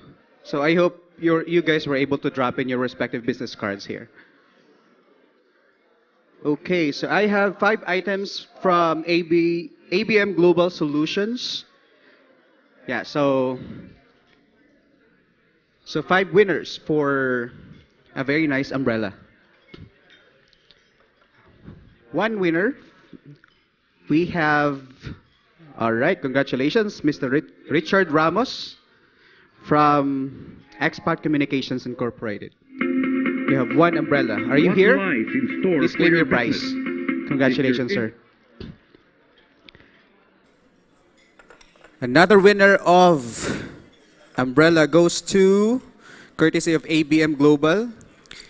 We have Mr. Jolito Julagon from the branch head of Manila Bulletin. Congratulations.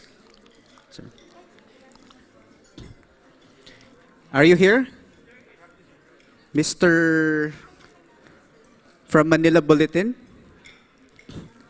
Okay. Next winner, we have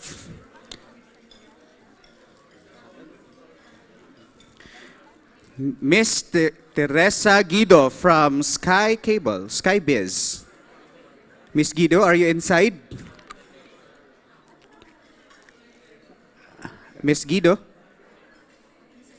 All right, congratulations. Please claim your prize.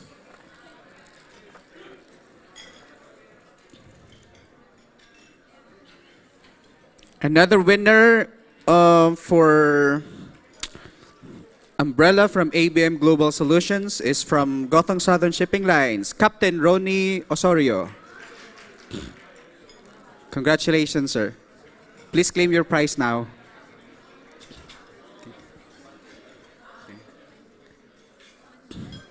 Okay.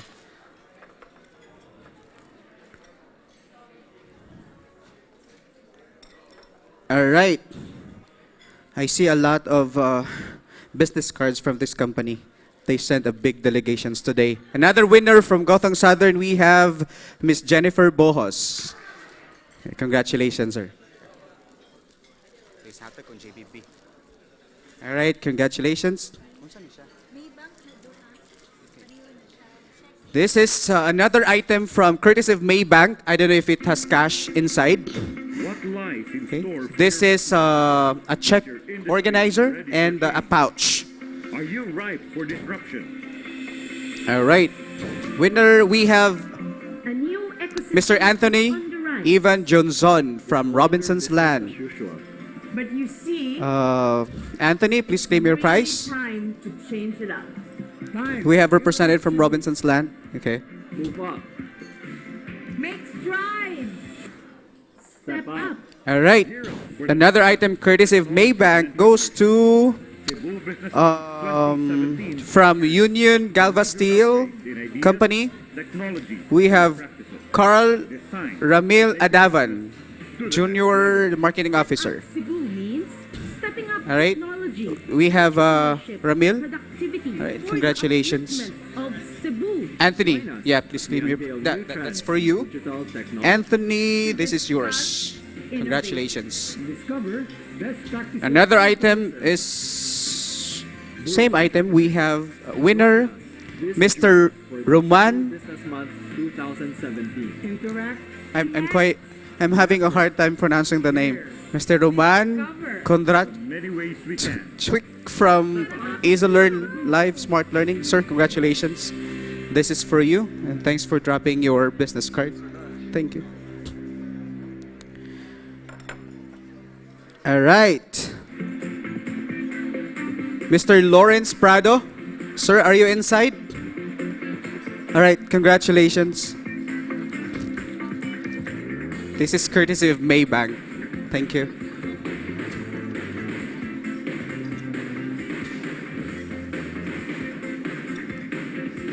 All right, another winner, Julian Saburdo. Congratulations from same company. Okay,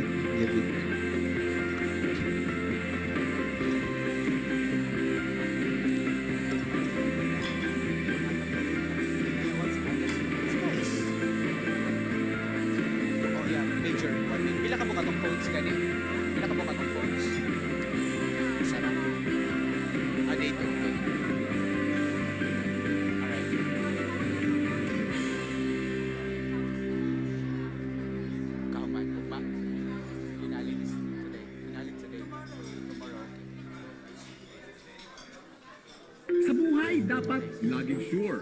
all right, I know this person. Sir Jun Saa, congratulations, sir. This is for you. Lands out, unas na muna kubyertos. No one. All right. Yan ang new and improved Island Paste. May advanced formulation na swak sa Philippine weather. I think this is cool. All right. Sa pinturang gamit mo. This is from Air Asia, courtesy of Air Asia. I'm not sure what this is, but it looks cool. Well, let me pick the winner for this. Congratulations, Miss Camila Vanessa Bengel from AWS, Advanced World Solutions. Are you inside? All right, congratulations. Please claim your prize. Another same item from Air Asia as well. Let me pick the winner. Congratulations. We have Giovanni Aninyon. I think this is your friend, ma'am, right? Okay, please give this to him. Right, congratulations. Congrats. Right, thank you, Air Asia. We have 3 more items courtesy of Maybank, and before we will officially formally open the afternoon session, we'll have one major raffle, which is an induction cooker. That is courtesy of Hair. All right, but before that, let me pick 3 winners more for 3 items courtesy of Maybank. Courtesy of Maybank, I think this is a competitor. Congratulations, Jonas Villosido from Sun Savings Bank. This is for you, courtesy of Maybank. All right, congratulations, sir. All right, another one is from 2 more items from same company, from InnoData. We have Karen Jerico and Rosalie Kalingasan. Are you guys here? Karen and Rosalie, please claim your prize. Come on, here.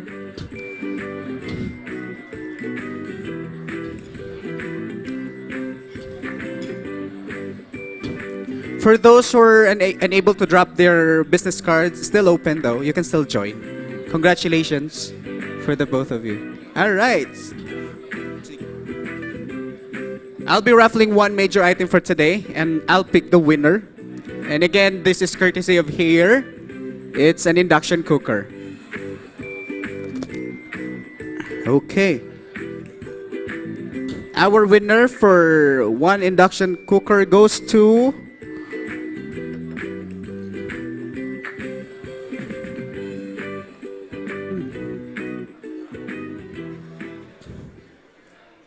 all right. Miss Claudette Manos.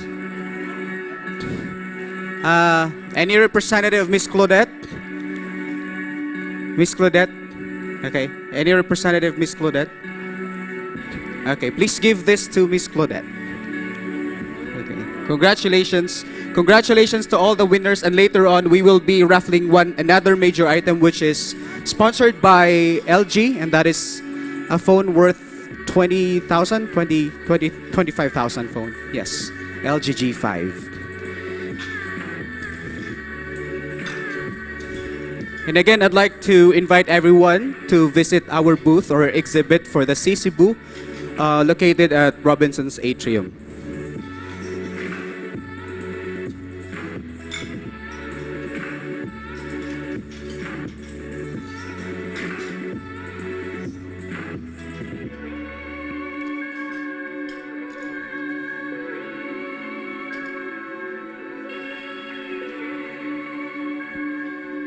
MyNemo would like also to invite all of you to visit their booth. That's booth number 13. So if you want a free massage, so join mynemo.com's Find the Right One photo contest. So head over to booth number 13. And again, we are on a live coverage, live streaming, courtesy of Sky Cable and Sky Broadband. You can actually find that in YouTube right now. If you go to YouTube and type it in Cebu Digital Innovation Summit, you can watch the live streaming courtesy of Sky Cable and Sky Broadband.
What lies in store for your business? Is your industry ready for change? Are you ripe for disruption? A new ecosystem is on the rise. It's no longer business as usual. But you see, it's really time to change it up. Time to gear up Cebu. Move up. Make strides. Step up. Gear up for the next steps in technology and entrepreneurship. Cebu Business Month 2017 features the major upgrades in ideas, technology, and practices designed to take your business to the next level. Step up Cebu means stepping up technology, entrepreneurship, productivity for the upliftment of Cebu. Join us as we unveil new trends in digital technology. To discuss innovation. Discover best practices in tourism. Boost entrepreneurship. Join us this June for the Cebu Business Month 2017. Interact, Connect. Network. share. Discover. The many ways we can. Step up Cebu.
you do business. Customizable. And for now, we are limited to 8 characters. But the city itself, Cebu, is pre-determined in Manila. So it's like Cebu, it's CEB. And then followed by the. No, I meant, you know that company that gives you 3 words for your location? 3 words.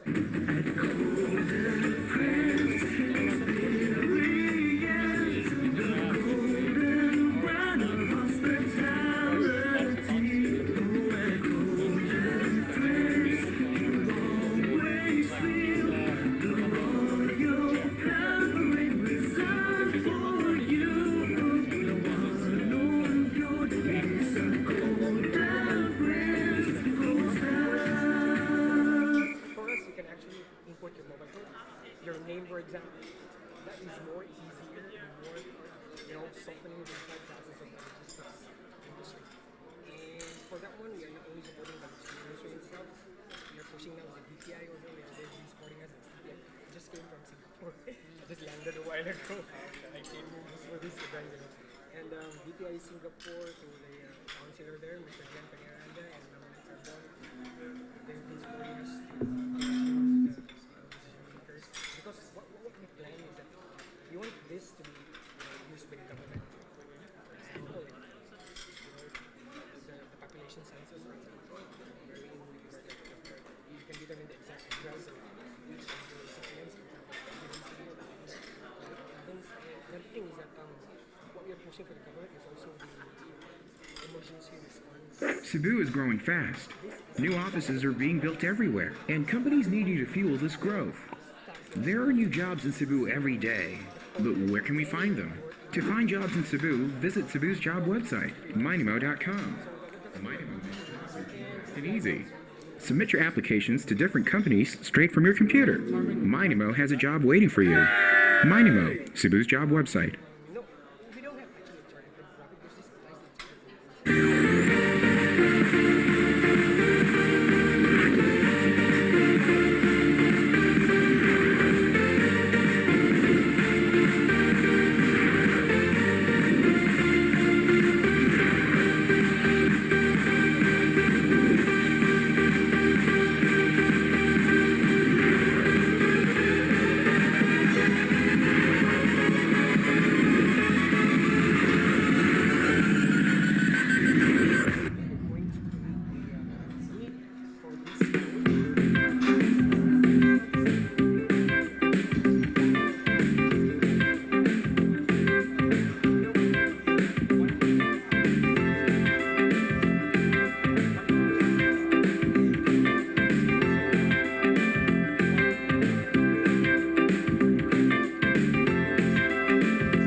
The city can be desolate.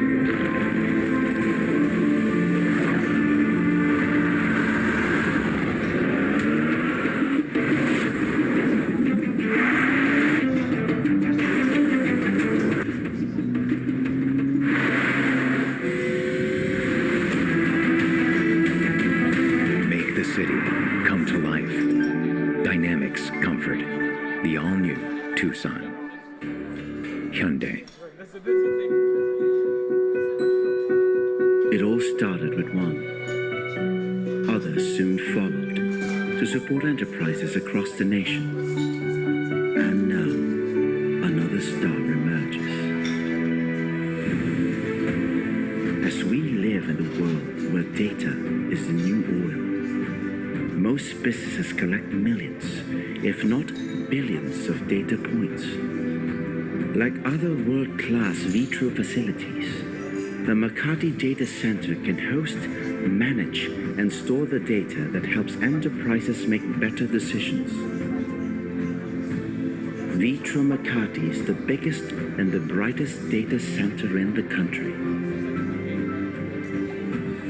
It can accommodate close to 3,600 racks, making it the largest data center in the Philippines. This facility is designed for resilience and reliability. And like others in the Vitro network, it is built to withstand natural and man-made disasters. In the event of commercial power outages, Vitro Makati's generators keep the site running for days. Its server farms are also designed to have no single point of failure. Isolated service corridors limit rack access to authorized clients, while its uninterrupted power supply configuration shields servers from power fluctuations. All these ensure that it provides a service level availability of 99.99%. Vitro Makati is also an environmentally friendly facility as it implements numerous green initiatives. Most importantly, Vitro Makati protects the data essential to enterprise efficiency and innovation. Its 11 layers of physical security ensure that only those with the right credentials can pass through. A host of authentication measures, barriers, and 24/7 monitoring that surround the server racks. Complementing these is Vitro's managed security solutions portfolio, which yields valuable data from evolving threats and malicious software attacks. Vitro Makati is carrier neutral and serves as a network node for expanding global alliance partners, serving as their gateway to the Philippines. It is also integrated with other PLDT data center sites, helping distribute data across the network for redundancy and continuity purposes.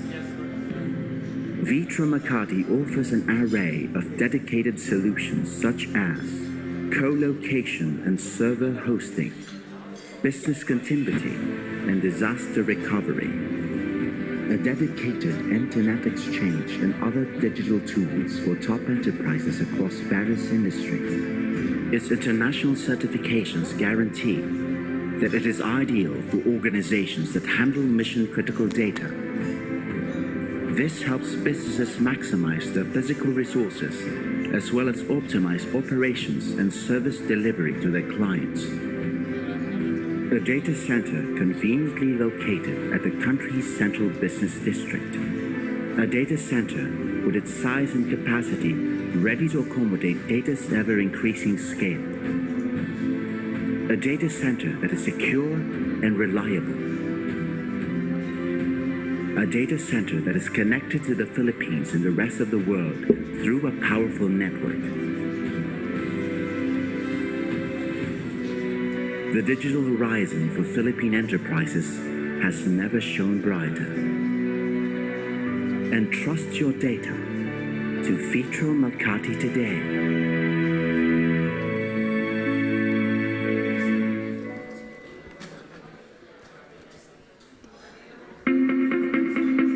What lies in store for your business? Is your industry ready for change? Are you ripe for disruption? A new ecosystem is All right, so good afternoon, everyone. It's no longer business as usual. But you see, Are you still good? Are you still okay? really time to Or we need some disruption? Time to gear up, Cebu. Move up. So for this afternoon, we will talk about another topic which is still included in the current trends and developments, and then we will move next to the topics which would fall under our panel discussion later on. And practices. So I'd like to request everyone to settle down. For the people at the back, we still have seats available in front, so you guys can still occupy the vacant seats here in front. of Cebu Join us as we unveil new trends in digital technology. to discuss innovation. Discover best practices in tourism. Boost entrepreneurship. Join us this June for the Cebu Business Month 2017. Interact, connect, Network. Share discover. the many ways we can. Step up, Cebu.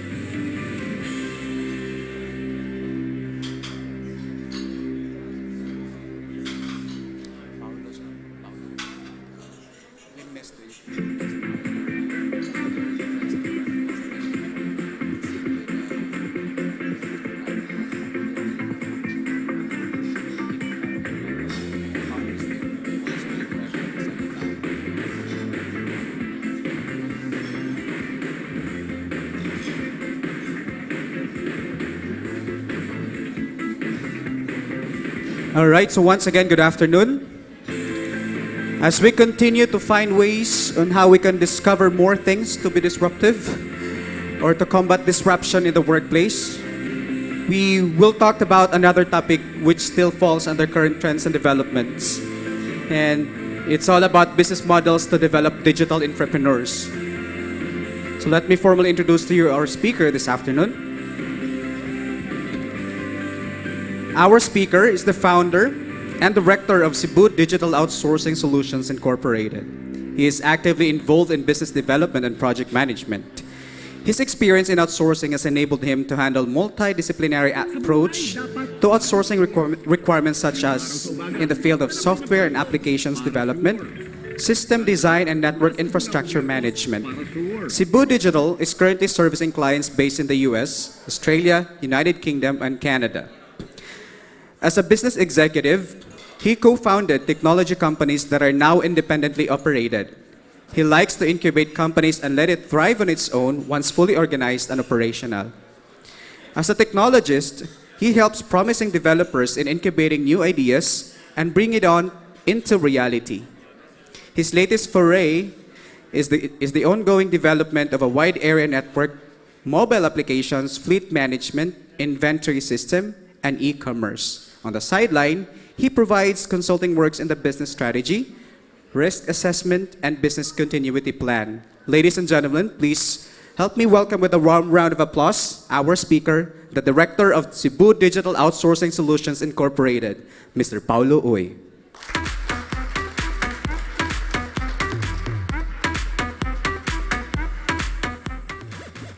Good afternoon.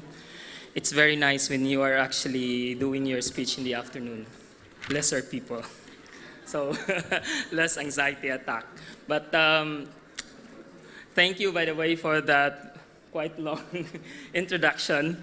But so I hope I'm not boring anyone with my presentation because this is kind of basic in a way. So we'll see. Okay.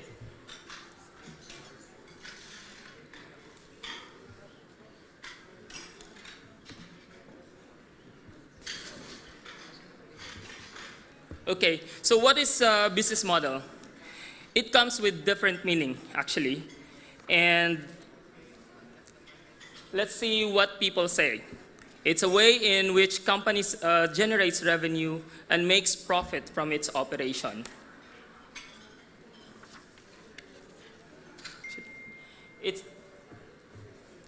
Can I just speak this up?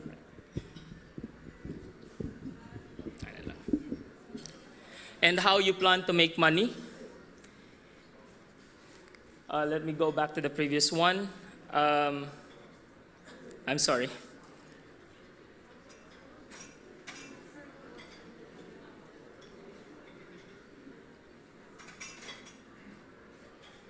And it's also a way in which a company generates revenues and makes profit from its operation.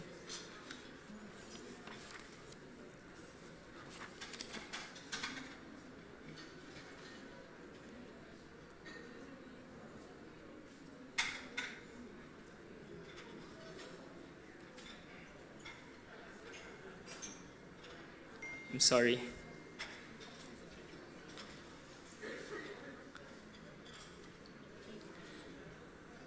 So to summarize it all,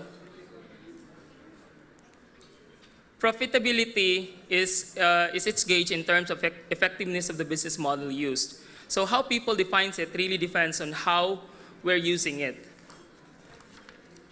So let's look at some of the existing businesses that are and what they do. Microsoft made its fortune selling software. Their Windows and Office products are ubiquitous. What started as a software company is now in the business of selling computers like Surface and virtual servers via Azure.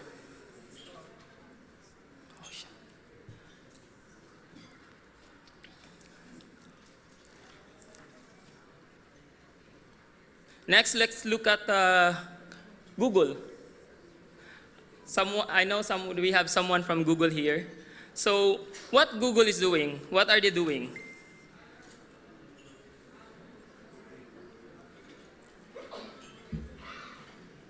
So Google earned its billions through revenues in the search engine business. As a matter of fact, the science of organically ranking websites through optimization is also a lucrative business on its own. Any SEO practitioners here? Anyone? So they actually earn a lot of money doing optimizing websites for search engine. About 2 years ago, the mother company of Google became Alphabet. Alphabet became the mother company that was actually born before the son and daughters. So the business strategy is because they are growing big and they want to have focus on each businesses. Here's another one from Amazon. So Amazon started as an e-commerce business selling books, and now they have web services. They diversified to videos like Blu-ray and DVD. So aside from selling books, they also sell DVDs, movies, and now they are actually the world's largest cloud infrastructure provider. So some of our services are running on AWS. As you can see, these big businesses have similar business model. They build on a foundation strong enough so they could grow and branch to different businesses. And I will not forget that we also have Abuites. And before I forgot, let's look at their history. They started their abaca business in Ormoc, Leyte. Actually, I was surprised to know that they actually started from Ormoc. But somehow, in the many years of their existence, they called Cebu as their home. After almost 130 years in the business, they are now in the field of power, banking and financial, food, infrastructure, real estate, and property development. So let me go back to the question, what is business model? So what is business model? There is actually no perfect science or business theory that can dictate the right business model for you. But here's what I did. When I started Cebu Digital, I built on a dream that I want to become big in the outsourcing industry. That was my business model. Build from scratch, define all the business process, and get more clients. Sounds straightforward, right? Wrong. As you can see, if we look at the statistics, many businesses registered with the DTI and SEC are only a tiny percentage actually succeeded. So in my 5 years of operation, I have seen a lot of troubles in the business. Financially, I had clients who didn't pay us. We lose clients, they don't even pay us. Challenges in getting new clients. We have to do a lot of extra effort in business development, hoping that these clients that you're talking to will actually sign a contract with you. After so many promises went empty and nothing has happened. And on top of it all, lack of personnel with the right qualification. So hiring people without the right qualification is actually a problem that we face, especially in the outsourcing industry and in the field of software development. So after all this, it made me realize, and I found out that what I was actually thinking, that I was actually a small fish. That's why I have the small fish there. In a big pond, after all corrections, it's actually an ocean. So my big pond was actually an ocean. Then I asked myself, what should I do to survive in an ocean full of big fish? As I was reviewing my business, I realized I can't fight the big fish. They're fast and big. I cannot beat them. So I asked myself, can I actually survive? So these are the big fish. So they're going to eat me as a small fish. So the business model I used was the capability of working with other businesses. So I changed my business model. So instead of looking at my competition as my competition, I actually work with them and help them in their operation. So it's similar to a business to business. So we help them on system integration and development for internal operations. So it's an enabling project that will automate their internal processes so that their staffs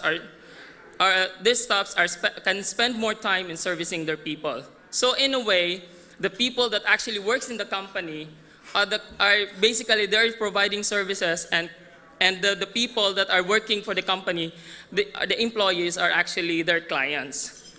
So the paradigm shift is that gone are the days when our employees would go to HR or accounting and ask questions, but removing that by creating the system that would allow people, that our people in HR and accounting can actually spend more time talking to these people, because after all, they're the lifeblood of the business. The program that we've developed are paperless recruitment system, HRIS, payroll, and analytics. On top of that, we embark on several ventures that helps businesses on their day-to-day operation.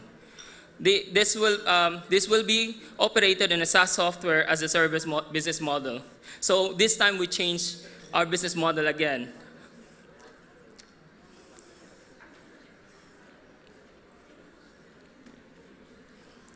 As I end my speech today, I promise this is very short. To those who are about or planning to start their business, my advice to you is this: decide what you want to do with your idea and put a vision on it. As you decide how to monetize it, the business model, never forget your cultural background, your moral and ethical beliefs. These are the key ingredients to a thriving business. With that, success will just follow. Thank you, and good afternoon. Daghang salamat. Thank you so much, Mr. Paulo Uy. Would like to request you, sir, to please stay up on stage. And let's call on Sir Kenneth, Sir Christian, and Mike to give the plaque and token of appreciation to our speaker.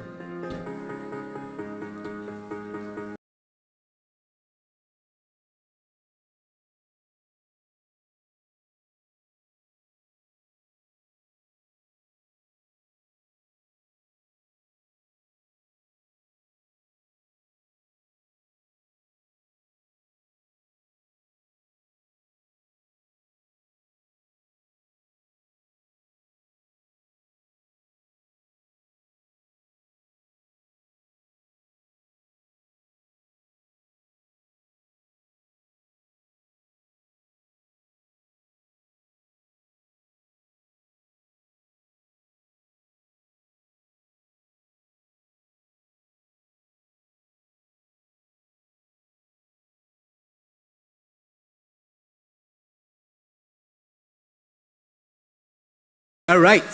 So another exciting items or topics that we're going to discuss or talk about by our invited guest speaker is on the topic on business models for supporting marginalized people and community.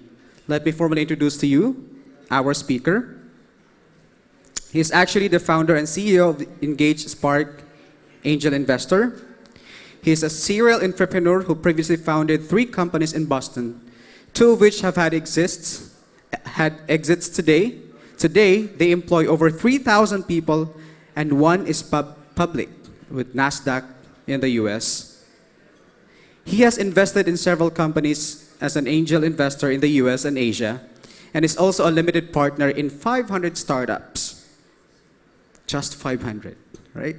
So many moons ago, he was chosen by Entrepreneur Magazine as the in their third annual 10 and under 30 top 10 business people under the age of 30 years old.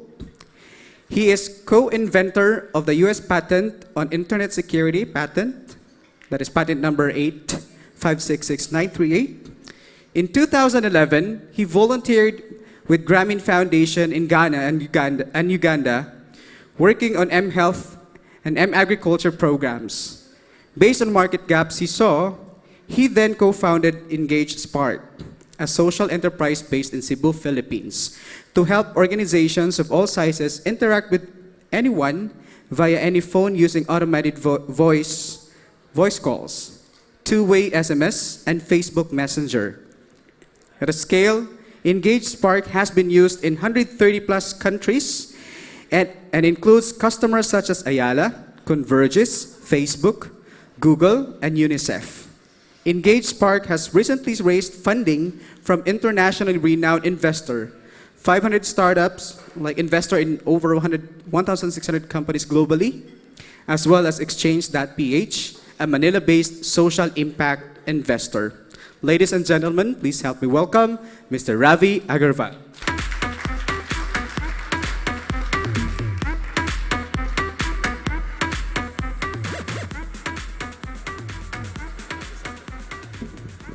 Hello, everyone.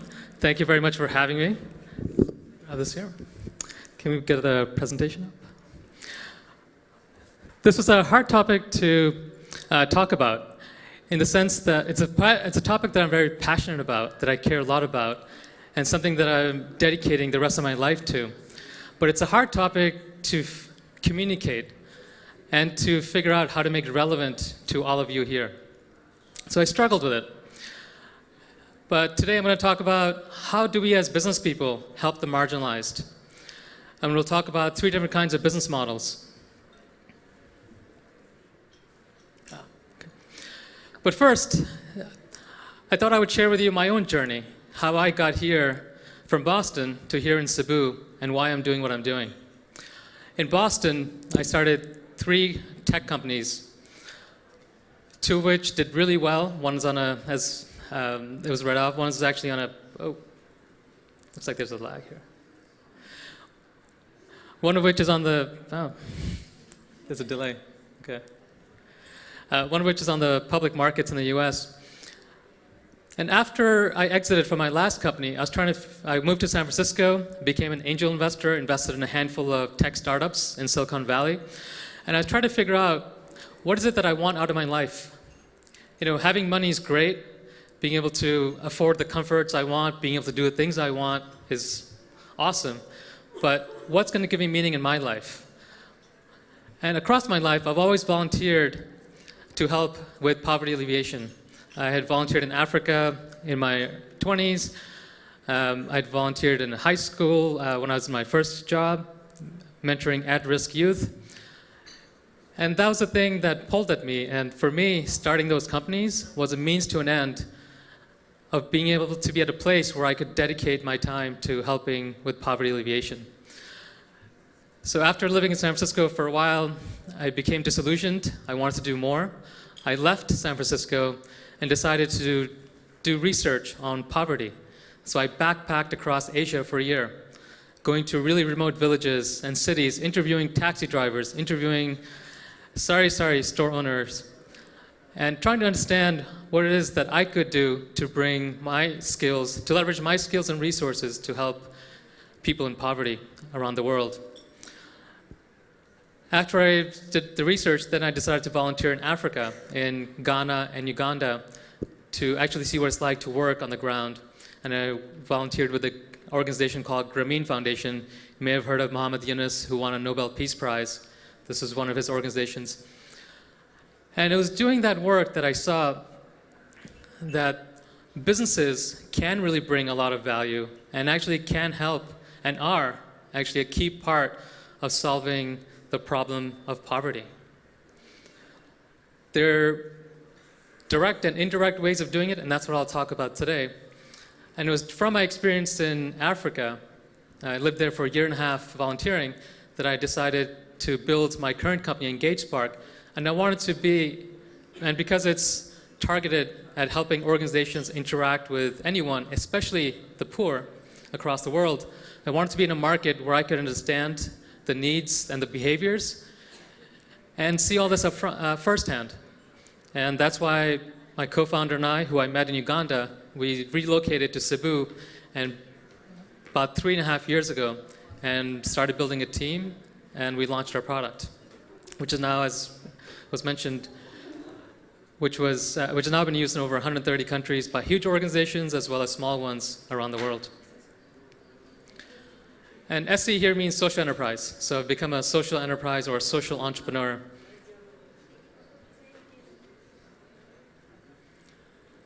So the first question is, for all of you as business people, why do we even need new business models? You know, what's the problem that we're trying to solve here? Here. Looks like there's a lag. You may have seen these statistics before, or you may not have, but this is something to think about critically. Why is it that 25% of Filipinos earn less than $1 per day? $1. That's 50 pesos. Imagine surviving on that for rent, for food. And it's so hard for new entrepreneurs to be able to break out because there is so much domination and control by a few of the economy. And as you all know, the Philippines' GDP has grown quite a bit in the last 15 years, especially the last 10 years, but it has not been shared equally. The poverty rates haven't budged. So here's a quick quiz. What percentage of people, actually let me back up. In 1970, the Philippines and Thailand were in a very similar place in terms of population size, GDP size, and GDP per capita. Guess what percentage of people in Thailand make less than $1 per day today? Any guesses? Less than 5%? Anybody else?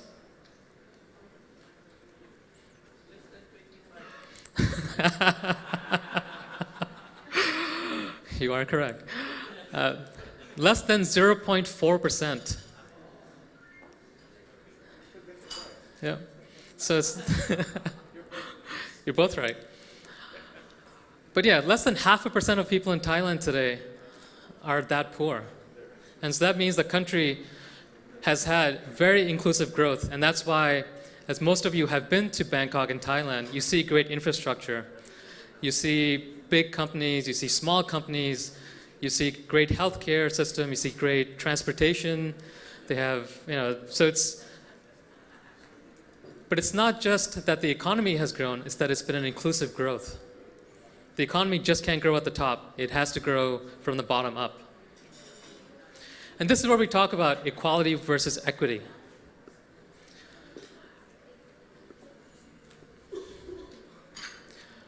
Here, just imagine there are 3 kids. This is they're watching over a fence to look at a baseball game. You can see they're different heights. Think of this as the marginalized.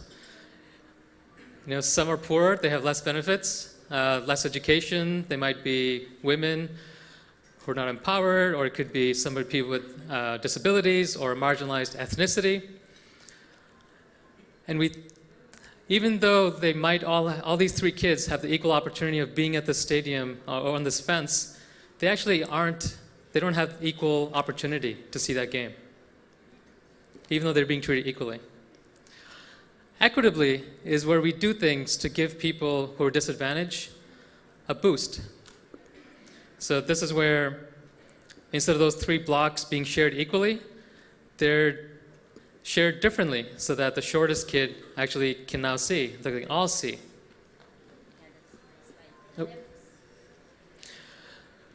And that's a great place. That's the next step for us. But ideally, where we want to be, the vision we have, that for our world, for our society, is that there aren't any barriers at all. That fence isn't there. That we don't have to give support to people to get them to a place of equity. And that's a key difference. We're not there yet. It's going to be a long journey, but for now, we have to focus on how do we bring equity to opportunity.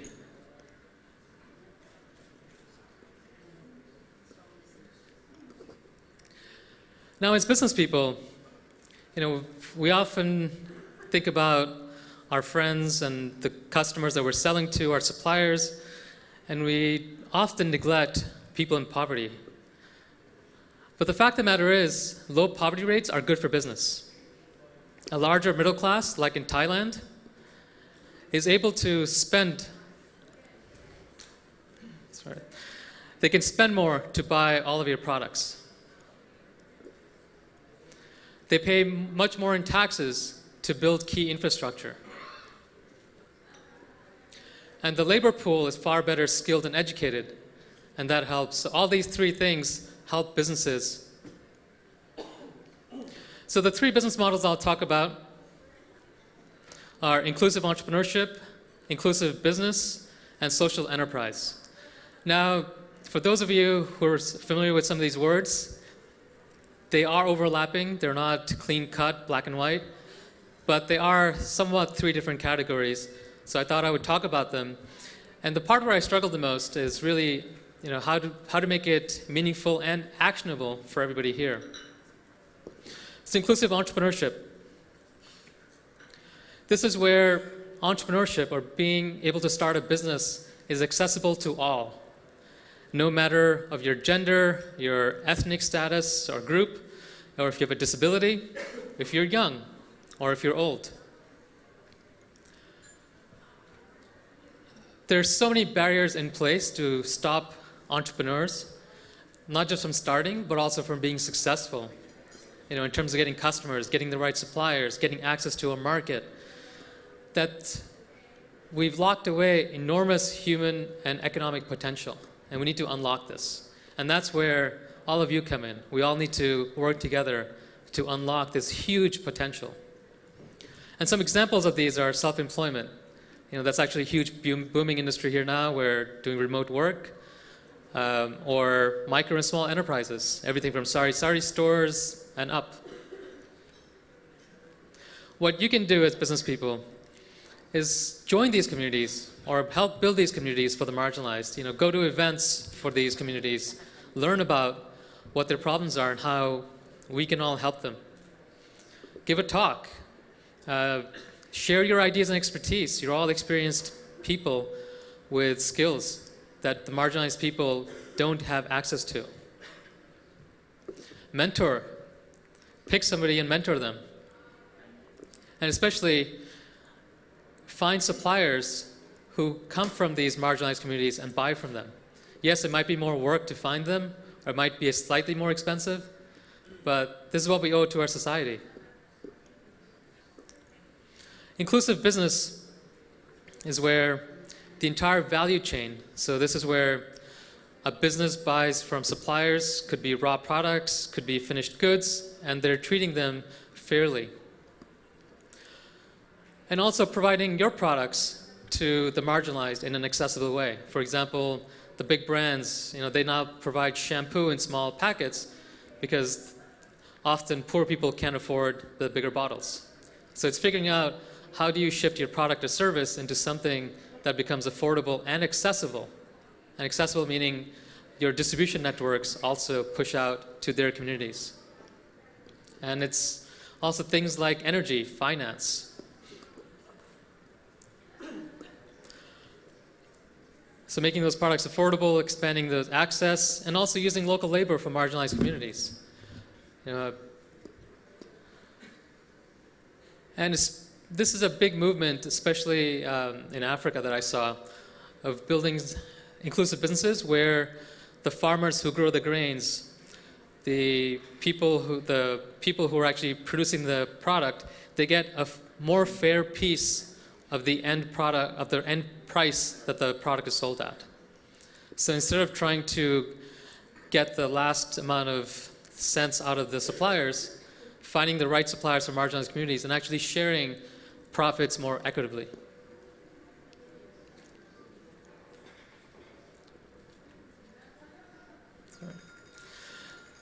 And then the last one, social enterprise, which is what my current company is. These are businesses that balance impact and profits. So this is a normal business that's run to have profits, but some profits are sacrificed for impact. And because it's a business, it's sustainable for the long term and has customers and profits. And there tend to be two types of these.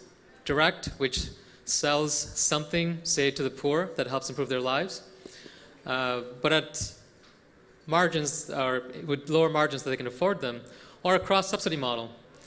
So for example, in India, there are these hospital chains that sell services to middle class and upper class, and then use those profits to sell the same services, but in different clinics to the poor, at far lower prices or for free. So that's a cross-subsidy model. So that's to think about how you can do this, as such, you can bring an impact to your business is, how can you give up a little bit of profit to have impact to your community? How can you commit, and it doesn't have to be a huge amount, but some percentage of ongoing profits to do good? or giving discounts. Lots of companies in the US, for example, Salesforce, which is a huge corporation, they give free access to their service for nonprofits and social enterprises, as well as discounts. And for them, it's actually become a marketing strategy. They're able to get into a whole new set of customers by having special pricing. And helping social entrepreneurs. There are a lot of social entrepreneurs in Cebu and in the Philippines. And just helping them, mentoring them, and buying from them. And lastly, actually start your own social enterprise, or encourage your relatives or your friends and invest in them. So those are some ideas to think about for all of us. How do we, it's a long journey. I can tell you that from a personal experience. It's a long journey to get there. And it's not something you just wake up one day and say, all right, I'm going to think about my community, society, country, and the world. And this journey is taken in small steps. So what's the first small step you can take this year to help marginalized communities, people in poverty, help society? And just start there. Don't think about the end goal of where you want to be in 5 years, but rather what you can do this year. And let's get to the middle picture with knowing that ultimately we want to get to the third picture. You can always, sorry. And I have my email address at the bottom if you, have some ideas or you want to contact me. I live here in Cebu full time. So, and I'm committed to doing this. So if I can help, I will. Thank you for your time and attention. Just think about how you can do something. Thank you. Thank you so much, Mr. Ravi Agarwal. Sir, please, we'd like to request you to stay up on stage. And I'd like to call on Sir Kenneth, Sir Christian, and Mike to give the plaque and token of appreciation to our speaker. All right? So that was really a valuable input. There's no such thing as growth if others are left behind. So I'd like to thank Ravi for introducing to us the concept of inclusive growth through his model on social enterprise.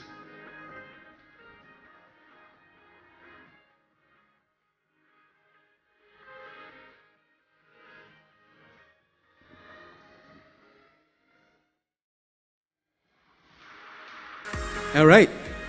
So after the discussion on business models that supports marginalized sector in the community, we now move to our next discussion for this afternoon, which would focus on big data analytics as a competitive weapon. Let me formally introduce our speaker, our next speaker. She is actually the principal consultant and proprietor of Third Team Media. This is a social media and digital agency based in Cebu. The team helps brands and SMEs communicate brand love through social. She actually graduated cum laude in 2005 for Bachelor of Science in Information Technology, major in Business Software Development in MSU, Iligan, that is MSU IIT, Institute of Technology, and have since then worked in the digital marketing industry.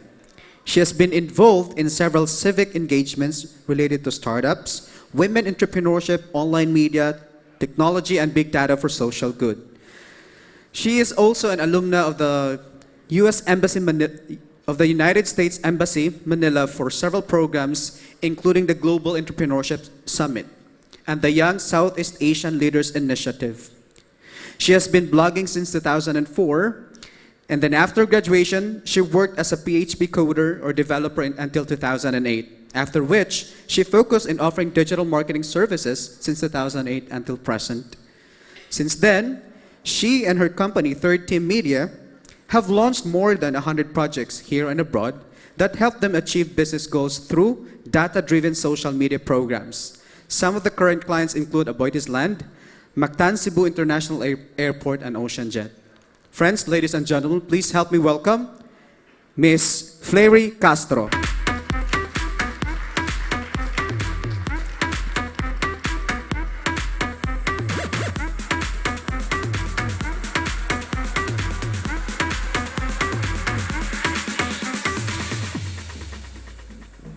Good afternoon, everyone. Slides up, please. Okay. So I have very supportive friends from the Innovation Council. They told me that my topic is actually very hard. It's about big data. I'm not going to pretend that I'm an expert on the topic because I'm not. I actually run a digital marketing company, but some of my civic interests, or my civic duties, call me to learn other technologies that can be helpful for our community. So, who among you guys are sci-fi fans? Only just a couple of guys here, no? So if you're familiar with Isaac Asimov, he is the author of the Foundation trilogy and also I, Robot. So you might be familiar with that movie with Will Smith, no? So Isaac Asimov, imagine, wait, why are you moving? So excited, no? Wait. Can we go back? How do we go back? Okay. Oh, there. Okay. Let's go back to that slide first. Okay, so Isaac Asimov imagined a science called psychohistory, where you are able to deduce or to predict what will happen based on a behavior of a mass of people. His character, Harry Seldon, was able to predict the downfall of the Galactic Empire using psychohistory and was able to save humanity. Now, it sounds very sci-fi, and I guess since this morning we've been hearing words like robots, science fiction, data science, and it's really filled with buzzwords. So, wouldn't you imagine that mura naman tag sci-fi kayo karon, no? Ang atong all the buzzwords that we've been hearing since this morning. So I feel like it is something that's actually possible, especially right now with the onset of predictive analysis, which is an enabler of big data.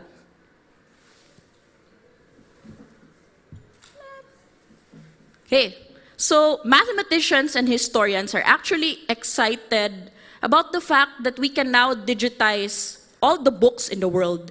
So since the dawn of time, there are 130 million books, and about 20 million of it has been digitized already by Google, by Alphabet.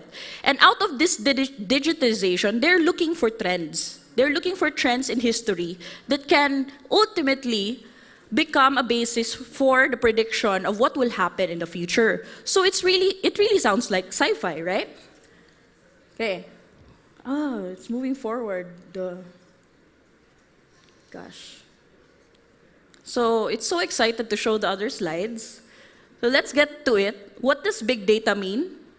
So Gartner defines big data as high volume, high velocity, high variety information assets that need computing power that is cheap and on demand. Now, this sounds very kanang buzzwordy, no? Big data, but bear with me. What brought in the onset of the big data era? So first, it's because data, can't read it, data is coming in continuously at a very fast rate. There's a fire hose of information that is being gathered today, and an example of it is your ubiquitous mobile phone.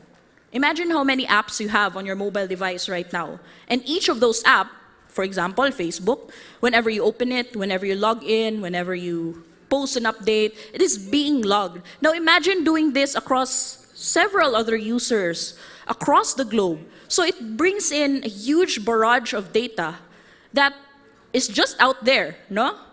And the second reason for the burst of the big data era is because of cloud computing, wherein you have the capability to access your information anytime and anywhere. So these two, you might want to ask, so what?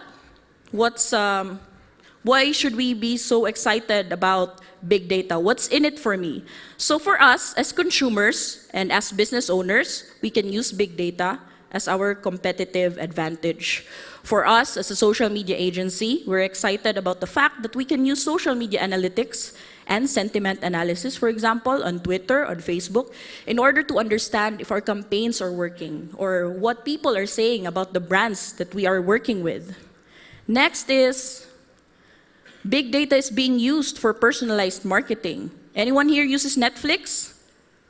I think everyone does, no? Instead of having cable, most of us have Netflix. And Netflix actually uses big data to power their recommendation engine. Now, what's the recommendation engine? So imagine that you are watching a Korean novela. I'm not sure if there's Korean novela because I also have iFlix. But based on what you watched or your previous viewing history, Netflix will recommend to you some possible movies or series that matches your interest. For example, they have this one. They accidentally showed the match. This is one of the current issues. No, you can see the percentage of match of your of the movie that they're recommending. Next, example of personalized marketing. You have Amazon. So whatever you view, whatever you search, whatever you purchased in the past on Amazon, it gets logged. And then Amazon starts recommending to you some other products that you might be interested in. So I searched for PSP, and Amazon immediately recommended to me PS Vita and other SD cards and all that.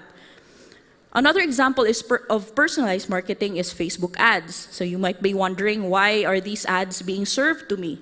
Well, it might not just be because of your demographic, but also based on your interest. And in fact, your news feed on Facebook, it's also curated, and it's also based on which person or which group of people you always interact with. So you might notice that whenever you add someone, maybe you will add new people or new contacts here from the summit. When you add them, they're actually the process. See ahead what type of people you're hiring. Big data analysis can also be used for real estate. So I'm not sure if it's clear for you guys, but this is the map of Singapore, where they plot the schools, the hawker areas, and the libraries. And perhaps for us, consumers or people who are looking for their next home can use big data to plot, which area do you want to live in based on a histogram or based on this chart, okay? So these are some examples that are not really local. So I was looking for local case studies on using data. So here are some examples in the Philippines. This is how they use big data analysis for education. So a question for you guys, which gender has the highest dropout rate? This is based on 2013 to 2015 data. Anyone who can guess? Which gender? From this group of kids, kinsa ang high probability, male or female? Female. You say female, but in reality, it's the males. If you look at data, it's the males who have the higher dropout rates compared to female. And you want to see the chart, it's this. Next slide. Ayaw niya, okay. So this is the data that Mr. Wilson Chua was able to get from DepEd, from the SWD, and it showed that it's actually the males. And the reason, anong males man? We thought that it's females because, teenage pregnancy and all that, that might be the reason, but it's not really the case, okay? And big data can show us that. Now, which region has the highest dropout rate? Who wants to guess? Metro Manila, 7. Okay, so some of you might also answer, maybe it's the war conflict areas like Marawi or Zamboanga, but the answer is not. It's actually Region 2 in Cagayan Valley. Okay, now there's a question here, why? The beauty about big data is not actually showing you why. We can ask that question later. It's showing you the what.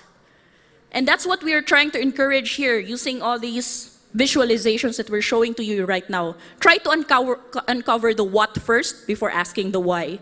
So of course, big data for politics, Mr. Wilson Chua and his team was able to predict that Duterte will win by a landslide using Twitter sentiment analysis.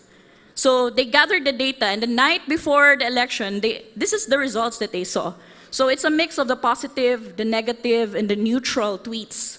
And this is based on machine learning, and also they were teaching the machine what are some positive mentions, what are examples of negative mentions, and they fed that into the machine for the machine to be able to predict kung kinsa ang winner based on Twitter, mga tweets sa Twitter. So they predicted that Duterte will win. Okay, that's one example. So how about Cebu? Okay, guys, what is the peak travel day in Cebu?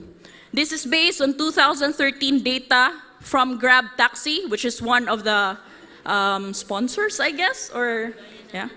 Okay, so what is the peak travel day in Cebu? Who wants to answer? So a lot would say Friday, which is similar to what is happening in Manila.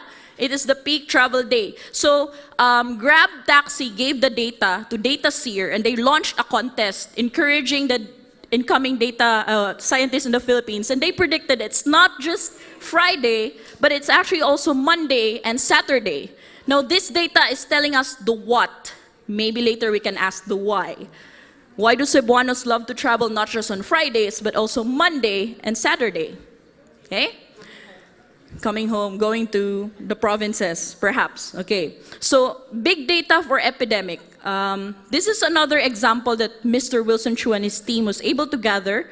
They had an epidemic in Dagupan, and they, based on data that they gathered from 2014 to 2016, they were able to track the malaria cases, the infections, no? And they saw that it's these 4 locations that are on the top of the epidemic, especially this part of Bonoan Gazette, which is a district in Dagupan. And they saw that it's not just that area, but it's spreading to the nearest districts beside Bunawan Gazette.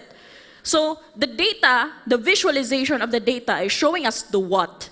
Now, using the why question, what they did was they looked at the maps of Bunawan Gazette, and they actually saw that there is a parang closed body of water near one of the schools, which was actually the cause of the infection that spread across these districts. So they did some damage control in a way. They were able to do mosquito. They implemented using bacteria that will kill the eggs and also mosquito fish. And they wanted to cut the infection by 50%. But after implementing that control, it's actually 0%, so there were no new infections. It was inspired also by the Ebola virus study, which is a white paper. What they're doing here is that they're using mobile carrier data to track which places have the highest infection of Ebola virus. And the reason they were able to track this is using mobile data carrier. So there is a place where a hotline where you can call. So the more calls coming in from this place in Bamako showed na nadari ang infection in Bamako, in this place. So this is a study made in Western Africa, I think. So maybe these are some data points that we can look at. And another the reason actually that I am here is I wanted to show you guys another moonshot project that we're doing. It's projectbase.org. And I think Mr. JDL already has heard of this one. Yes. So this is our moonshot project. It is created by a team who haven't been in the same room yet. Yes, I'm one of them. So there are 9 of us, including Mr. Wilson Chua, who's my mentor for the big data talk. Mr. Art Samaniego from Manila Bulletin, and also Paul, who is from Cebu, who's actually based in Singapore right now. So of course, it's no excuse that you can't do a team like this because, we have internet, we have our own laptops, so it's possible to do that. So this is our civic duty in a way. We're creating this app, and the goal is this. Do you know this guy? Have you seen his video? Okay, so I'm sorry for one of the sponsors here, but he was actually mentioned in this video. He was saying, bad words about a certain telco, and it went viral, no? And I'm sure all of us here in the room would one way or another agree with what he's saying, right? Yeah, I'm seeing thumbs up. So, instead of doing that, what we're doing is we're creating an app. So what does the app do? It helps map. Wait, let me move to the next slide. So it is a community-based project, and it is crowdsourced. And what the app does is to map the mobile internet quality in the Philippines. So you guys can download this on Android and iOS. Search for BASS bandwidth. You can see this app. And what it does is that it plots. So kani mga data points that we gathered from all across the Philippines. So mula Apari hanggang Hulo. But of course, it needs your support. It needs your help so that we will be able to track more data points. And what do we do with the big data? Well, you've seen some of the things that that is possible with the data that we have.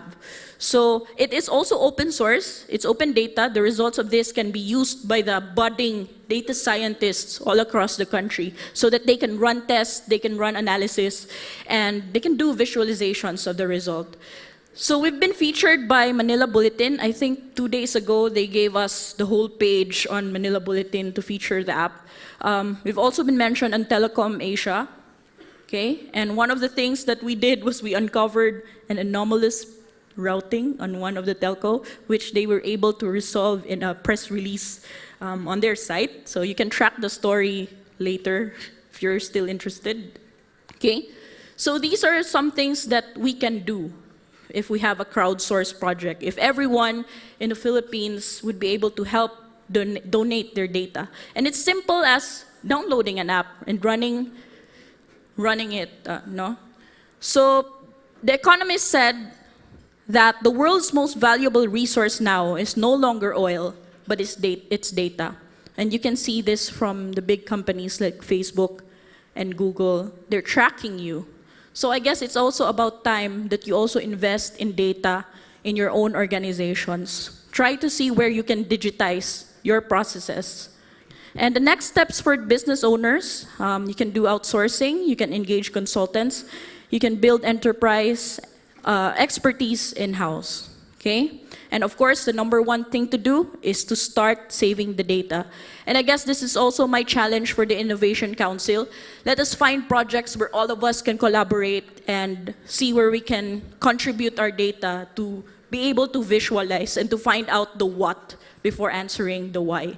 Thank you so much and good afternoon. All right, thank you so much, Ms. Fleury Castro.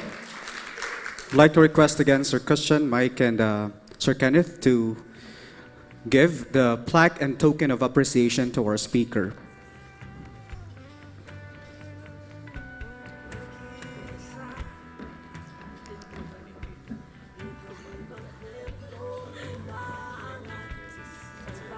All right, so let's give another round of applause to Ms. Fleury Castro.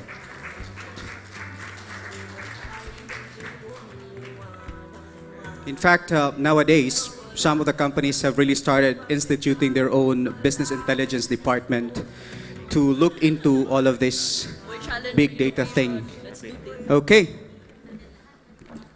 So after discussing about big data, let's talk about government policies and updates relating to innovation. Let me introduce to you our speaker this afternoon. Our speaker graduated at St. Louis University in Baguio City with a bachelor's degree in Science and Communication Engineering and was able to pass the ECE licensure and became a professional ACE license in 2005.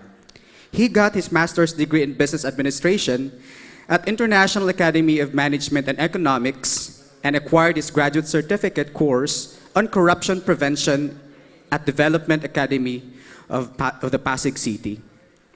He entered in the government service with the former telecommunication office and was designated as the Chief Operation Division Communication on ICT at Cordillera Administrative Region in Baguio City.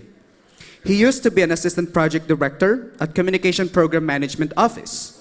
He was the man leading together with the DOST ICTO's Emergency Communication Group during the Bohol earthquake and Super Typhoon Yolanda.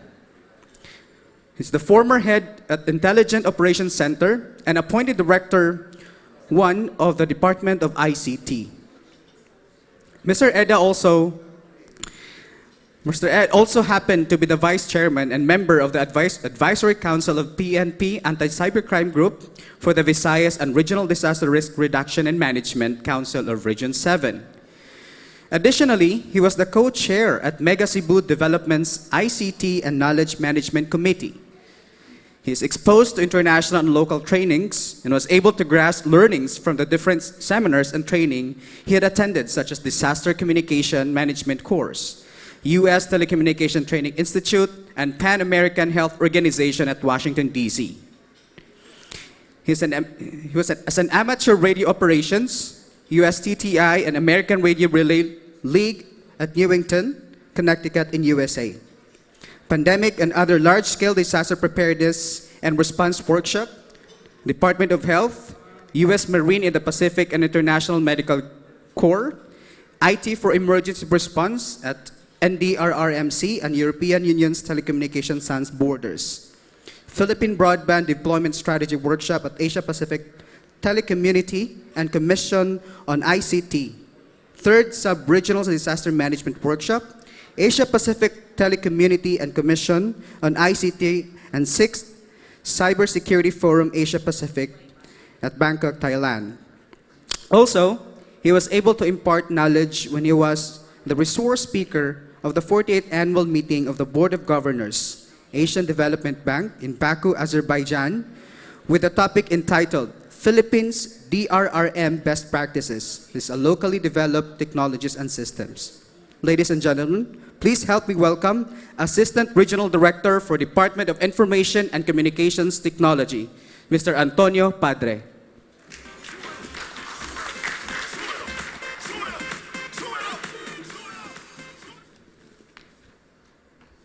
Thank you and good afternoon. With the introduction, everyone might be thinking, why should a DRRM personnel talking to ICT here? However, as Mr. JDL says, the injustice of the government assigning an Ilocano to a Cebuano place in Cebu is what am I going to work with you? So after ICT programs and projects, let me present some DICT policies and project updates. The government or the Department of ICT was created under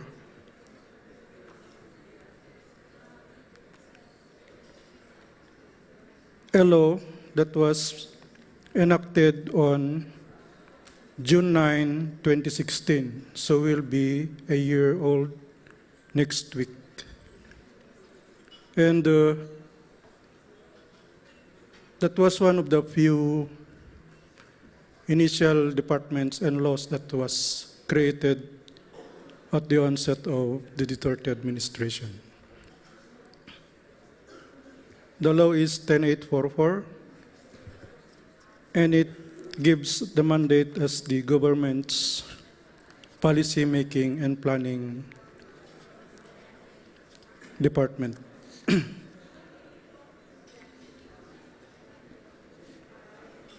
This will be how we go.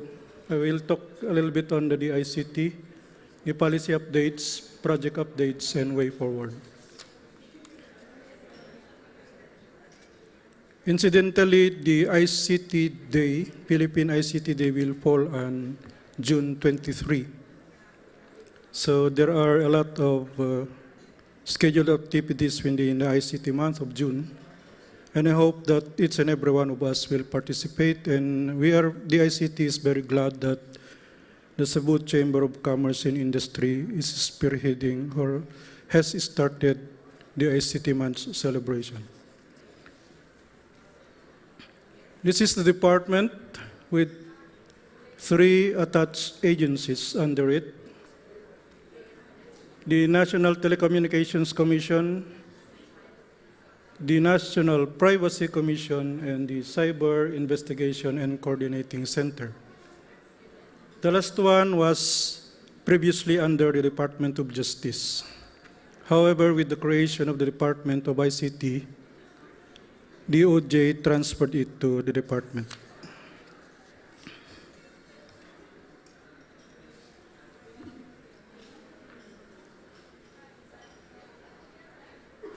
During President Duterte's first State of the Nation address, he directed the Department of ICT to prepare for the National Broadband Plan. Last March 2017, he signed the plan and immediately instructed DBM to allot funds for the next 5 years to implement this plan. This plan is collated from various stakeholders. I hope that some of you, if not all of you, have contributed in the development of this plan. It calls for the establishment of a broadband infrastructure, especially for the countryside, where one of the 10 national socioeconomic agenda of the administration is focused on countryside development. The digital terrestrial television broadcasting system was started, or the migration plan was started during the previous administration. The initial plan was to have the analog switch off. That means that all analog broadcast television broadcast systems should have been switched off by June 2018. However, when the plan was presented to President Duterte, he directed the ICT to move the ASO to June 2020. Considering that there will be a lot of television sets, especially in the countryside, that may not be able to produce the digitally tuned television receivers. Because as of now, prices of digitally tuned television receivers are still quite expensive. The National Telecommunications Commission is proposing that set-top boxes, the same units as being marketed now with test broadcasts, will be purchased by the government to be distributed in the countryside.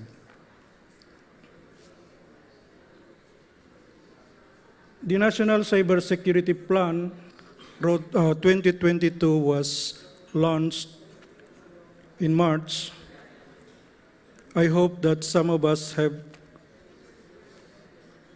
a copy of this or have served the department's email. This is our roadmap for up to 2022. If you haven't yet read it, please open the department's website and it's downloadable.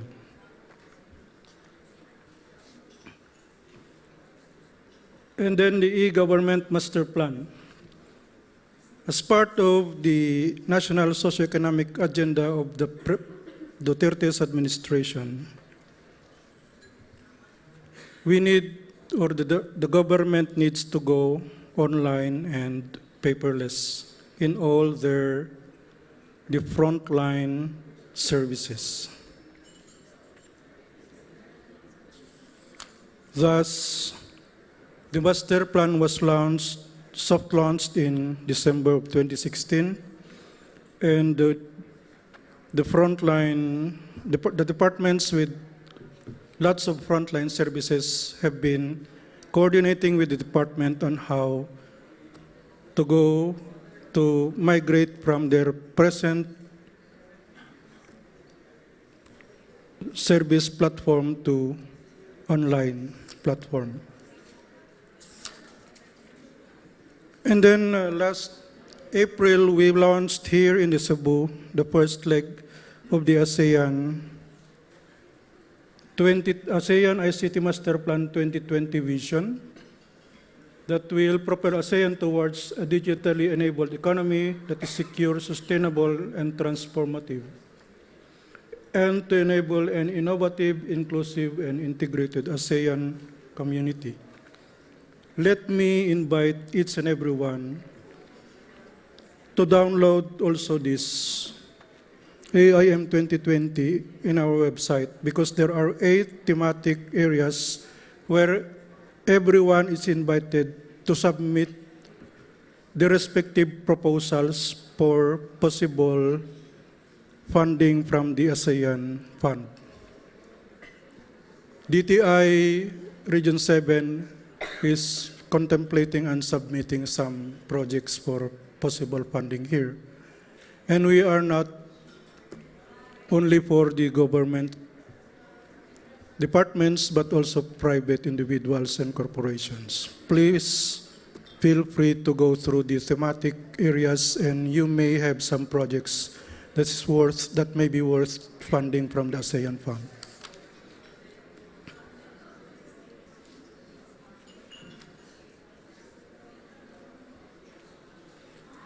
I think it's not readable. Last January, the department has issued Department Circular 2017-001, which directed all government instrumentalities with e-government services to acquire digital signatures for efficiency and to protect your services, frontline services.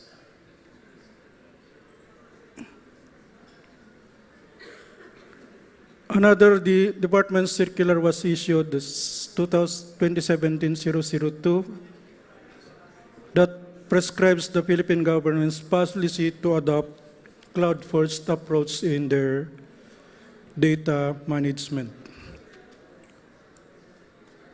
Department of Finance, BIR, and the Philippine Statistics Office are already working with our technical group on how they will adopt the cloud services of the government, which is called thin cloud services.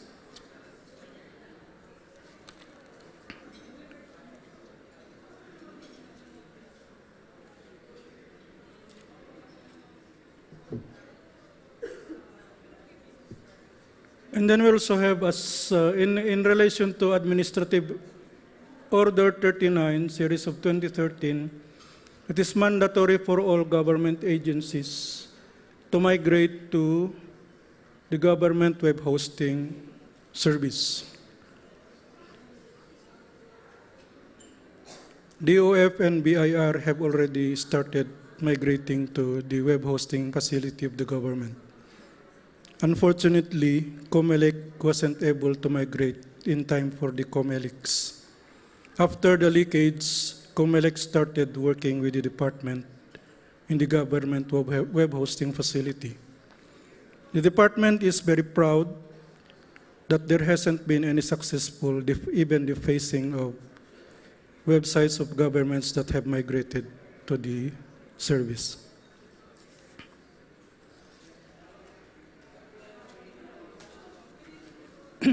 Project updates. The department is about to launch or to open for operations 7 fiber optic cable facility spread from Tuguegarao to Zamboanga City by June.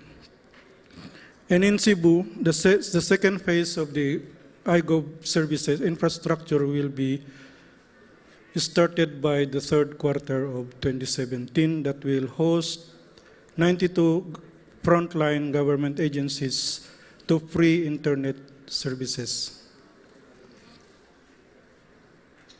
We are also working on center managers training courses to enable local government technical people to be ICT knowledgeable, and also computer and internet literacy courses to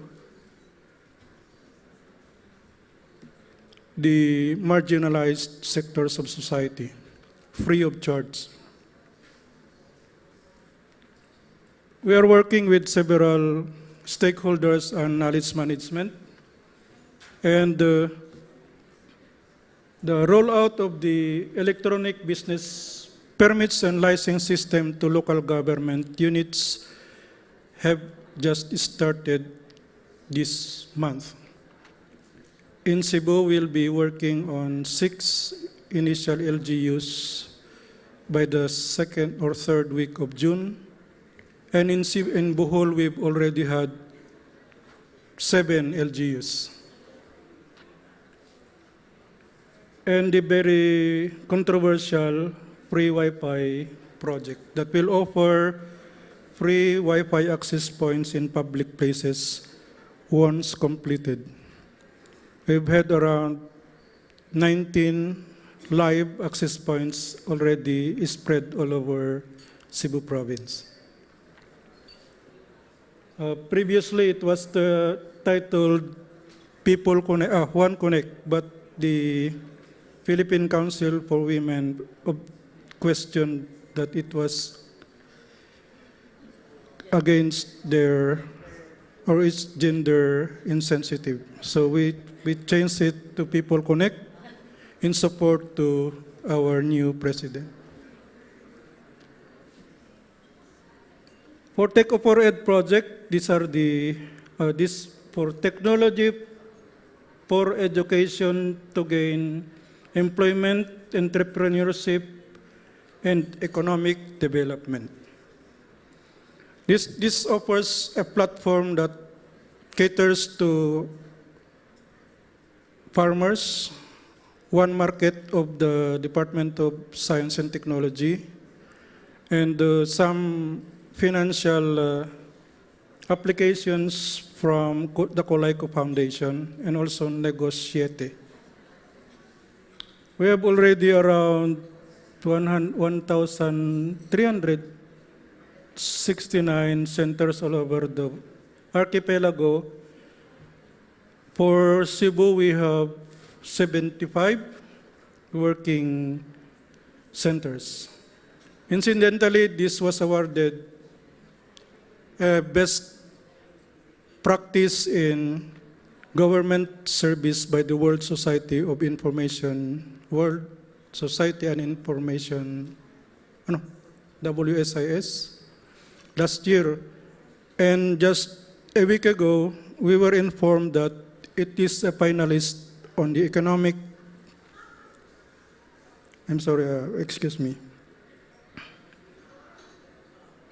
economic development conducted by the IDC of Cebu, of Singapore. I hope you can help us in the voting because it's online also. You may visit www.idc.asia and look for the voting feature service of that website and click under Economic Development category Tech for Ed project.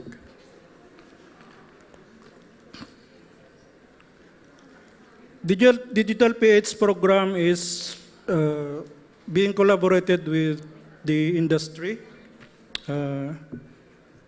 Sir JDL is part of this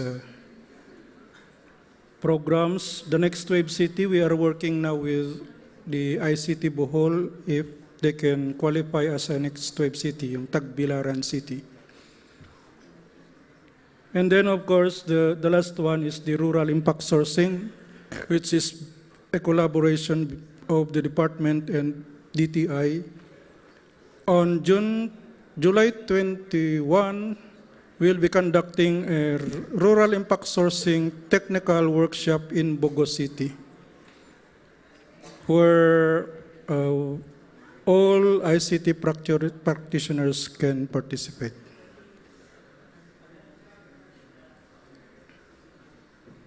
These are the next wave cities as per the recent, as of 2016. I think the the innovation group and the industry is also looking at updating this to work with the new updates, incorporate the updates.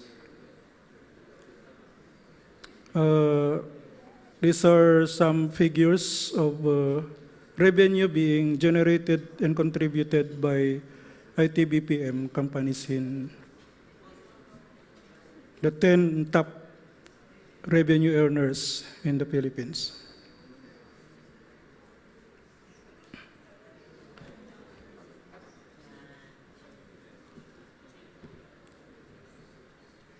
Way forward, we need to strengthen linkages with all stakeholders, including the newly created Innovation Council of Cebu, because we cannot do alone. We are feeling the brunt of expectation of the general public when the department was created. So we need your help, because we cannot do alone, especially that the department still is waiting for the organizational structure. We do not have an organizational structure at the moment. And then our offices were last rehabilitated and repaired in the 90s. So you could just imagine how these buildings look. And we continue to partner with the IT-BPM industry and companies to improve our workers and their knowledge levels. In fact, we are proposing to the Department of Education to incorporate mid-level to high-level programming in their 2-year senior high.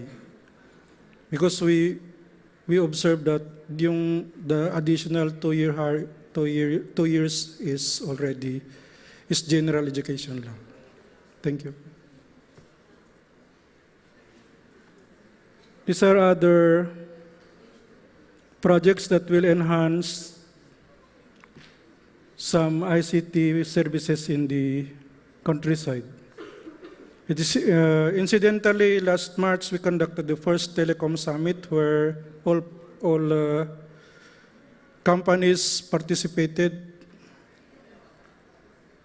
All permits and licensing bodies were there, and the two telcos, Globe and PLDT, committed to improve ICT services, especially in the countryside, within the next 6 months. So we are counting from March.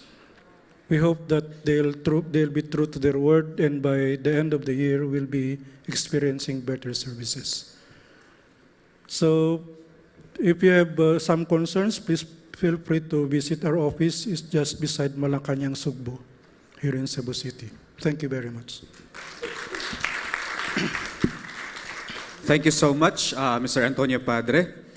I'd like to call on again Sir Kenneth, Sir Christian, and Mike to give and hand over that plaque and token of appreciation to our speaker. It is indeed good to know that the government is really intensifying its efforts to provide and innovate government services through ICT. And I think this is the best time for us to really collaborate more, as we now know that a lot of sectors, including the government, are stepping up as well in their efforts to help key cities like Cebu become an innovation island. All right, so once again, thank you so much, Sir Antonio Padre, for a good topic on government policies and updates. At this juncture, I'd like to introduce to you guys our next speaker, no other than the president of the Philippine Software Industry Association and the founder and CEO of CMI Tech and CEO of Spring Valley Corporation.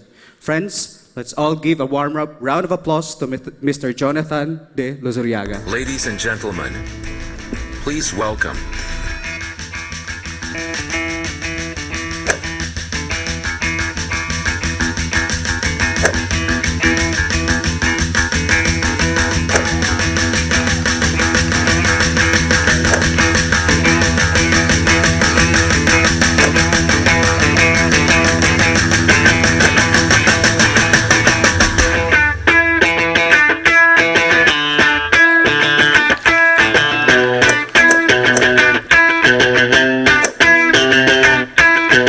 afternoon, everyone. Good afternoon. I had to pull that up. Forgive me.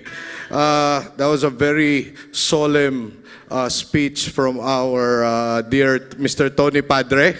That's why it's Padre. No? Parang father pag magsalita yun si Tony. Palakpakan po natin si Tony Padre. So I'm here, I'm walking around again, not for the same reason as Arup and all the rest. I'm walking around because I think I actually have ADHD, but I'm not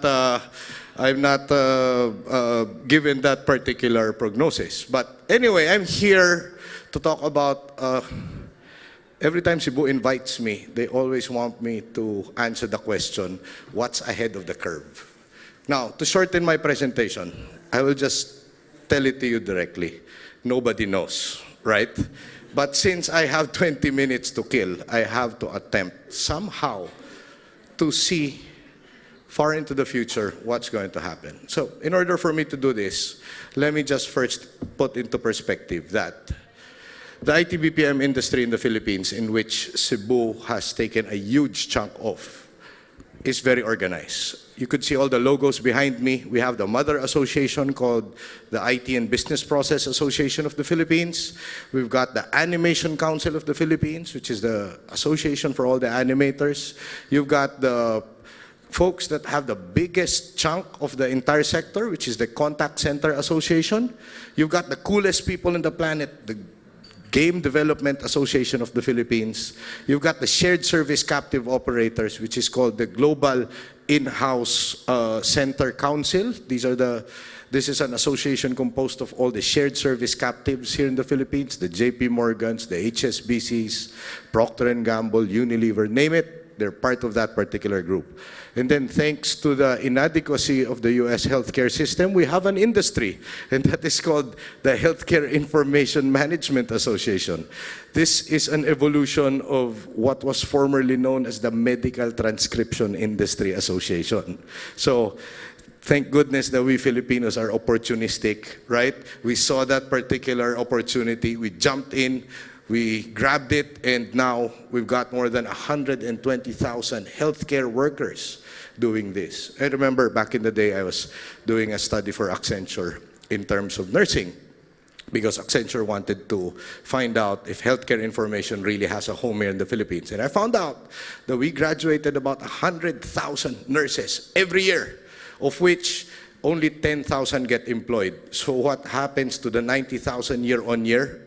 Lo and behold, 37% of them answer phone calls that have no relation to their education whatsoever.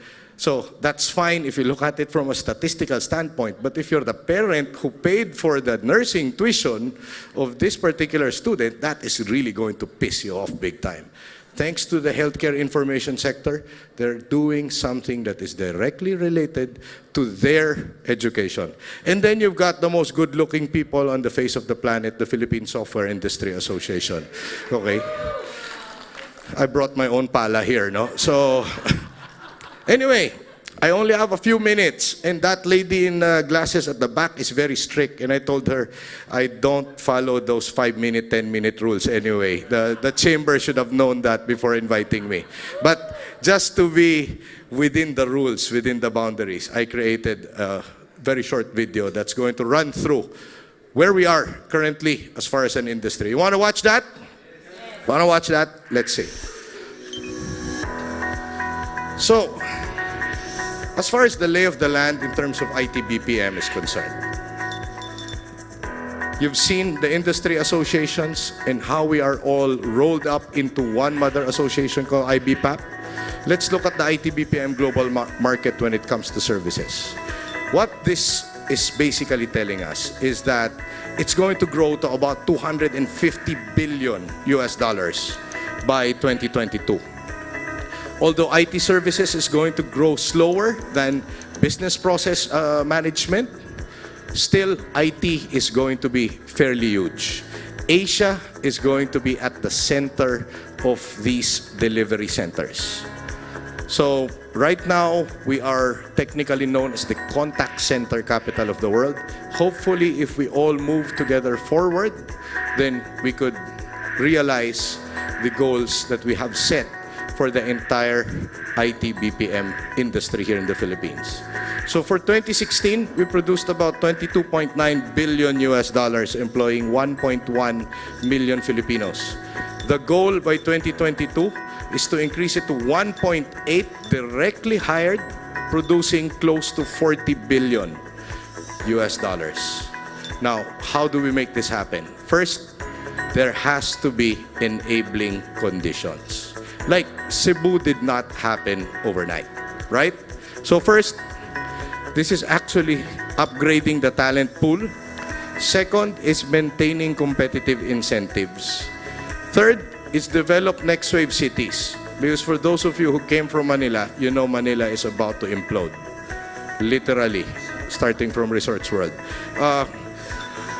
You have to sustain high business confidence. All of these news floating around CNN is not good for the business, any business for that matter. Third, pivot to higher value services. And last, strengthen industry associations. Not just IT BPM industry associations, but even trade associations like Cebu, the Cebu Chamber of Commerce. So, take away all the hula baloo. We've got interesting presentations this morning. You know, even I myself, who's on stage almost every other day, have learned a lot.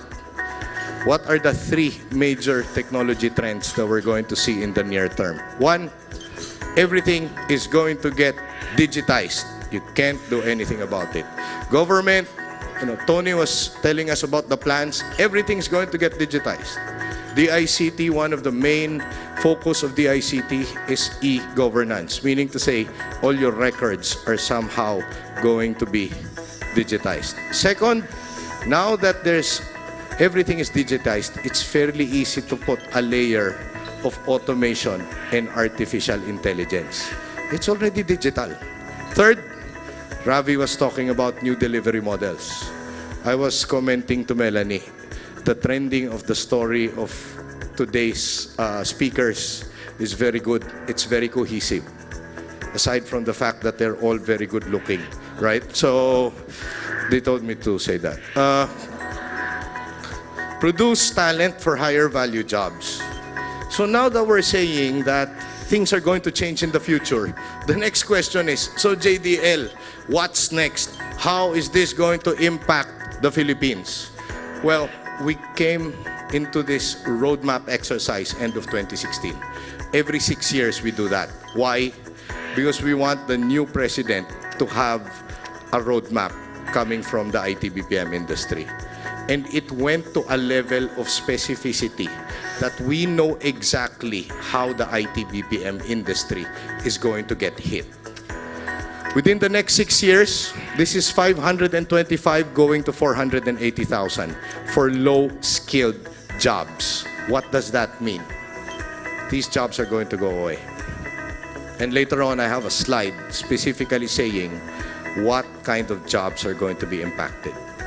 All in all, hopefully, we will still produce more than 650,000 jobs within the next 6 years if we do what needs to be done. So we came up with a roadmap. It's our strategic roadmap for the next 6 years, which is called Accelerate PH. And we've identified 21 high-impact programs across these 6 topics: human capital, impact of technology, country competitiveness, the role of government, inclusive growth, and first time on the agenda, SME and startups. And if we are true to our aspirations and do the right things, then hopefully by 2022, we should have produced 650,000 new jobs, and we will be closer to 40 billion US dollars. Quiz! How big is the IT and BPM services market by 2022 again?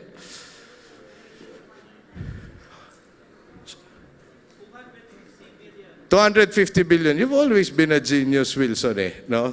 Aside from the fact that he asked for advance copies of my no? So, 250 billion.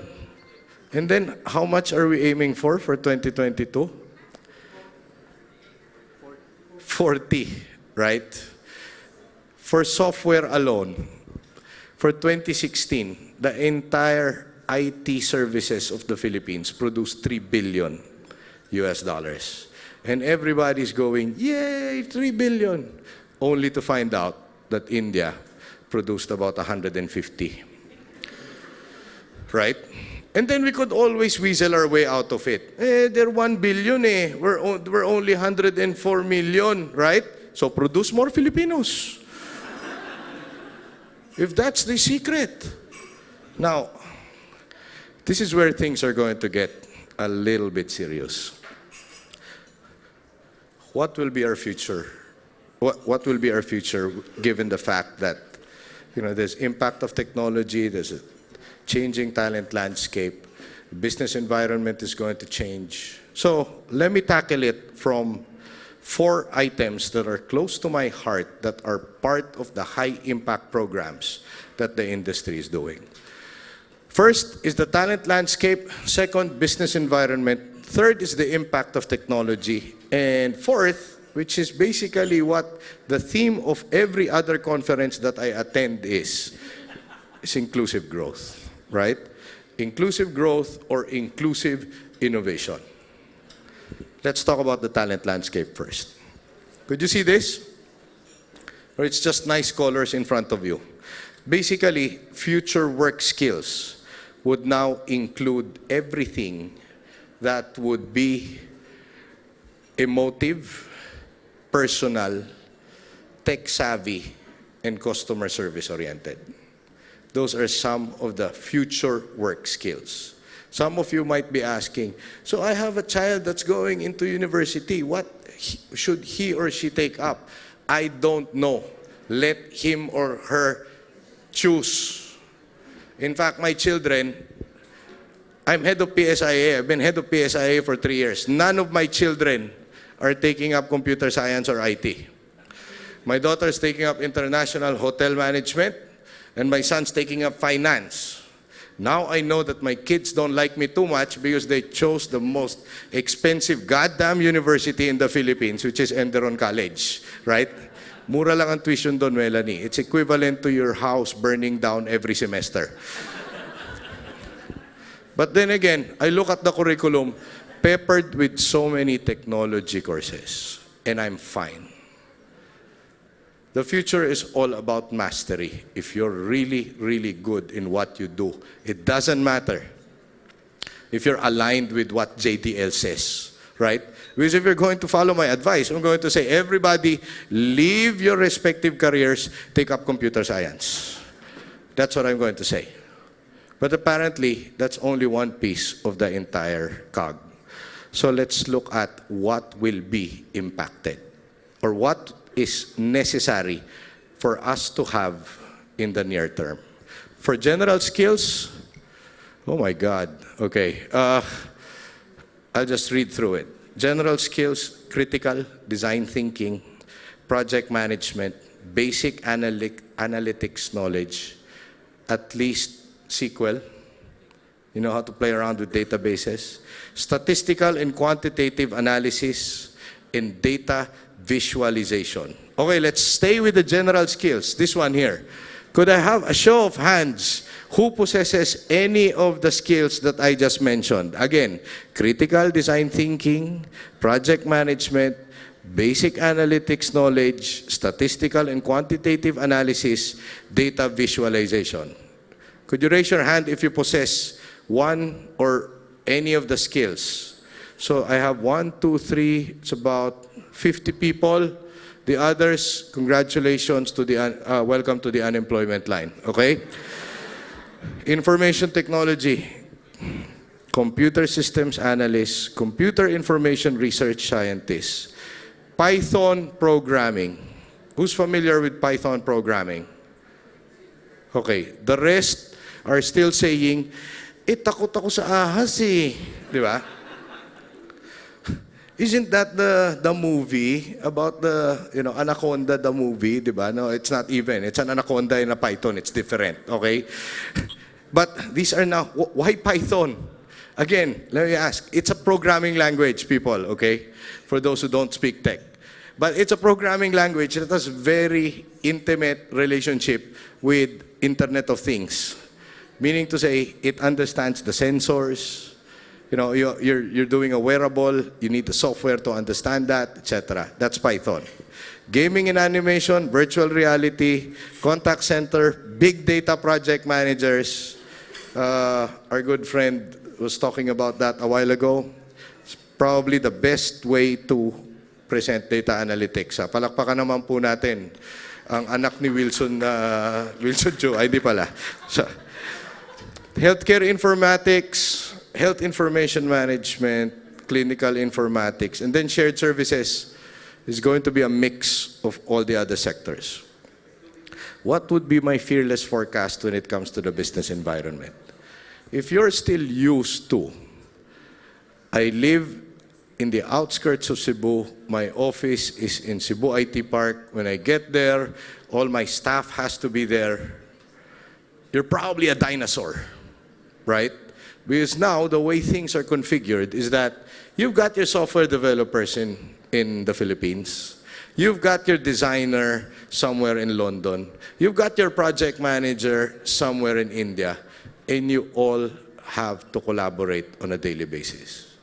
If you can't make that work, then chances are you're going to be in harm's way. So that is going to be one of the things that are going to change. The workplace is going to change dramatically. Let's talk about the impact of technology. Once upon a Watch this. time, business as usual was often good enough. No more. Where we are going, good enough is dead. In a world where everything is connected, where everything is equally excellent, where performance is reaching perfection, there's only one space left to innovate in: you. Right now, you are a central point in the raging tornado of change fueled by digitization, mobilization, augmentation, disintermediation, automation. Well, the list goes on. Science fiction is becoming science fact. Think about self-driving cars or computers that can learn and think. The way we work will never be the same. The skills we need will be dramatically different. Winning or losing are now happening faster than ever before. So what's your response? How will you discover new opportunities in one of the most transformational times in human history? Are you driving change, or are you being driven by it? Disruption has become the new normal. With change, it's always gradually, then suddenly, well, things really have stopped happening gradually. This change is exponential. Everything that used to be dumb and disconnected is now wired and intelligent. Cars, cities, ports, farms, even our bodies will be wired with sensors and will talk to each other. These game changers are also combinatorial. They amplify each other, creating a perfect storm of change. Quantum computing fuels big data. The Internet of Things fuels artificial intelligence and deep learning, which fuels robotics. However, anything that cannot be digitized or automated will become extremely valuable. Human-only traits such as creativity, imagination, intuition, emotion, and ethics will be even more important in the future, because machines are very good at simulating, but not at being. Yes, robots and software will do some of our work, but this will allow us to focus on things that cannot be automated. To imagine change squared, you've got to start engaging more with what might be, not just with what is. Immerse yourself in the immediate future, 5 to 7 years out from today. We need to go beyond technology and data to reach human insights and wisdom. Technology represents the how of change, but humans represent the why. The future is about holistic business model. The opportunity is to be liquid, to learn just in time, not just in case, not single improvements, but complete transformations, not individual systems, but new ecosystems. Humanity is where true and lasting value is created. We will engage, relate, and buy things because of the experiences they provide, because of their transformative power. The future doesn't just happen, the future gets happened. The new way to work is to embrace technology, but not to become it. The future is in technology, yet the bigger future lies in transcending it. Let's live and lead from here. Very nice video, no? Very, very nice video. In fact, it tempers a little bit all the scare that we've had since this morning. But then again, we have to embrace technology. It's not going to go anywhere. You cannot run away from it anymore. Let's jump to the next one. Inclusive growth. According to Roadmap 2022, 364,000 of the 600,000 additional jobs will be outside of Metro Manila. But unfortunately, all of these jobs, 364, will be made up of mid or high-skilled tasks. So we're no longer talking about people who could speak English, people who could make pindot-pindot the keyboard. It now transcends beyond that. We're now talking about mid to high-skilled roles. The question is, are you ready as a province, as a city, as an association, as a company, or even as an individual? If you're not the type who would want to keep on learning, right? Before, Wesley, only the doctors, right? The lawyers will keep on constantly learning. Seamen, right? Because they have to do their training every once in a while. Those that are regulated are the only ones that have to keep on learning. Now, everyone else would need to keep on learning. Now, the good news is, it's fairly easy to learn nowadays. I was born and educated in a time wherein when my teacher asks me, you have to do a book review, and there's only 4 books in the library, and there's 300 of you in the batch, good luck, right? You're hoping that the first few ones who would borrow the book are speed readers. Otherwise, you won't be able to make that book report. Now, what do? You just Google everything, right? I'm so surprised. My daughter could make a book review in 30 minutes flat. Whether she understands it or not, it's a totally different thing altogether, right? But it looks good. It looks nice. It's got graphs, colors, and stuff. So another thing about inclusive growth that I'd like to bring to everyone's attention here, which basically stitches all of the stories that you have heard this morning and this afternoon. Do we really need to talk about inclusive innovation? Ravi touched on this a little while ago, and I hated him for it because he stole away my thunder, right? 99% the Philippines are micro, small, medium enterprises. He was saying 40 families. I'm saying 20 plus, just to be safe, right? Because it's also 40 plus, right? But why 20 plus? Because they intermarried. So some of them are now one family. So 20 plus families control the Philippine economy. How can we talk about inclusive now? Could you please tell me straight to my face, how could we now talk about inclusive? I was doing the same sermon 2 days ago in the Inclusive Innovation Conference. And everybody wasn't paying attention to me. Why? Because they were part of the 20 or so families. They were saying, why am I going to listen to this guy who looks Japanese? You know, I mean, everybody is looking at their fingernails. No.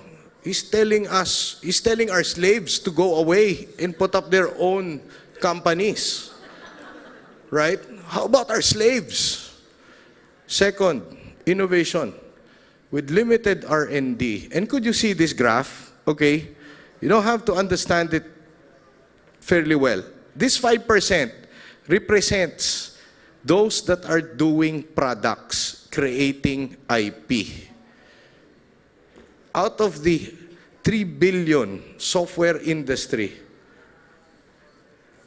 Out of the 3 billion software industry in the Philippines, only 5 are bold enough to actually create products. So my speech at the Manila Pen 2 days ago was, innovation is happening in the Philippines.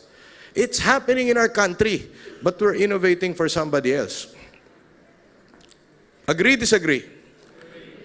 We're all doing it for somebody else. We are helping other countries and other companies in their digital journey, but we forgot about ourselves. I remember 2 Cebu business weeks or months ago, right, a few years ago, I pulled up a picture of Mel Gibson. Are there any British in the room? I know you're Australian. No, you're not British, you're Australian. It's a double. So I beg for your indulgence. I pull up a picture of Mel Gibson wearing the war colors of Braveheart. And I took out the statement that he said in front of all the elites of Scotland. And let me quote it. Why are we so in love with the scraps that fall off other people's tables? Right? The scraps that fall off Longshank's table. We forgot to enjoy a full meal by ourselves. Ladies and gentlemen, that's exactly what we did to our nation. So I was telling the people on this table, every time I charge the stage, I always wear 2 things with me. The flag on my lapel and the rosary on my right hand. Things are never the same if I don't have either one. Why? Because this basically tells me what I'm fighting for, and this inspires me to actually do it. That's what we need currently. Because if you look at the numbers, what inclusive innovation are we talking about? So I could see all of these small companies outside doing their robots, doing their software. Innovation Council here, headed by Mike. This is exactly the way we need to go. If we don't do it, forget it. Why? Who's familiar with the song of The Clash, Should I Stay or Should I Go? Who's familiar with this? You just gave away your age, okay? Should I stay or should I go? What happened in Marawi? What happened in Marawi? So what happened in Mindanao? Martial law is declared. What happened in Resorts World yesterday? 35 people died. 35 of, I think, our countrymen died. This is not going to reverberate well with foreign investment. So what if all of these people that you invited to set up shop in our country would go somewhere else? What are you going to do? Right? So now, I could see an opportunity where there's an impending crisis. You already have 1.1 million well-disciplined, well-trained workforce that we now have to tweak little by little and turn into entrepreneurs. We better get high on our own supply for once, because that's exactly where we need to be as a nation. So, an exchange of text messages. It's coming. It's changing everything. So what are you going to do about it? If we're going to get disrupted anyway, we might as well disrupt ourselves. Correct? Right? Might as well make the disruption come from the country. I was speaking with Mr. Dado Banata, one of my idols, 2 days ago. And he was saying, Jonathan, you go to Google in Silicon Valley, there's so many Filipinos. You go to Facebook, there are so many Filipinos.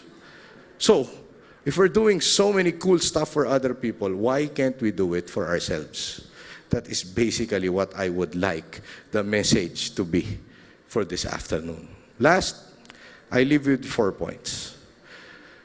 I know that the chamber is composed of different businessmen and women. Sorry, I want to be politically correct because, you know, that...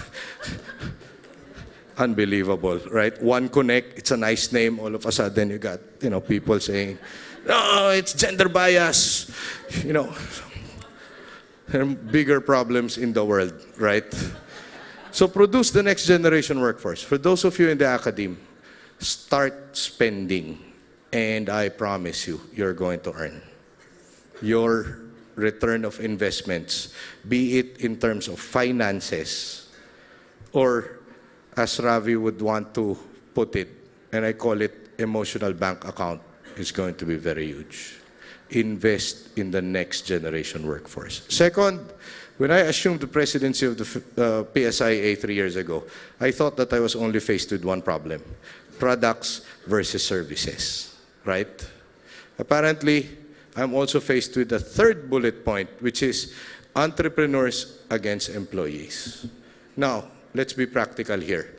Most, if not all, of our countrymen are still within the poverty level. So the moment that they jump out of that academe, the first thing that kicks into their mind is, I need to get employed.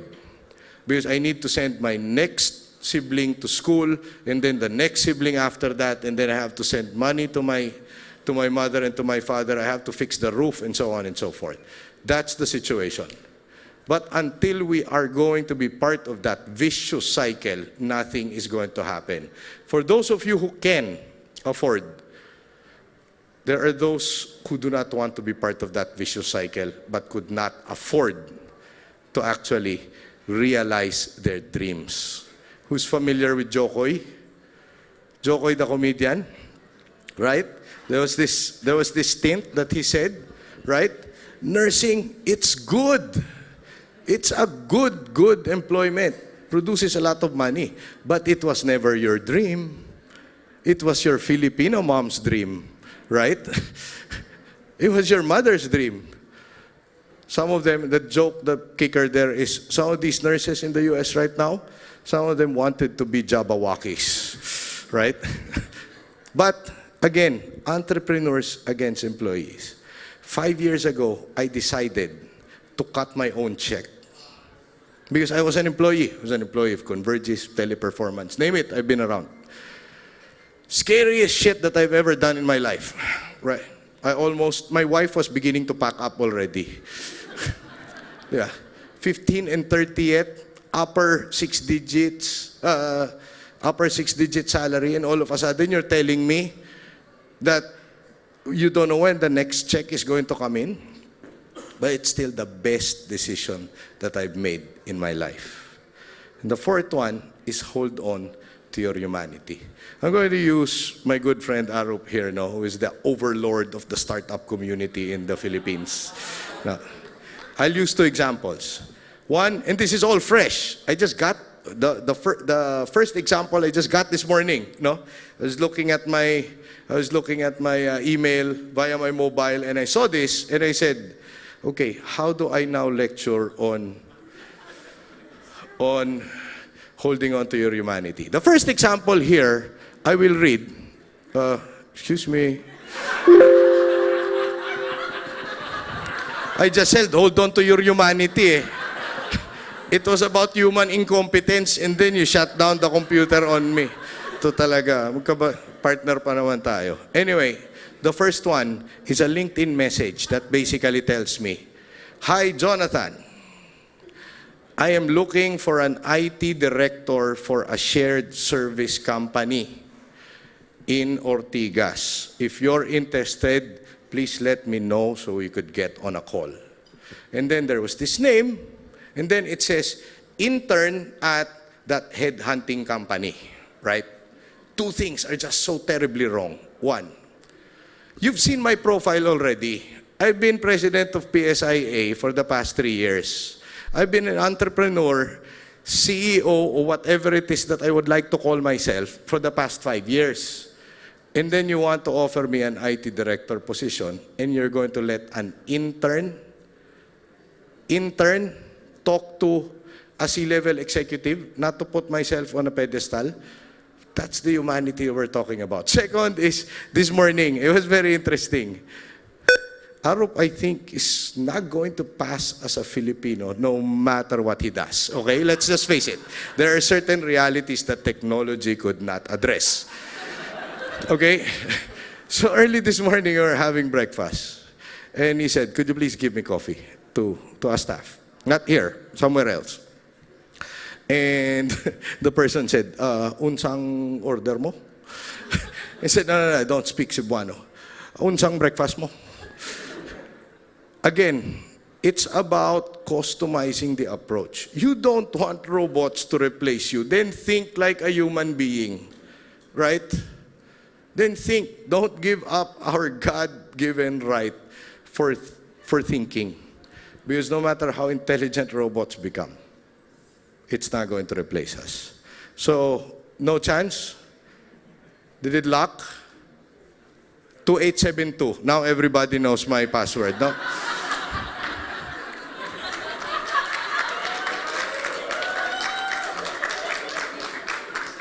I have to change that later on. What's your birthday, Wesley? I'll just change that to your birthday. We're good? Because I have another last video that I'd like to show everyone before I leave the stage. So again, hold on to your humanity. Those are the four things that I would like to advise. Help in building more entrepreneurs in the Philippines. Do something.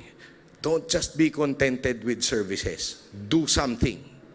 And last but not the least, okay, so now I just pitched my other company. Thank you. I did not intend to pull that up, but that's my screensaver.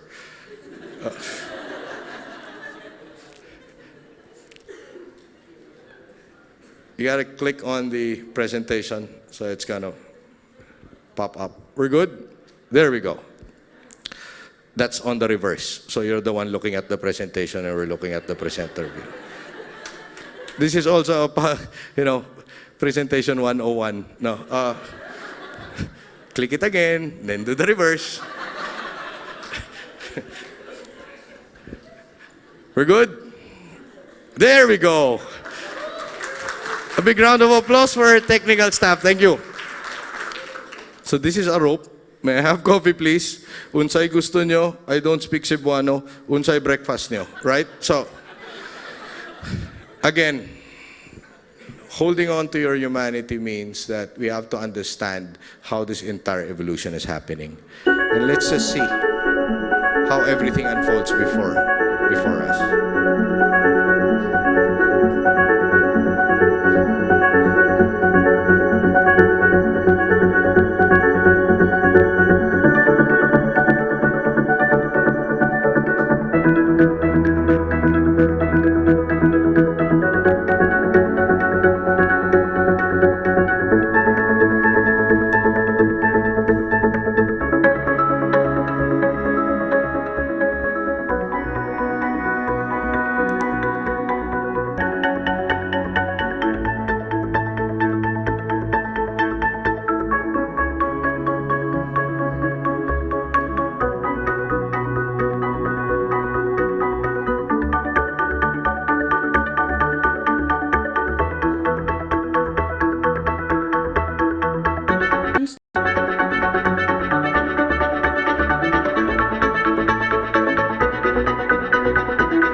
At Spring Valley, our mantra is tech for good.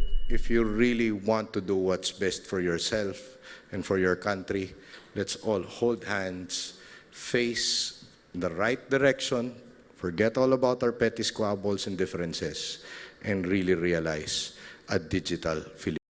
Maraming salamat po. Mabuhay ang Pilipinas. All right, thank you so much, Sir Jonathan or JDL Lizuriaga.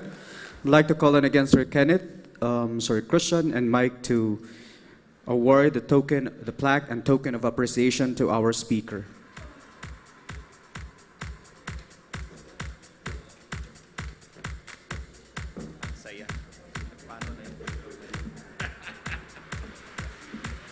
After the topic on predictions and roadmaps, we will proceed to a final topic before we will have our panel discussion.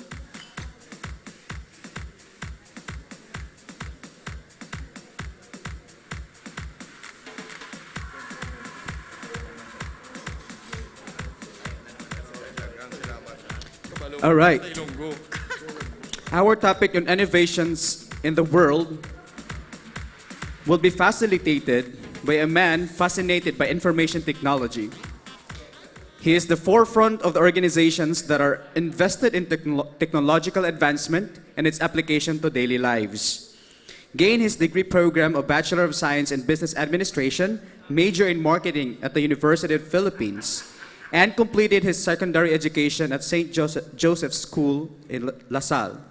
Moreover, he managed local and international partnership and coordinated closely with marketing managers for product launching and content rollout and competitive monitoring at Entertainment Gateway Group. He was the digital marketing and project manager at Web and Mobile, wherein he provided business skills and expertise in web marketing to the leading media and broadcasting company in the Philippines. He functioned as the manager in media sales and ad operation and online media manager at Wigo.com, in which he was a part of the team that founded the Wigo Audience Extension Program. Arbitraging online and inventory for advertisers. With his performance-driven and optimism towards specific key performance indicators to measure success, he became the digital media manager at Skyscanner and acted as the head of digital marketing at Be My Guest. Bounded by the belief that developments are enablers for making smarter decisions and making people's lives better, he is now connected with Google Philippines to help organizations reach their potential, improve their online engagement, and scale their business through Google Marketing Solutions. Ladies and gentlemen, let me introduce Mr. Ayan Macariola.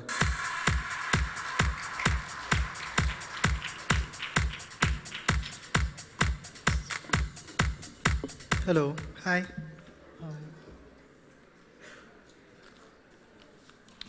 Good afternoon. So first of all, this is my first time here in Cebu. I'm actually from Bacolod. And then I moved to Singapore about 8 years ago. But I'm handling the Philippine market for Google Singapore. So welcome to myself in Cebu. First of all, this is just a quick caveat. The presentation that I have for you this afternoon does not reflect Google's official point of view, mainly because we have our own technology as well.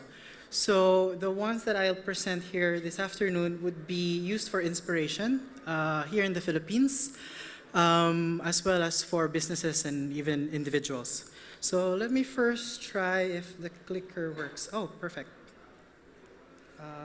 Great. So I'll be talking about tech, media, and innovations. But first, before we move into the future, let us have a quick background on what has happened in 2016. No one understood what's going on. People were running everywhere. The uncertainty of Brexit